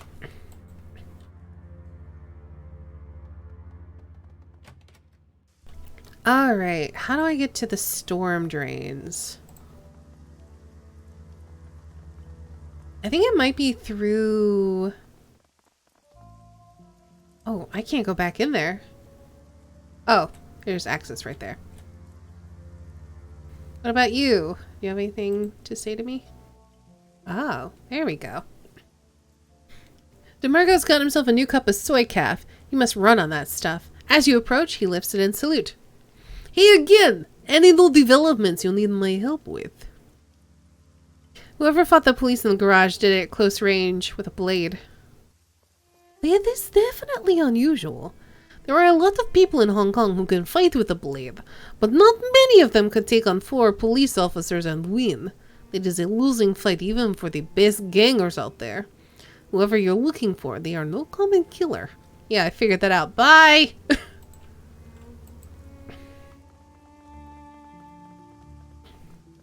Well, let's save it.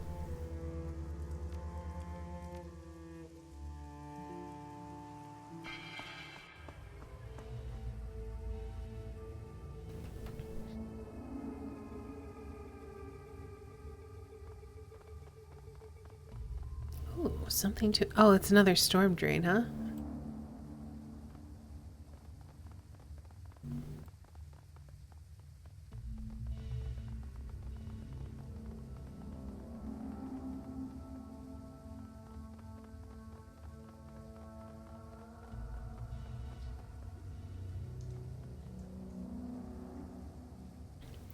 Despite the darkness, you see something glittering at the edge of the drain. Looking closer, it appears to be a necklace chain of some kind. It's become caught in the drain's gate, narrowly avoiding falling down the deep pit. Yeah, I'm gonna take it. Lifting the necklace out of the drain, you turn it over in your hand. It's a simple silver pendant on a chain. The silver pendant depicts a long-tailed bird in flight. A magpie.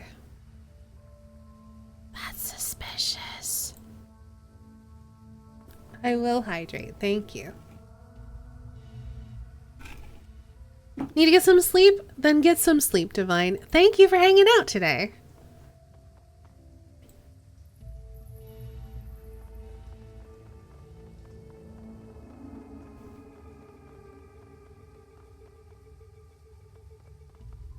Oh no, body parts. Check my calendar today and I have an important customer meeting in the morning. Ah.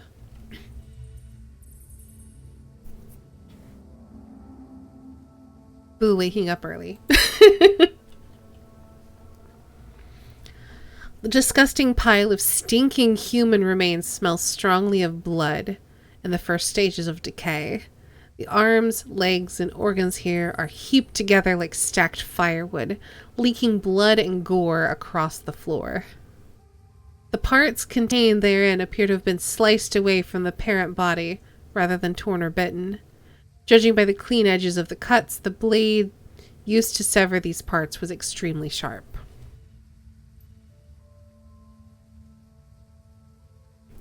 This is a whole world of messed up, Queen Bee. Isabel takes a moment to suppress a retch. You think the killers stashed these here? They're stacked. They've been organized. This is our killer, all right. Looking closer at the pile, one part stands out. It's a severed forearm and it's covered in tattoos. Words in a Slavic language and shining lighthouse adorn each forearm. And the rune-like images are inked on each finger. On the back of the hand, there's a skull inside the square. Whoever owned this arm isn't likely to be Wampoan. The tattoos look like they were poorly drawn and inked by hand rather than a machine. Most likely Russian criminal tattoos. Strange.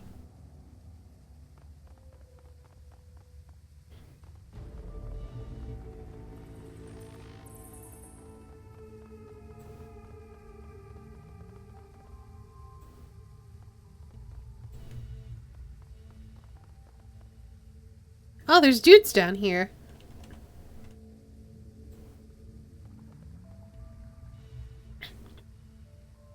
As you round the corner, you hear voices speaking just loudly enough for you to make out coherent sentences. The speakers are definitely not local. They speak with a slight Slavic accent, and their clothing is heavily armored. Around them are a number of crates and boxes, all mostly filled. Looks like the group is packing up. Well, I'm gonna use my only Russian accent I have for the lot of them. Hooray! Yaroslav says the boat will be ready tomorrow morning. He's gotten everything arranged for the Port Authority. We move the goods to his warehouse. He'll handle loading them onto the ship, and we can get paid right then and there. York spits on the ground. I'll be glad to be done with this filthy place. I will too. I hate having to hide these damn drains. It stinks down here. I hear the devil rats running down the walkways. It's a mess. And it's disgraceful. We shouldn't have to put up with this bullshit. Welcome back, Amaya. You're back and alive. I'm glad. And Alexander still isn't back from his little trip. We'll have to leave him behind if he doesn't get back soon.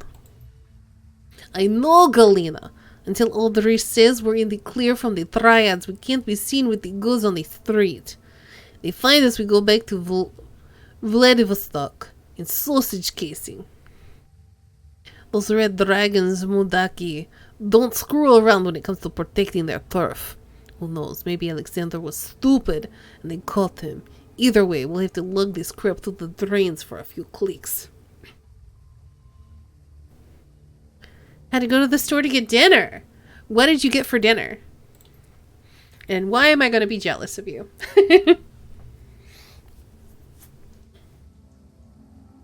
Several boxes near the two women bear a distinctive label.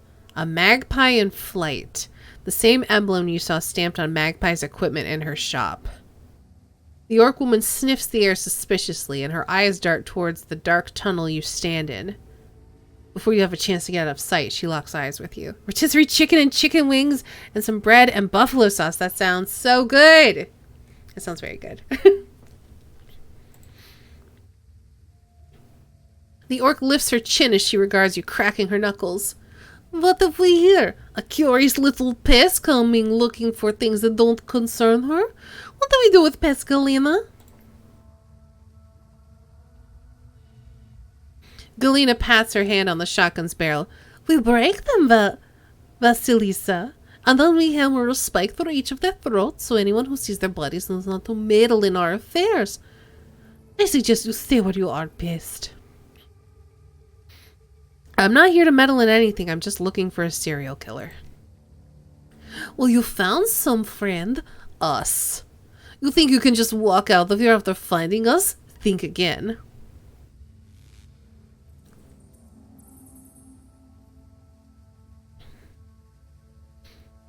I'm going to use my gang etiquette because they're gangers. Audrey is obviously the vor here. You're just enforcers, and he doesn't want a scene while you're in Wempo Garden. Vasilisa shoots Galina a sidelong glance. She's right, Galina. Audrey would have our heads if we had to break cover before the shipment was ready. Shit. Galina lowers her shotgun, though her posture remains wary. You don't care what we're doing? I have a job to do. This is incidental. So what do you want from us, then? You took Magpie's key cards, right? Yes, we did. Alexander took one earlier. He said he wanted to sweep the stock room, see if there was anything worth stealing in it. Vasilisa tosses you a key card. Here, we don't have time for this. We have to move this gear. You want to play detective? Go right ahead. Alright. I'm gonna save, and then I'm gonna see if I can talk to her again, or if she's gonna just, you know, yell at me. We'll find out. Hi.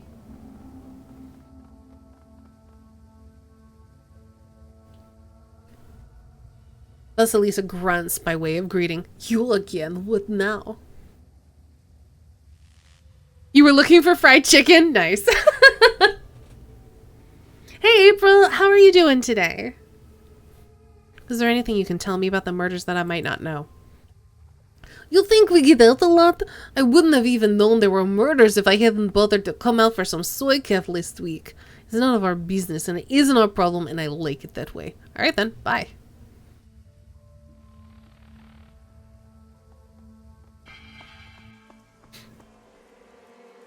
Okay, now we gotta get into her stockroom. Is that gonna be through her thing here? Probably.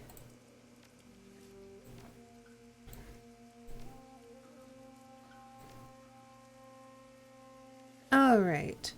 So we still need to search her stockroom and then find the killer. Cool. Making good progress.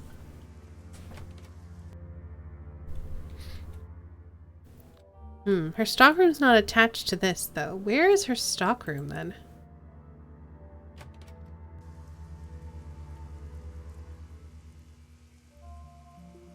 Is that it? Oh, I didn't expect you to be all the way over here. Pretty good, but I had lettuce in my Taco Bell last night and I'm feeling it today. Oh no! I'm sorry it bothered you. But I'm glad it was tasty. Alright, what are we gonna find here? I'm just waiting for, like, something to murder me. There's food here. Despite the table's crude construction, an artfully laid meal awaits the owner. Several small dishes are filled with pickled vegetables, while a larger plate is arranged with long slices of raw meat. The meat is a pale pinkish white, like raw pork, and it's covered in light soy marinade. What the heck? Poking at the raw meat, you discover that it's surprisingly tender. What's more, it has the faint aroma of marinade, as if deliberately prepared. Why would I eat raw meat? Also, it's not for me. Wait a second, though. I remember when Kai was here at the beginning of the stream, he said, eat all the food. They said, eat all the food. I am worried. Oh, no.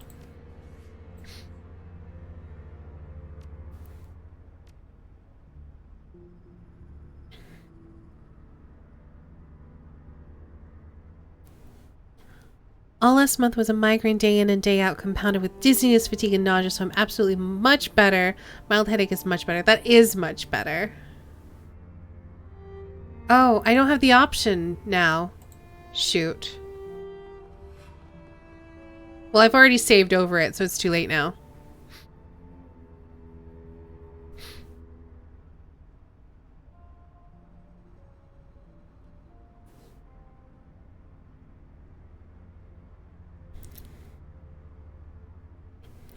This box is packed full of odds and ends. It nearly overflows with a collection of knickknacks, souvenirs, and assorted personal effects. There is no rhyme or reason to the collection of items. They appear to have been thrown in haphazardly. Among the contents of charms from various temples, a wooden mask and a paper fan. The wooden mask is extremely light. It's been painted with a pale white, and the surface is almost as smooth as porcelain. Delicate features and lifted eyebrows match with a bright red lip and delicately carved teeth. The teeth have been stained a deep black. The small charms are square cloth packets, each approximately 1 inch wide and 3 inches tall.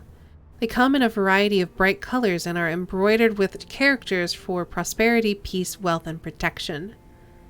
Inside each appears to be a folded paper prayer or fortune written in Japanese. Unfolding the fan, you tilt it up toward the light to examine it. The image depicts an East Asian city from the 19th century or earlier, curved roofs at sunset, beside a deep blue river. The two ships sail down the river, which is in turn spanned by a long wooden bridge. In the foreground, laborers carry buckets alongside the shore as a man on horseback rides in the opposite direction. In the distance, a pair of large red buildings dominate the city skyline, one large temple hall and a 5-tiered pagoda. As you step away from the box, you hear a slight click in the distance, the sound of a door's latch shutting. You are no longer alone in the stockroom. Uh-oh. Hi, friend! Standing before you is a man clad in heavy armor and bearing a katana on his hip. His skin is as ashen gray, his eyes dead white. His teeth are jagged and appear quite sharp. This is no man, this is a ghoul. The ghoul's blind eyes search back and forth as it regards you. It cannot see you, but you have a sense that it knows exactly where you are at all times. A hired gun. No doubt brought to bear against me by the Wempoan elders, a means by which they can lift the curse plaguing them. I salute your tenacity, but I wonder, will you hear me out before raising your weapon to kill me? You don't seem interested in eating me, so why would I attack? Yes, I am not only talking, I am reasoning as well. And, since you have not attempted to kill me, your own higher faculties are engaged. I am a curiosity to you. The ghoul bares his teeth, breath rasping over them as he inhales. You wish to know not only what I am, but what I have done. As for who, you may call me Gaichu. I know who you are. You're the one killing the Wempoan elders. You are correct. I have killed all of the Wempoan elders to date, though only Elder Magpie was according to my initial plan. I regret the deaths of the other elders, but it was necessary. Explain yourself. This affair began simply enough. As you may surmise, I am not someone who can be seen in public without great risk. Wempoa Garden is an excellent place to hide. No police or triad presence, and minimal interest in things that lurk in the shadows. Unfortunately for me, Elder Na discovered me through communion with her spirits. Rather than kill or chase me away, she came to me with a proposition. Na and the other elders were having problems with one of their number. An elder named Magpie had been holding many of their plans hostage, and would not budge. They could not remove Magpie, however, because her services were too useful to the Wempoans at large. Na offered me payment to dispose of Magpie, and I accepted.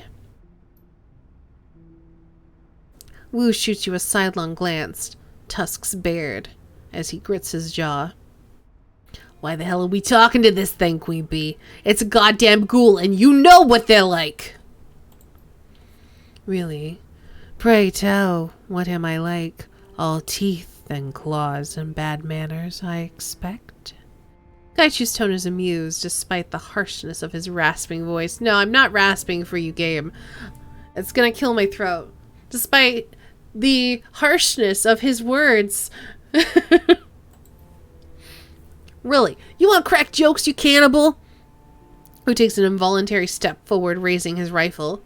You're the kind of monster that devour a family, just because it's convenient. Remember the 162's, Queen Bee? He's just like him. The 162's were a gang, Wu, in the Barrens. Like that makes a bit of difference. Go on then.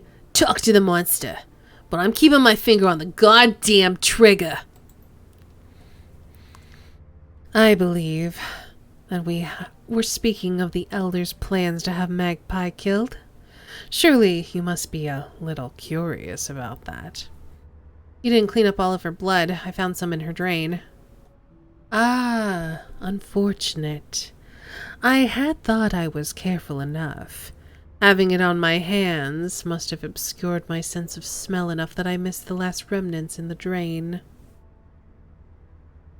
Really wish the games would specify their voices before they started talking. Agreed. Your voice is very good for him. I think it suits. Like, we know that he's like a cold, calculated killer.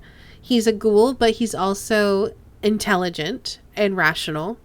And he clearly has a sense of like finery with his like very nice meal laid out. So I think it works. I'm not rasping. It's going to kill my voice, so. I disposed of Magpie's body by emptying the blood in the bathroom. Then I cut her up into more portable pieces. Those were placed in a plastic tarp, which I took to the storm drains and hid. Gaichu nonchalantly waves a hand, his tone flat and unconcerned. It's unfortunate, but my survival depends on consumption of raw metahuman flesh. Letting such nourishment go to waste would have been a foolish error. Why kill the other elders then? I contacted the elders, not in person, of course, and they arranged to exchange payment. I assumed that since the job was done, No would be a woman of her word. Baring his teeth, Gaichu hisses his next words across clenched teeth. I was mistaken. I arrived at the nearby parking garage the elders had told me about. They cleared out the other Wempoans under some pretense, though I'm not sure what ruse they used. The elders never showed up. Instead, several members of the Hong Kong police force arrived. They were more heavily armed than usual, so I suspect they knew something of my nature. I saw scarring on the concrete from bullets and blade. You killed them with a sword. And my hands, yes. My blindness precludes the use of ranged weapons. Unfortunate, since I was an excellent shot before I became infected. But my skills at grappling and kenjutsu have only increased. A battle of swords is a clash of souls. Mine was stronger than theirs, and they perished. A betrayal of that sort cannot stand. Not only was I not paid for my time and effort, the Wempoan elders treated me like a common animal. And I am so much more than that. Reputation is everything, and I had none. I had hoped to build a network of contacts so that I would be able to continue finding work. But with that treachery, my hopes were dashed. I decided to become the monster they had feared. One by one, I have eliminated them. They know how to contact me, and could have ended their nightmare at any time by making amends. I would have asked for more money, but I would have ceased my hunt, yet they did not. Instead, they contacted you, no doubt asking you to eliminate me where the police had failed. So I ask you, what now? What will you do? Will you attempt to finish what the Wempoans started, or will you treat me with the same humanity I have shown you? I mean, I've made my decision. I'm not going to kill this guy. I mean, on the one hand, murdering a bunch of people in revenge is not cool, but on the other hand, they tried to murder him, so they're both shit. So why would I kill him to help killers, you know?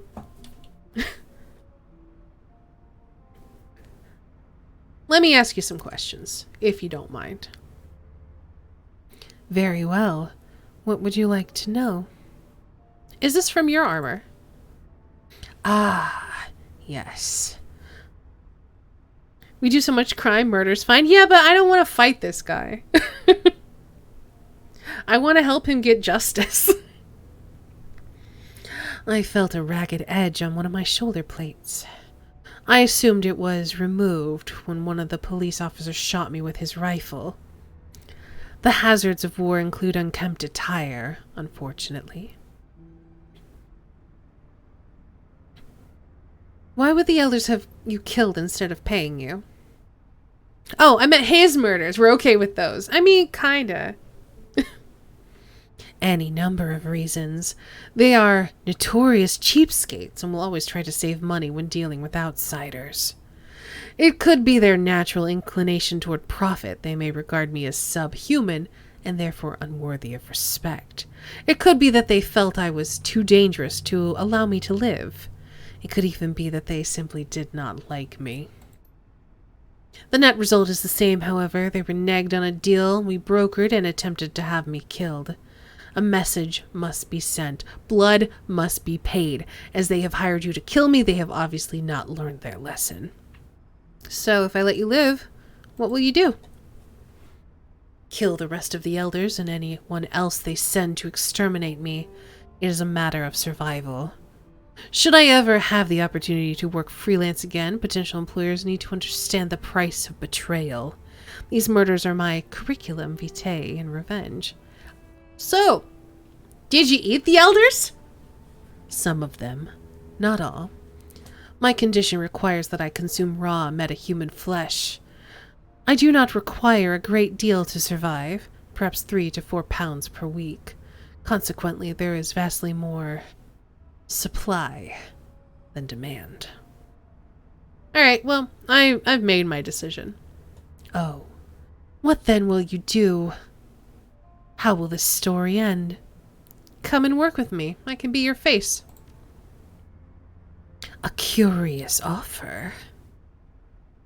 And what of the elders? Will you allow me the satisfaction of killing them? I want to see what they have to say first. I would counsel you not to believe their words, but you have the sound of one who is as wary of the matter as I. Very well. Let us wait until a bit later in the night. Most pedestrians will be off the street, and then it will be easier for us to approach the Wampoa without being noticed. Sounds like a good plan. Yay! We did it. And by did it, I mean we are potentially recruiting a ghoul. And we found the killer, and we haven't had to kill anybody yet. Alright. This way.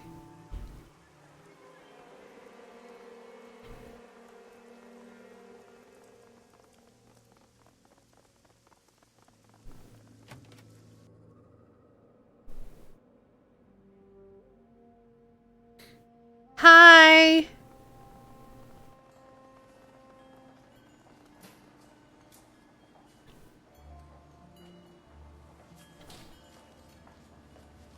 Since he's legally in the party now, his class is street shaman, in words you'd know. I mean, I kind of figured. I figured he was either a street shaman or an adept. As you approach, Elder Na's eyes widen. Her mouth falls open, and the veins in her neck bulge. What are you doing? You've brought this thing into our home. Quick, kill it before it kills us. Porter hefts his pistol warily, but does not aim it at anyone. Yeah, I gotta say, this is not a good idea. Why the hell is a ghoul in here, and why is it wearing armor? Oh, street samurai, yeah.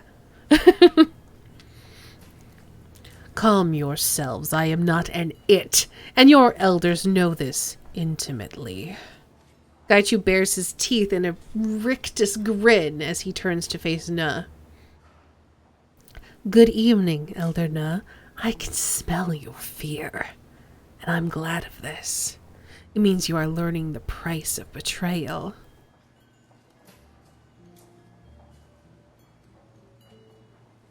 It's technically Renraku Red Samurai in this setting. Fair! Whoa, whoa. What the hell is going on here? Can someone explain to me why the ghoul is talking?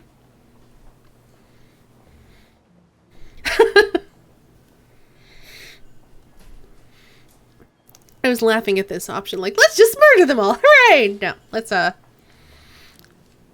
Gaichu had a contract with the elders, and they betrayed him. You dare to accuse us of conspiring with a monster and covering it up? You're insane! The very idea is preposterous. Porter nods at the elders, looking back at you with a wary expression. I'm interested to hear what kind of evidence you have to support this theory, Queen Bee. As far as I can tell, this monster killed Tong and the others, and that makes him a threat that should be eliminated. The elders hired Gaichu to kill Elder Magpie and make it look like she disappeared.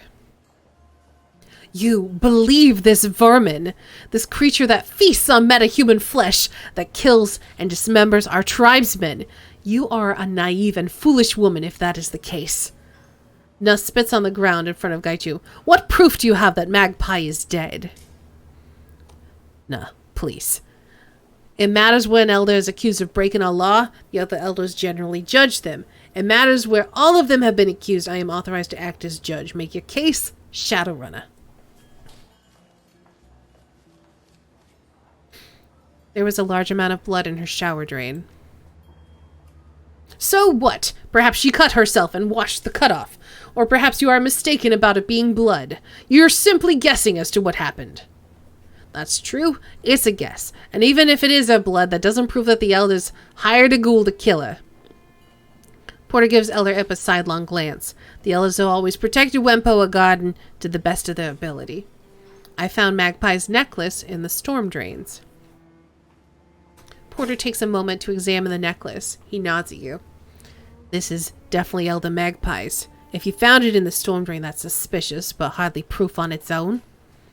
Of course it's not proof. The number of things lost down storm drains in Hong Kong must number in the tens of thousands per year. While unusual, it is hardly evidence of foul play. She hasn't been seen in a month. Not by anyone. She wouldn't just disappear like that. That may be unlikely, but it's hardly impossible. You haven't established that the elders were involved. All you've done is make suppositions about it.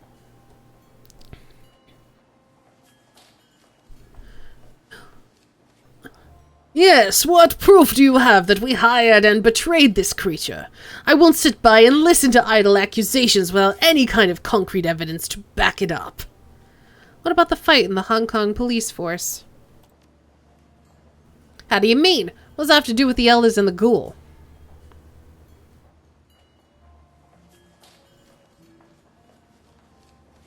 You Wempoans don't allow police inside the area. Why make an exception this time?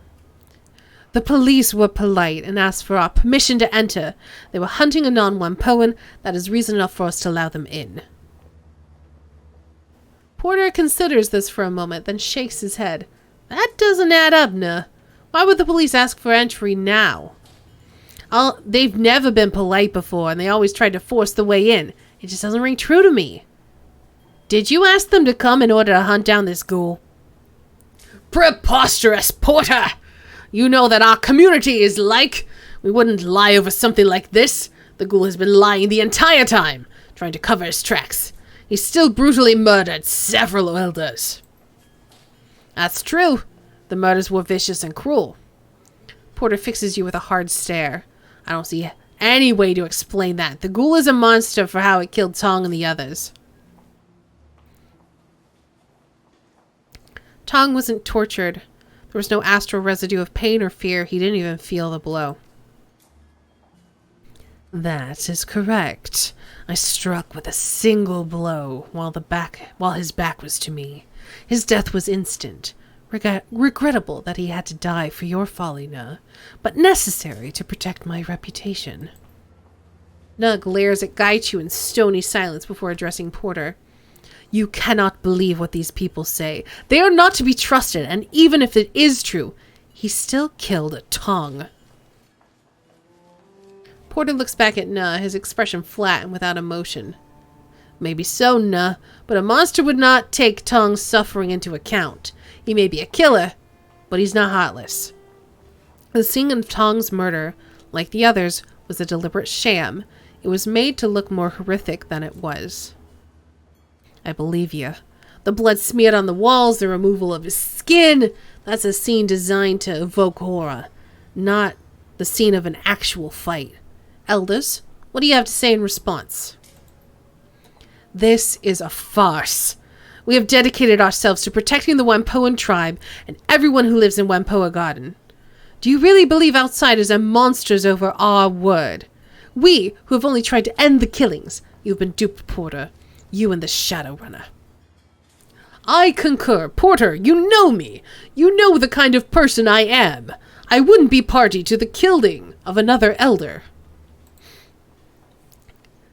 I can't believe we're even entertaining the notion that we have to defend ourselves. We should be disposing of this ghoul instead. Tang narrows his eyes at you, hissing.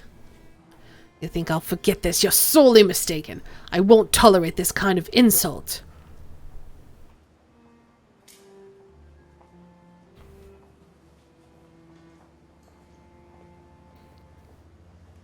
Magpie's gear was missing. Obviously missing. Why didn't Ip tell me that? He would have had to have noticed. And Magpie's shop is locked up. Why didn't he want me investigating? Pure superstition! You think it proves something that I didn't notice the equipment was missing? Magpie's shop is always a horrible mess. Tang, you did a full inventory of Magpie's matrix service. You even assured us everything was running fine and you would be able to continue her work. I find it hard to believe you missed something as obvious as missing equipment, especially while you were searching her stock. Not only that, the elders were all too happy to have the red spears move into the garage, almost like they wanted to keep anyone curious about the fight away. That's right. Ip, you even told me not to go find out what happened with the fight. You said the Red Spear gangers were moving in and to leave them alone. Why would you tell me not to look into it? I was only trying to protect you from the Red Spears. They're dangerous, which is why I wanted to deal with them directly. That's all I've got. All right. I think I have some idea of what's going on here. And what do you believe the real story is? The waters are muddy on this matter. The ghoul seems to be telling some of the truth, and I respect that. But the fact remains, he is a dangerous creature who's killed many of our number. Our law is clear on this. He must die. You seem to be blameless in this, Queen Bee. What do you say to this decision? I'm not going to let you kill him. Then you too must die. Ip!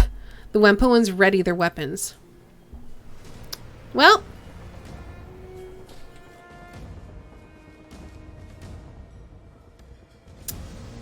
I guess I have to fight them. I thought that I was going to be able to get out of this without combat, but oh well.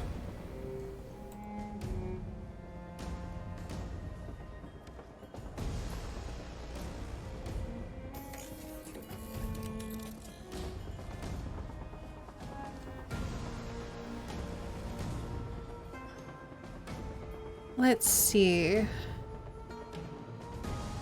Let's kill the shaman.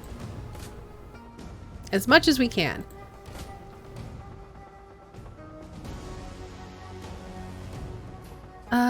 Let's see.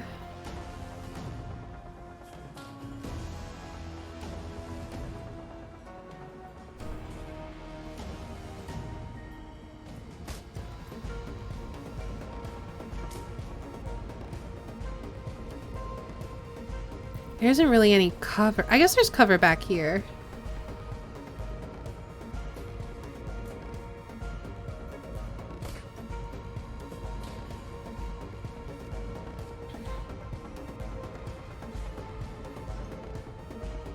Alright, I'm gonna have you move back here, I guess. Get out of the way.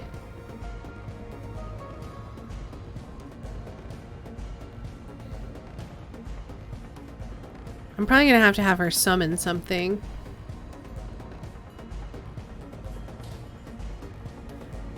It doesn't look like there's any spirit areas around here to like pull from, unfortunately.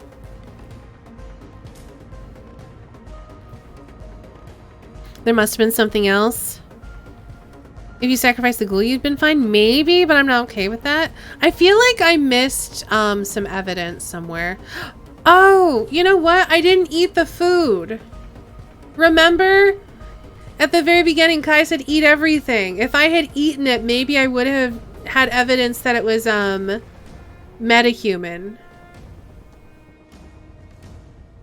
That was the only thing I didn't do.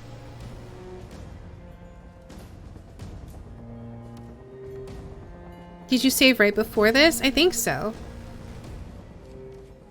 Let me save on a new save. And then I can load it up. What did I do wrong?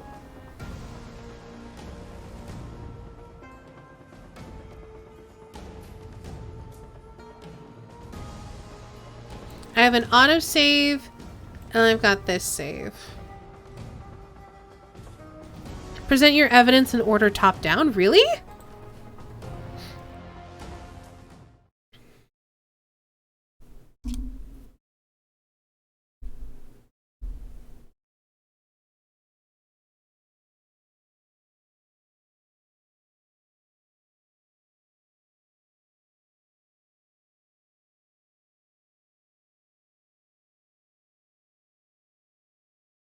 You didn't convince Porter. You gave the information, but not in the right way. Really?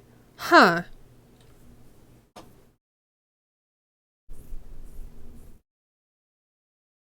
That is oddly specific.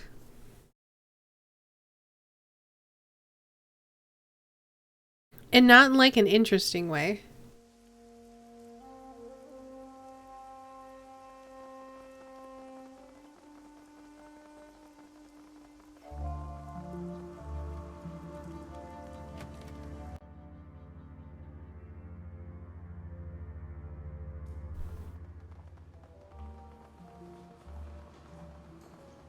Alright, so I'm not reading this out again.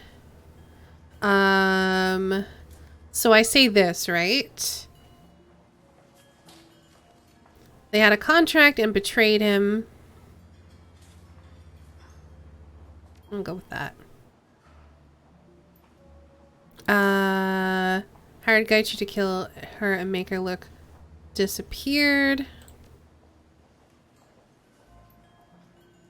I found her necklace in the storm drains. There's a large amount of blood in the shower drain.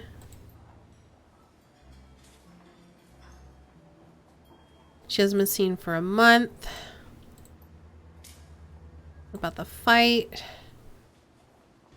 Points to someone using a sword. Okay, so that's true. I didn't say either of these two.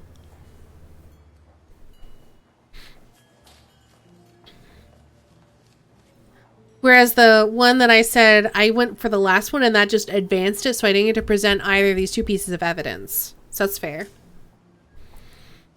We allowed the police into Wampoa Garden because they were hunting someone. They never told us who or what they were looking for in their quarry. It didn't have anything to do with us.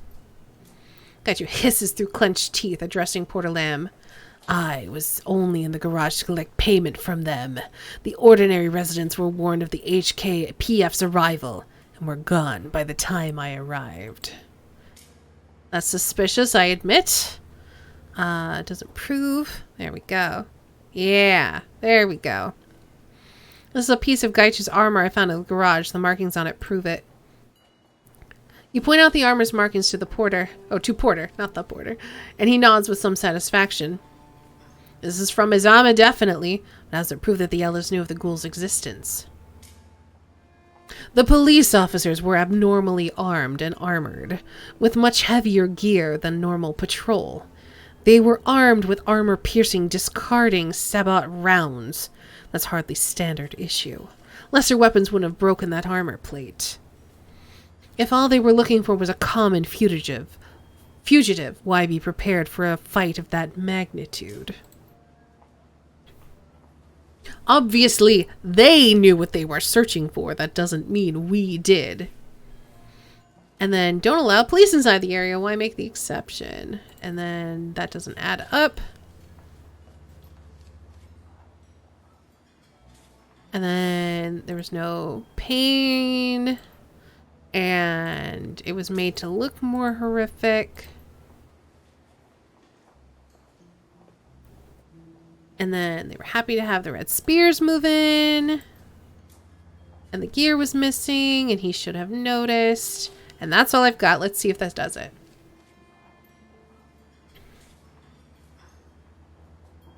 There we go. Gaichu seems to be telling the truth. It's not muddy. We did it. We were able to present the two pieces of evidence. And we didn't have to eat metahuman flesh. Hooray. Gaichu seems to be telling the truth. Elders, too many facts don't add up. You're obviously hiding something, possibly a great deal, from the rest of the tribe. I'm sorry, but I have to take you into custody until the community can decide the extent and manner of your punishment. Death would seem appropriate to me, especially given that they kept up this charade even to you, one of their most trusted citizens. Don't you dare talk to me like that, you disgusting beast! Ip begins to raise his weapon. Porter reaches out to stop him. Ip reluctantly stops. Ip, no, don't make it any worse than it is. Porter turns to face you. Thank you, Queen Bee. I'll make certain that justice is meted out. You're free to go, and I will ensure that payment is delivered to you. So long as you take Gaichu with you, I can't have him stay in here.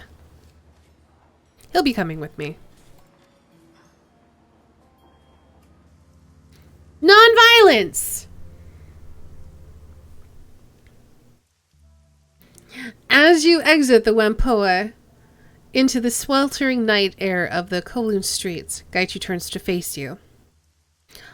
I confess, I am unhappy with the decision to allow the Whampoan elders to live. We should have killed them, if for no other reason than to maintain our reputation.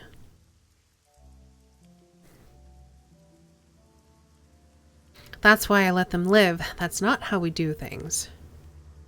Gaichu bows to you, head held very low. I can accept this. I am unused to working with Shadowrunners and assumed you would see things as I do. Hopefully there is much I can learn from you. Shall we leave this place? I am eager to be done with Whampoa Garden. Karma gain 2! It wasn't a case of not having the information. It was establishing Gaichu's character. Porter believed you, but wouldn't let the ghoul live. Yeah. And it was definitely also, like, there was definitely a point where I picked one of the 3 dialogue options and it wouldn't let me go back. So I did need to present more evidence. There was also, like, the issue that we never presented evidence that they called the police here to hunt a ghoul.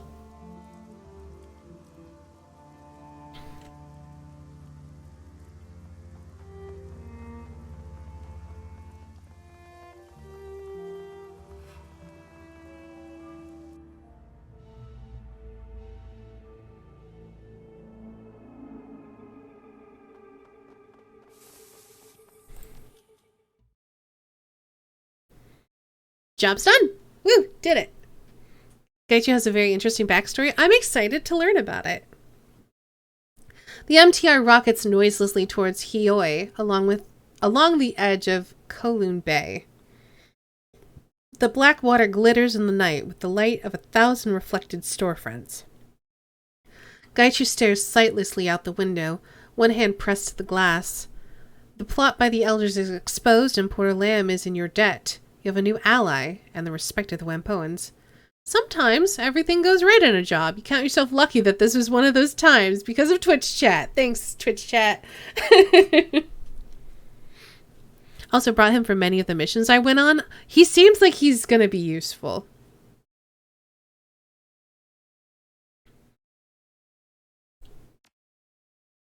Finger guns. It was practically a milk run until the end when I had to reload. But other than that, yeah, pretty much.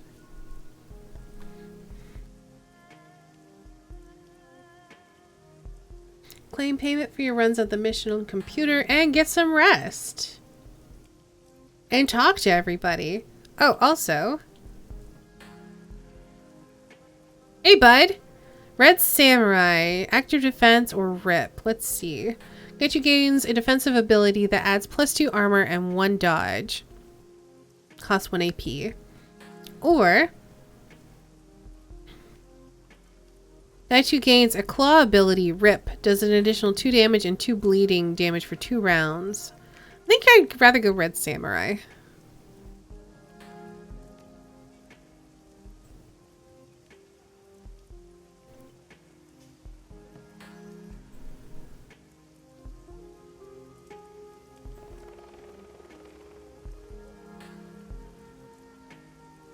Hey, smuggler, what you doing? Two men in dirty synth leather jackets look up from their conversation as you approach. They both look haggard, their shoulders slump with exhaustion, and neither appears to have shaved this morning. What do you want, woman? We're talking here. New and down, figured it'd pay to make all the connections I can. A grim chuckle rumbles out of him. Chose the wrong day, stranger. We're moving further downstream. We're doing it today. Something wrong with this place. Too many bad dreams.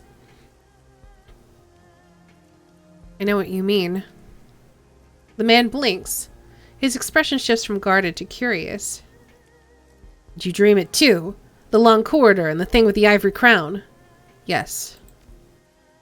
He licks his lips, nodding. Lots of people in town dreamed it. Or something like it. From the folks I've talked to, there were a bunch of different versions. Some people turned away from the corridor, went down alleys, that kind of thing. I've never even set foot in the walled city before, stranger, so tell me, why the hell am I dreaming about it all of a sudden? I don't even know what the damn thing looks like on the inside.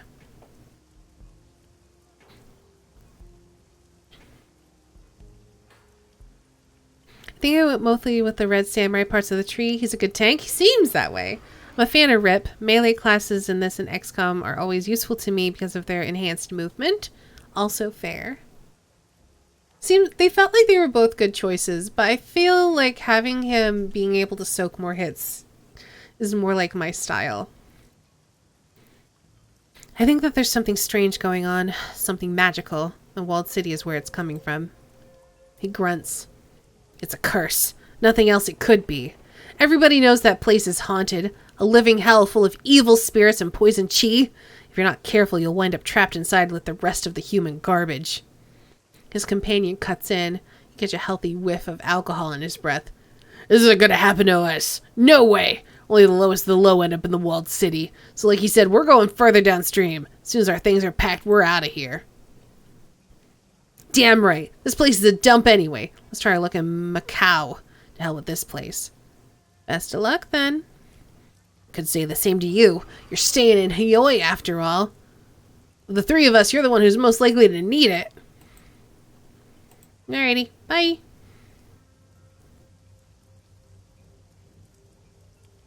Just being able to move literally twice as far as other classes is too much for me to pass up. Fair.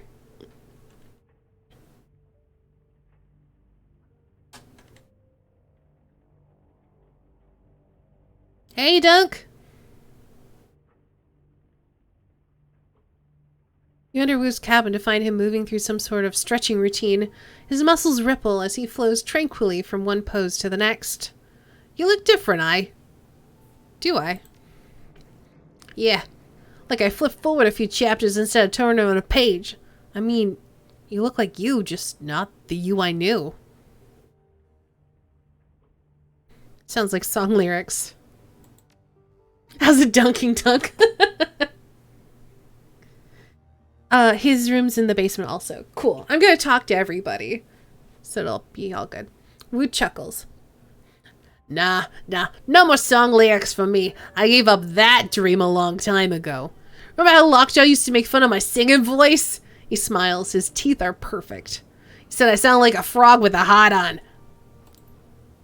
He shrugs. I thought my voice was distinctive. I mean, I'm no Mariah Mercurial, but... So what about you? He gives you a once-over. How you doing?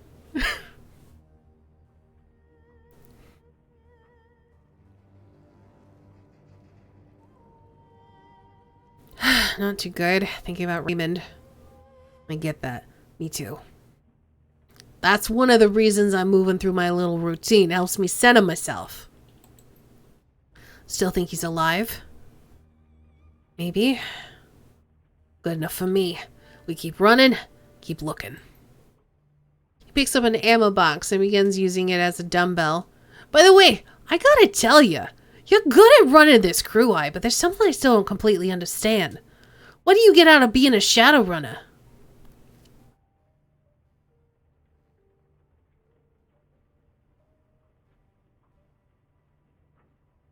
I mean, why are you asking me this like I've been being a Shadowrunner all this time?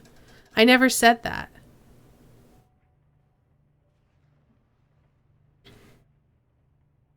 Like, I never got the impression that we were necessarily a Shadowrunner. Or that we have been for a while.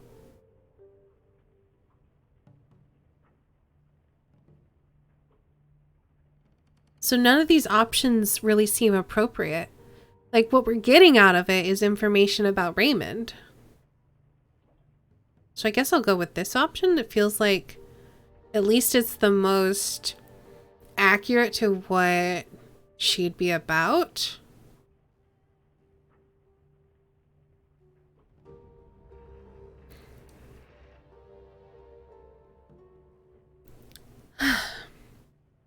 It's about seeing the world how it really is underneath the veneer.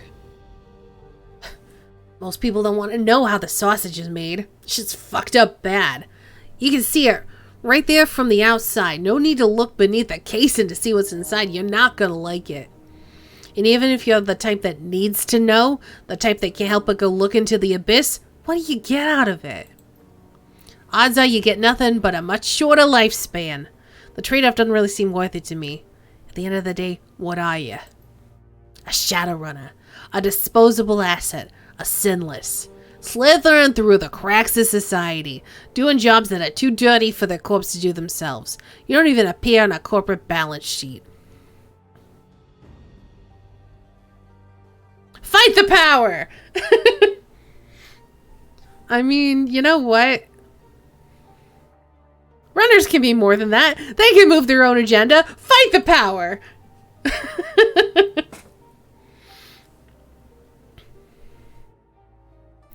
I've never heard a story where a Shadowrunner did something other than kill someone, steal something, or perpetrate some other sort of shady shit. But what about us? We just helped uncover a horrible thing. Horrible crime. But good luck with that. Wu watches you, waiting for you to say something. What'd you think about that last run? I don't know why. I've had enough of ghouls for one lifetime. The Barons were full of them. Remember what the 162s did to Aslanta family that lived in the old town center? Remember how we found them?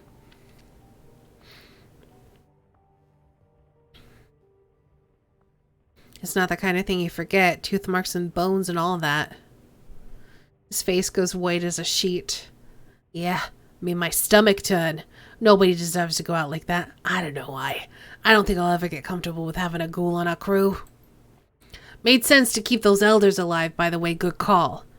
We don't know anyone in this country. Seems wise to try and get some allies. Anyway, enough about that. Need anything else?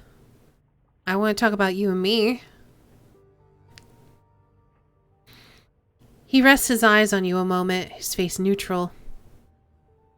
Yeah. I guess now's as good a time as any. You start. You're not acting like the Duncan Wu that I grew up with. What made you decide to become a cop? I needed structure. Bad. You know that better than anyone. I was already hardcore when we met, Mr. Ultra Violence. I'd do anything to get a rise out of the guys I was rolling with. Gouging eyes, inverting knees, curb stomping. That shit got me cheers. I was a pit fighter, bloodletting for the crowd, and I learned to enjoy it. But I never learned how to block out the memories of their screams when I was lying in bed at night. The guilt started eating me alive. And then I was scared to be alone with my thoughts, so I tried to drown them with all the things you drown things out with. You never told me that before. You seemed to have it under control when we were together. And now I do all those things as a cop! Jeez. It's funny how people remember things. Yeah, when we squatted together, and later, when we were living with Ray, I was still a violent son of a bitch, but basically under control. But that was you, Queen Bee. You were the voice of reason. The brains. I don't remember it that way. Like I said, it's funny how you remember things. It may have felt like a partnership to you. But believe me, when we ran the streets together, I was the muscle, you called the shots. You pointed, and I hit. But later, after Ray got me some counseling, I realized that I let you call the shots so that I wouldn't have to. Because I knew what I wanted was wrong. By following your lead, I was deflecting my own guilt onto you. It was always your decision, not mine. I could just knock heads and walk away clean. Don't look at me, I'm just doing what I was told. Might as well have tattooed it on my chest.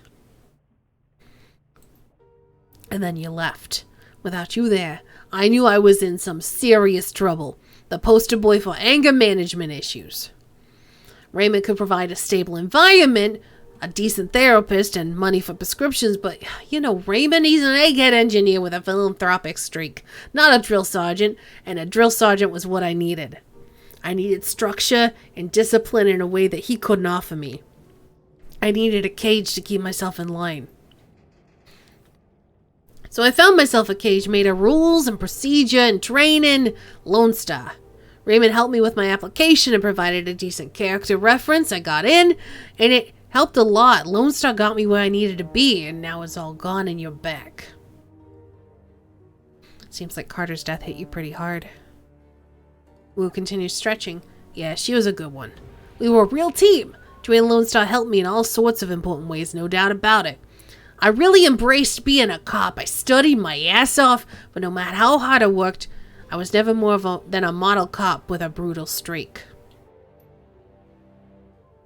There were plenty of assignments that were perfect for a big mean orc like me. Assignments that would have fed my need to hurt people, but I met Carter about a year in and she changed things. She talked about values and goals and priorities and constructing the life that you want to live. She was a real trip. She sounds wise. He pauses his stretching for a moment. Huh. Never thought about that word as a way to describe her.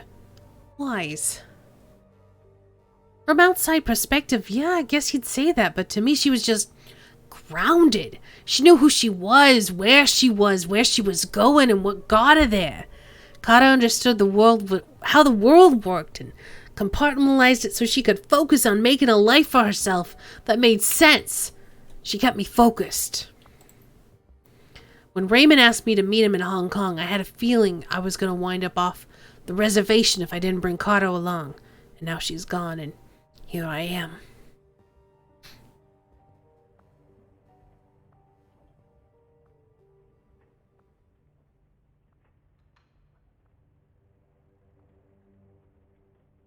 I don't know what to say here. I don't like either of the middle options, so I'm leaning towards the first one or the last one. But the last one feels condescending in a way.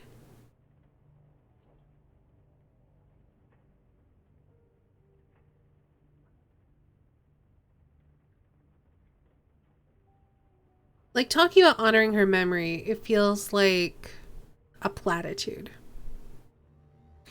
But on the other hand, I like the idea of basically saying, Duncan, you don't have to be that person.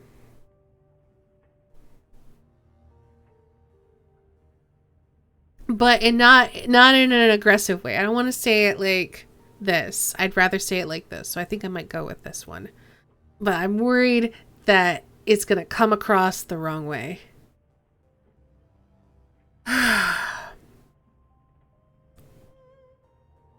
I say that you honor her memory by showing her how much you've learned. Wu's mouth drops open and then curves into a grin. Thank goodness. Oh. He shakes his head, still smiling. I'm sorry, did Wu just give me sage advice? Sounds like you did some growing up of your own. You've been waiting a long time to ask me about the night I left, haven't you? Wu chuckles and hooks his thumb under his belt. I guess I have, yeah. It's about what you were doing before you got thrown into that corp facility. You said that you had a friend who was in a bind, but that was about all you could say. How'd it go? Let's just say we're not friends anymore and leave it at that. Whatever you say, You ever think about when we were kids? He begins moving through some sort of pattern. Might be Tai Chi. I try not to. What are you talking about exactly? The time before we moved in with Raymond and Mrs. Maloney, Oh, the dark times. We're not exactly talking about an idyllic youth here, Sleeping in dumpsters, running from ghouls, fighting over scraps. Wu stops moving, drifts off for a moment. And defend your territory? If we hadn't found that spot in the abandoned building, found Lockjaw and Drubble Tray, we probably wouldn't be here. So weird to think about that now. I mean, you realize they were teenagers, right? Younger than Gobbet.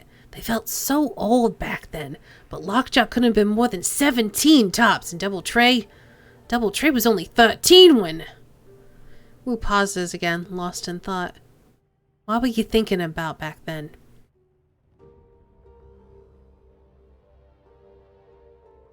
Just thinking about that thing DT used to say. Wu returns to his patterns.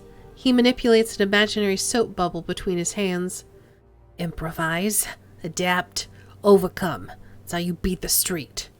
I remember Double Tray saying that.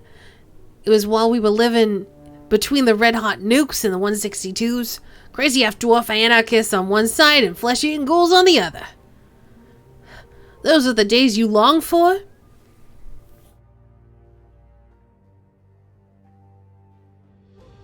Long for? No.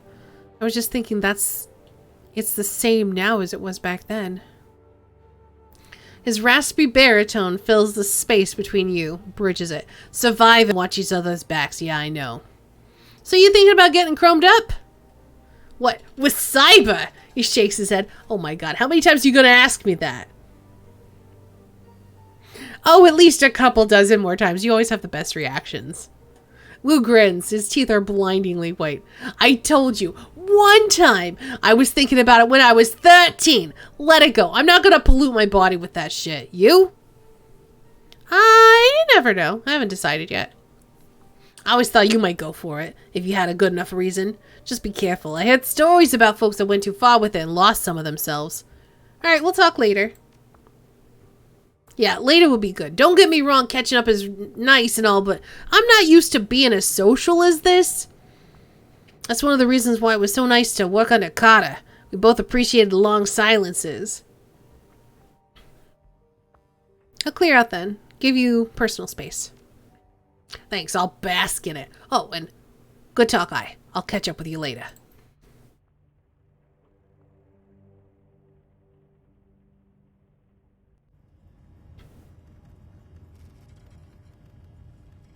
It's just tearing out part of your soul, Duncan. It's fine. It's not a big deal. I don't know what you're even worried about. Isabel is jacked into the octopus. Her body sits inert, her breathing shallow. As you approach, an image blossoms onto the largest of the octopus's view screens. Oh, look at her! Look at her little avatar! I love it. Hello down there. It's good to see you again. She smiles down on you from the monitor, her outline scintillating with blue-white light. She looks peaceful, at ease.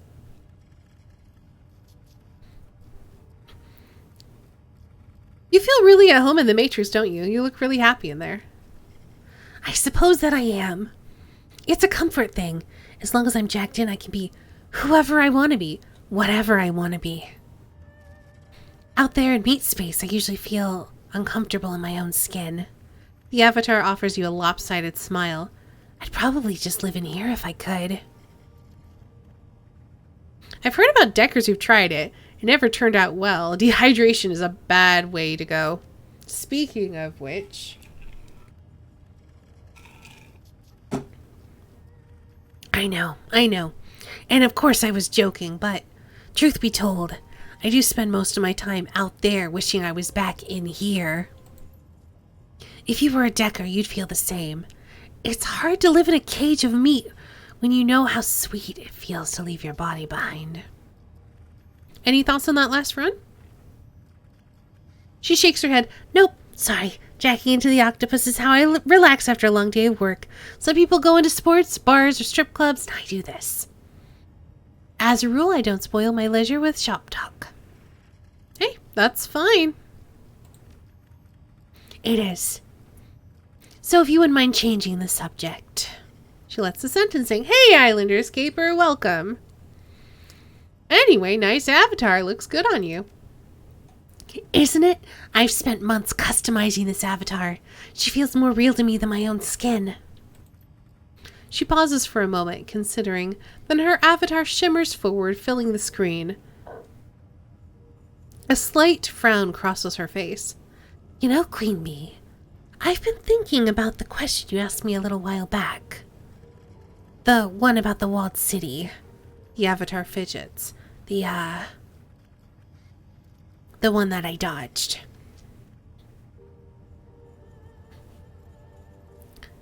It didn't feel like a dodge to me. Besides, the whole game of questions thing was your idea in the first place. It was a dodge, though. I didn't mean for it to be, but that's what happened. I cheated you out of an answer that I owed you. For what it's worth, I wasn't trying to do that. It's just that talking about the walled city is problematic for me. I understand. I grew up in the Barrens. I know how hard it can be to talk about this stuff.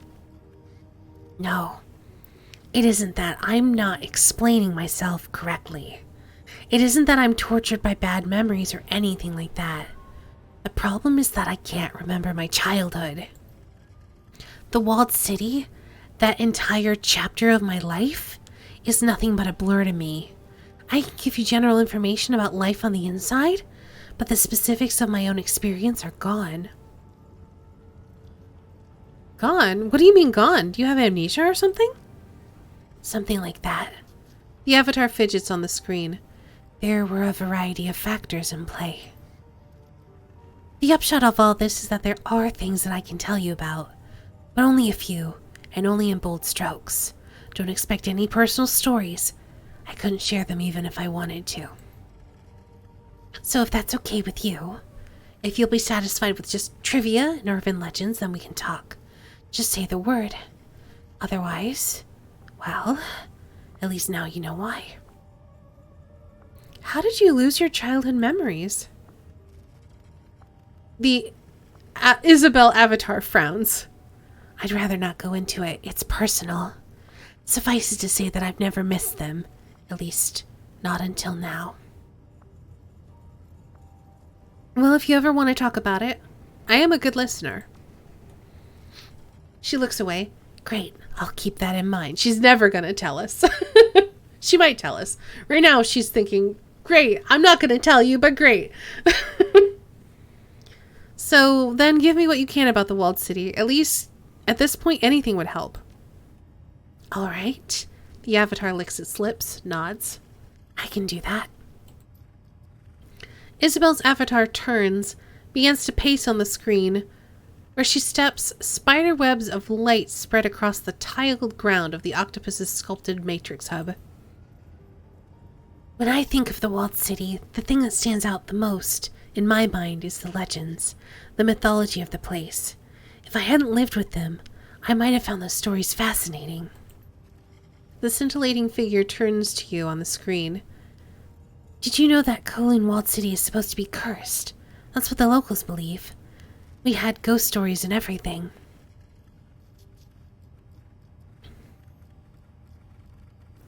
You believe that the slum was cursed? The Isabel avatar nods. Everyone did. The locals were convinced that the slum had been poisoned forever by things that haunted it. Demons from another place. The Yama Kings. The Yama Kings, derived from the mythological judge of the dead, I presume. That was where they came from, yeah. But the Yama Kings were told stories about... The Yama Kings that we told stories about were their own things. Bastardizations of original myths. It'd probably be easiest to think of them like urban legends. Our own little pantheon of monsters and morality tales. The stories are still clear in my mind, even after everything that happened. Everyone in the walled city believed them. You can get out of the walled city if you make a deal with Fu Meng. Cut the hearts from the 44 people closest to you and bring them to him, and he will reward you with riches. Don't go under that arch or... I'm not sure how to pronounce that. Ching? Chang? Ya? We'll catch you. The avatar grabs at the air, its hands leaving glowing trails as they move. She'll rip out your teeth, tie your tongue in a knot, and make you her slave for eternity. We had Shang, our own homegrown judge of souls. People would let themselves be flayed alive. Chianya. Okay, thank you. In hopes that he'd reawaken them in a better life. And then we had Lam Vai, the Ebony Queen, who teach you to hide so that you'd slowly mutate into a cockroach. The avatar cocks its head, smirking, a dismissive gesture. It was all bullshit, of course, but everybody in the walled city believed it.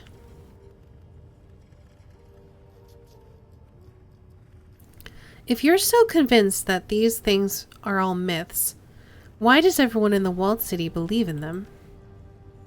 Because they're an excuse. My parents and neighbors, their whole generation, invented the things to explain away their own failings. I can't get ahead because demons are keeping me down. Woe is me. Woe is me. It's almost embarrassingly transparent when you really look at it. Lam Vai turning people into cockroaches? That's just a Kafkaesque trope layered onto a morality tale. Xiang? He's just an Anubis with a different coat of paint. And you know that archway I mentioned? The one that Chianya was supposed to haunt? I knew someone who found it, and there was nothing on the other side but concrete. It's all superstitious drivel, Queen Bee. The misery in the walled city isn't the fault of demons or devils. We created it, and we perpetuate it. We blame made-up monsters for our own failings. There's nothing more pathetic than that. And what about the shared dreams? How do you explain those away? I don't know. Mass psychosis, or maybe something magical is going on. But it isn't them. They aren't real. They can't be. Anyway, that's enough for now. I'm sure that gives you plenty to chew on. My obligation to give you an answer is satisfied, I think. So let's talk about something else. Can you think of anything else at all that might help us? I don't know. Maybe. I'll put some thought into it. The avatar pauses, turns away. After a moment, Isabel's voice pours through the Tridio's speakers. On second thought, maybe I do have an idea. Are you open to taking on more work? Of course, kindly sending me new job offers all the time. This wouldn't be work for Auntie Chang. Think of it as a side gig that you'd be doing with me. I think I've got a line on some software that could help us. I can't get to it on my own, though. It's a 2-person job at least. Would kindly Chang be okay with this? Sure. What does she care if we pick up a little extra scratch on the side? I mean, I wouldn't go out of my way to tell her about the job or anything. But even if she were to find out, it's none of her business, really. We're her employees, not her property. I have the run all planned out already. I've done the legwork, I know the location, I know the target. Just say the word and I'll send everything I have to your mission computer. You can look it over, weigh it, and decide what you want to do. Alright, deal. Send the file. Why not? The Isabel avatar closes its eyes for a moment, then opens them with a smile. Done. You'll find the pertinent documents waiting in your inbox. If you decide to accept the mission, just check the box in the message documentation and it'll ping my comm link automatically. Alright. Can't wait to find what this is all about. I'm sure the briefing I sent you will satisfy your curiosity. Trust me, Queen Bee. This is a good job with a solid plan behind it. You'll see as soon as you've read it. And speaking of which, you should go do that now. Say no more. I'll go check it out. The avatar beams at you. Fantastic. I can't wait to hear what you think. And we don't really have time to get into any more conversations, and my voice probably wants rest. So I think we're going to stop here for now. But we'll be talking to everybody, and then probably... Ooh, I have karma to spend. I'll save that for next time. But yeah, we got karma to spend. We got all of our friends to talk to. We need to sleep. I also want to check in on that shopkeeper who's looking into the dream thing for us. We got to get paid. Yeah, we got lots to do for next time. There is a lot of talking, always. But I like learning about everyone's stories, so I'm not mad about it.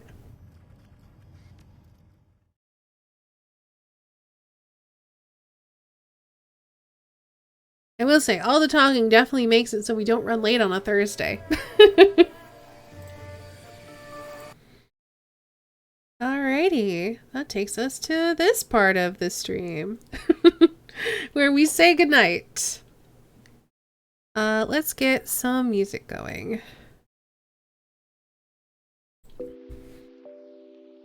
Alrighty. Thank you all so much for hanging out and watching today. Let's roll those credits.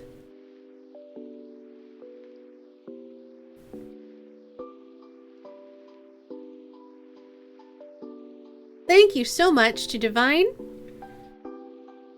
and Dirky Dirk for the bits. Much appreciated. Drummer Boy, thank you for being on the mod team. Kelso, thank you for being on the mod team. And Starrybot, thank you for being my bot. We got some subscribers. Divine, thank you so much for resubbing. Charlie, thank you also for resubbing. Much appreciated to both of you. So, we will be back tomorrow. First, I'm going to be over on Snow's channel, so let me give Snow a shout out.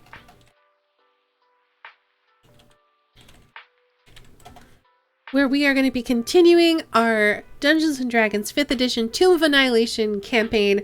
We're getting into the, end of it, it feels like. We're in one of the final chapters, if not the final chapter. I don't want to spoil what we're up to for people who don't want to be spoiled. So you can check that out tomorrow over on Snow's channel at 1 p.m. Eastern. Things are about to get real. We had to have a conversation in chat about dealing with villains and content warnings and stuff. So I think it'll probably be fine. We just had to have a conversation about it. But it's good that we're talking about it so that nobody's going to get surprised by stuff. So yeah, that'll be over on Snow's channel at 1 until 4. And then at 4:30, we're going to be back here. And I'm going to be playing, what is it called? Death Trap Dungeon, the interactive video adventure. I am not quite sure what to expect. All I know is that it's an FMV. And there's dungeon and there's death traps maybe? I watched a couple of seconds of a trailer and I'm like, this dude has an amazing voice. We're playing that. Y'all can thank Biz for randomly gifting me that. So we're going to check it out tomorrow. I'm going to be off Saturday and Sunday, but I'm going to be back on Monday on Kelsa's channel, where we are going to be continuing our game of The King is Dead. So come hang out for that. I'm curious to see what we're going to get up to in that. I haven't decided what we're doing on Tuesday. I'm still kind of in between games, so I might be checking out more. I think I'm going to check out more stuff from the itch.io bundle. Because I know there's a couple of things in there that I've been wanting to try, like Overland and Astrologer or Astrologaster, something like that. So I'll probably check out one or more of those on Tuesday.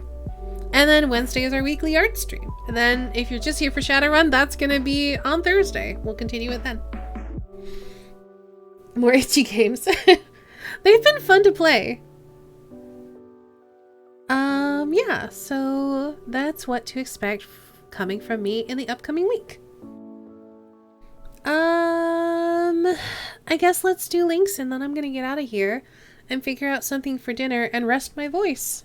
And then in about a half an hour, we will be hosting Party Wipe games because they are going to be continuing their Zweihander game. And we always host that every week. So So, if you are new here, consider joining the Discord. The Discord is the best place to keep posted on stream news, and it's also a great place to hang out when I'm not streaming. You can also follow me on Twitter if you would like. I always tweet when I go live, or if you follow me, you can hit the little bell thing and then you'll get notifications on Twitch every time I go live. I have a Patreon for my art stuff, so you can check that over at patreon.com/astaney.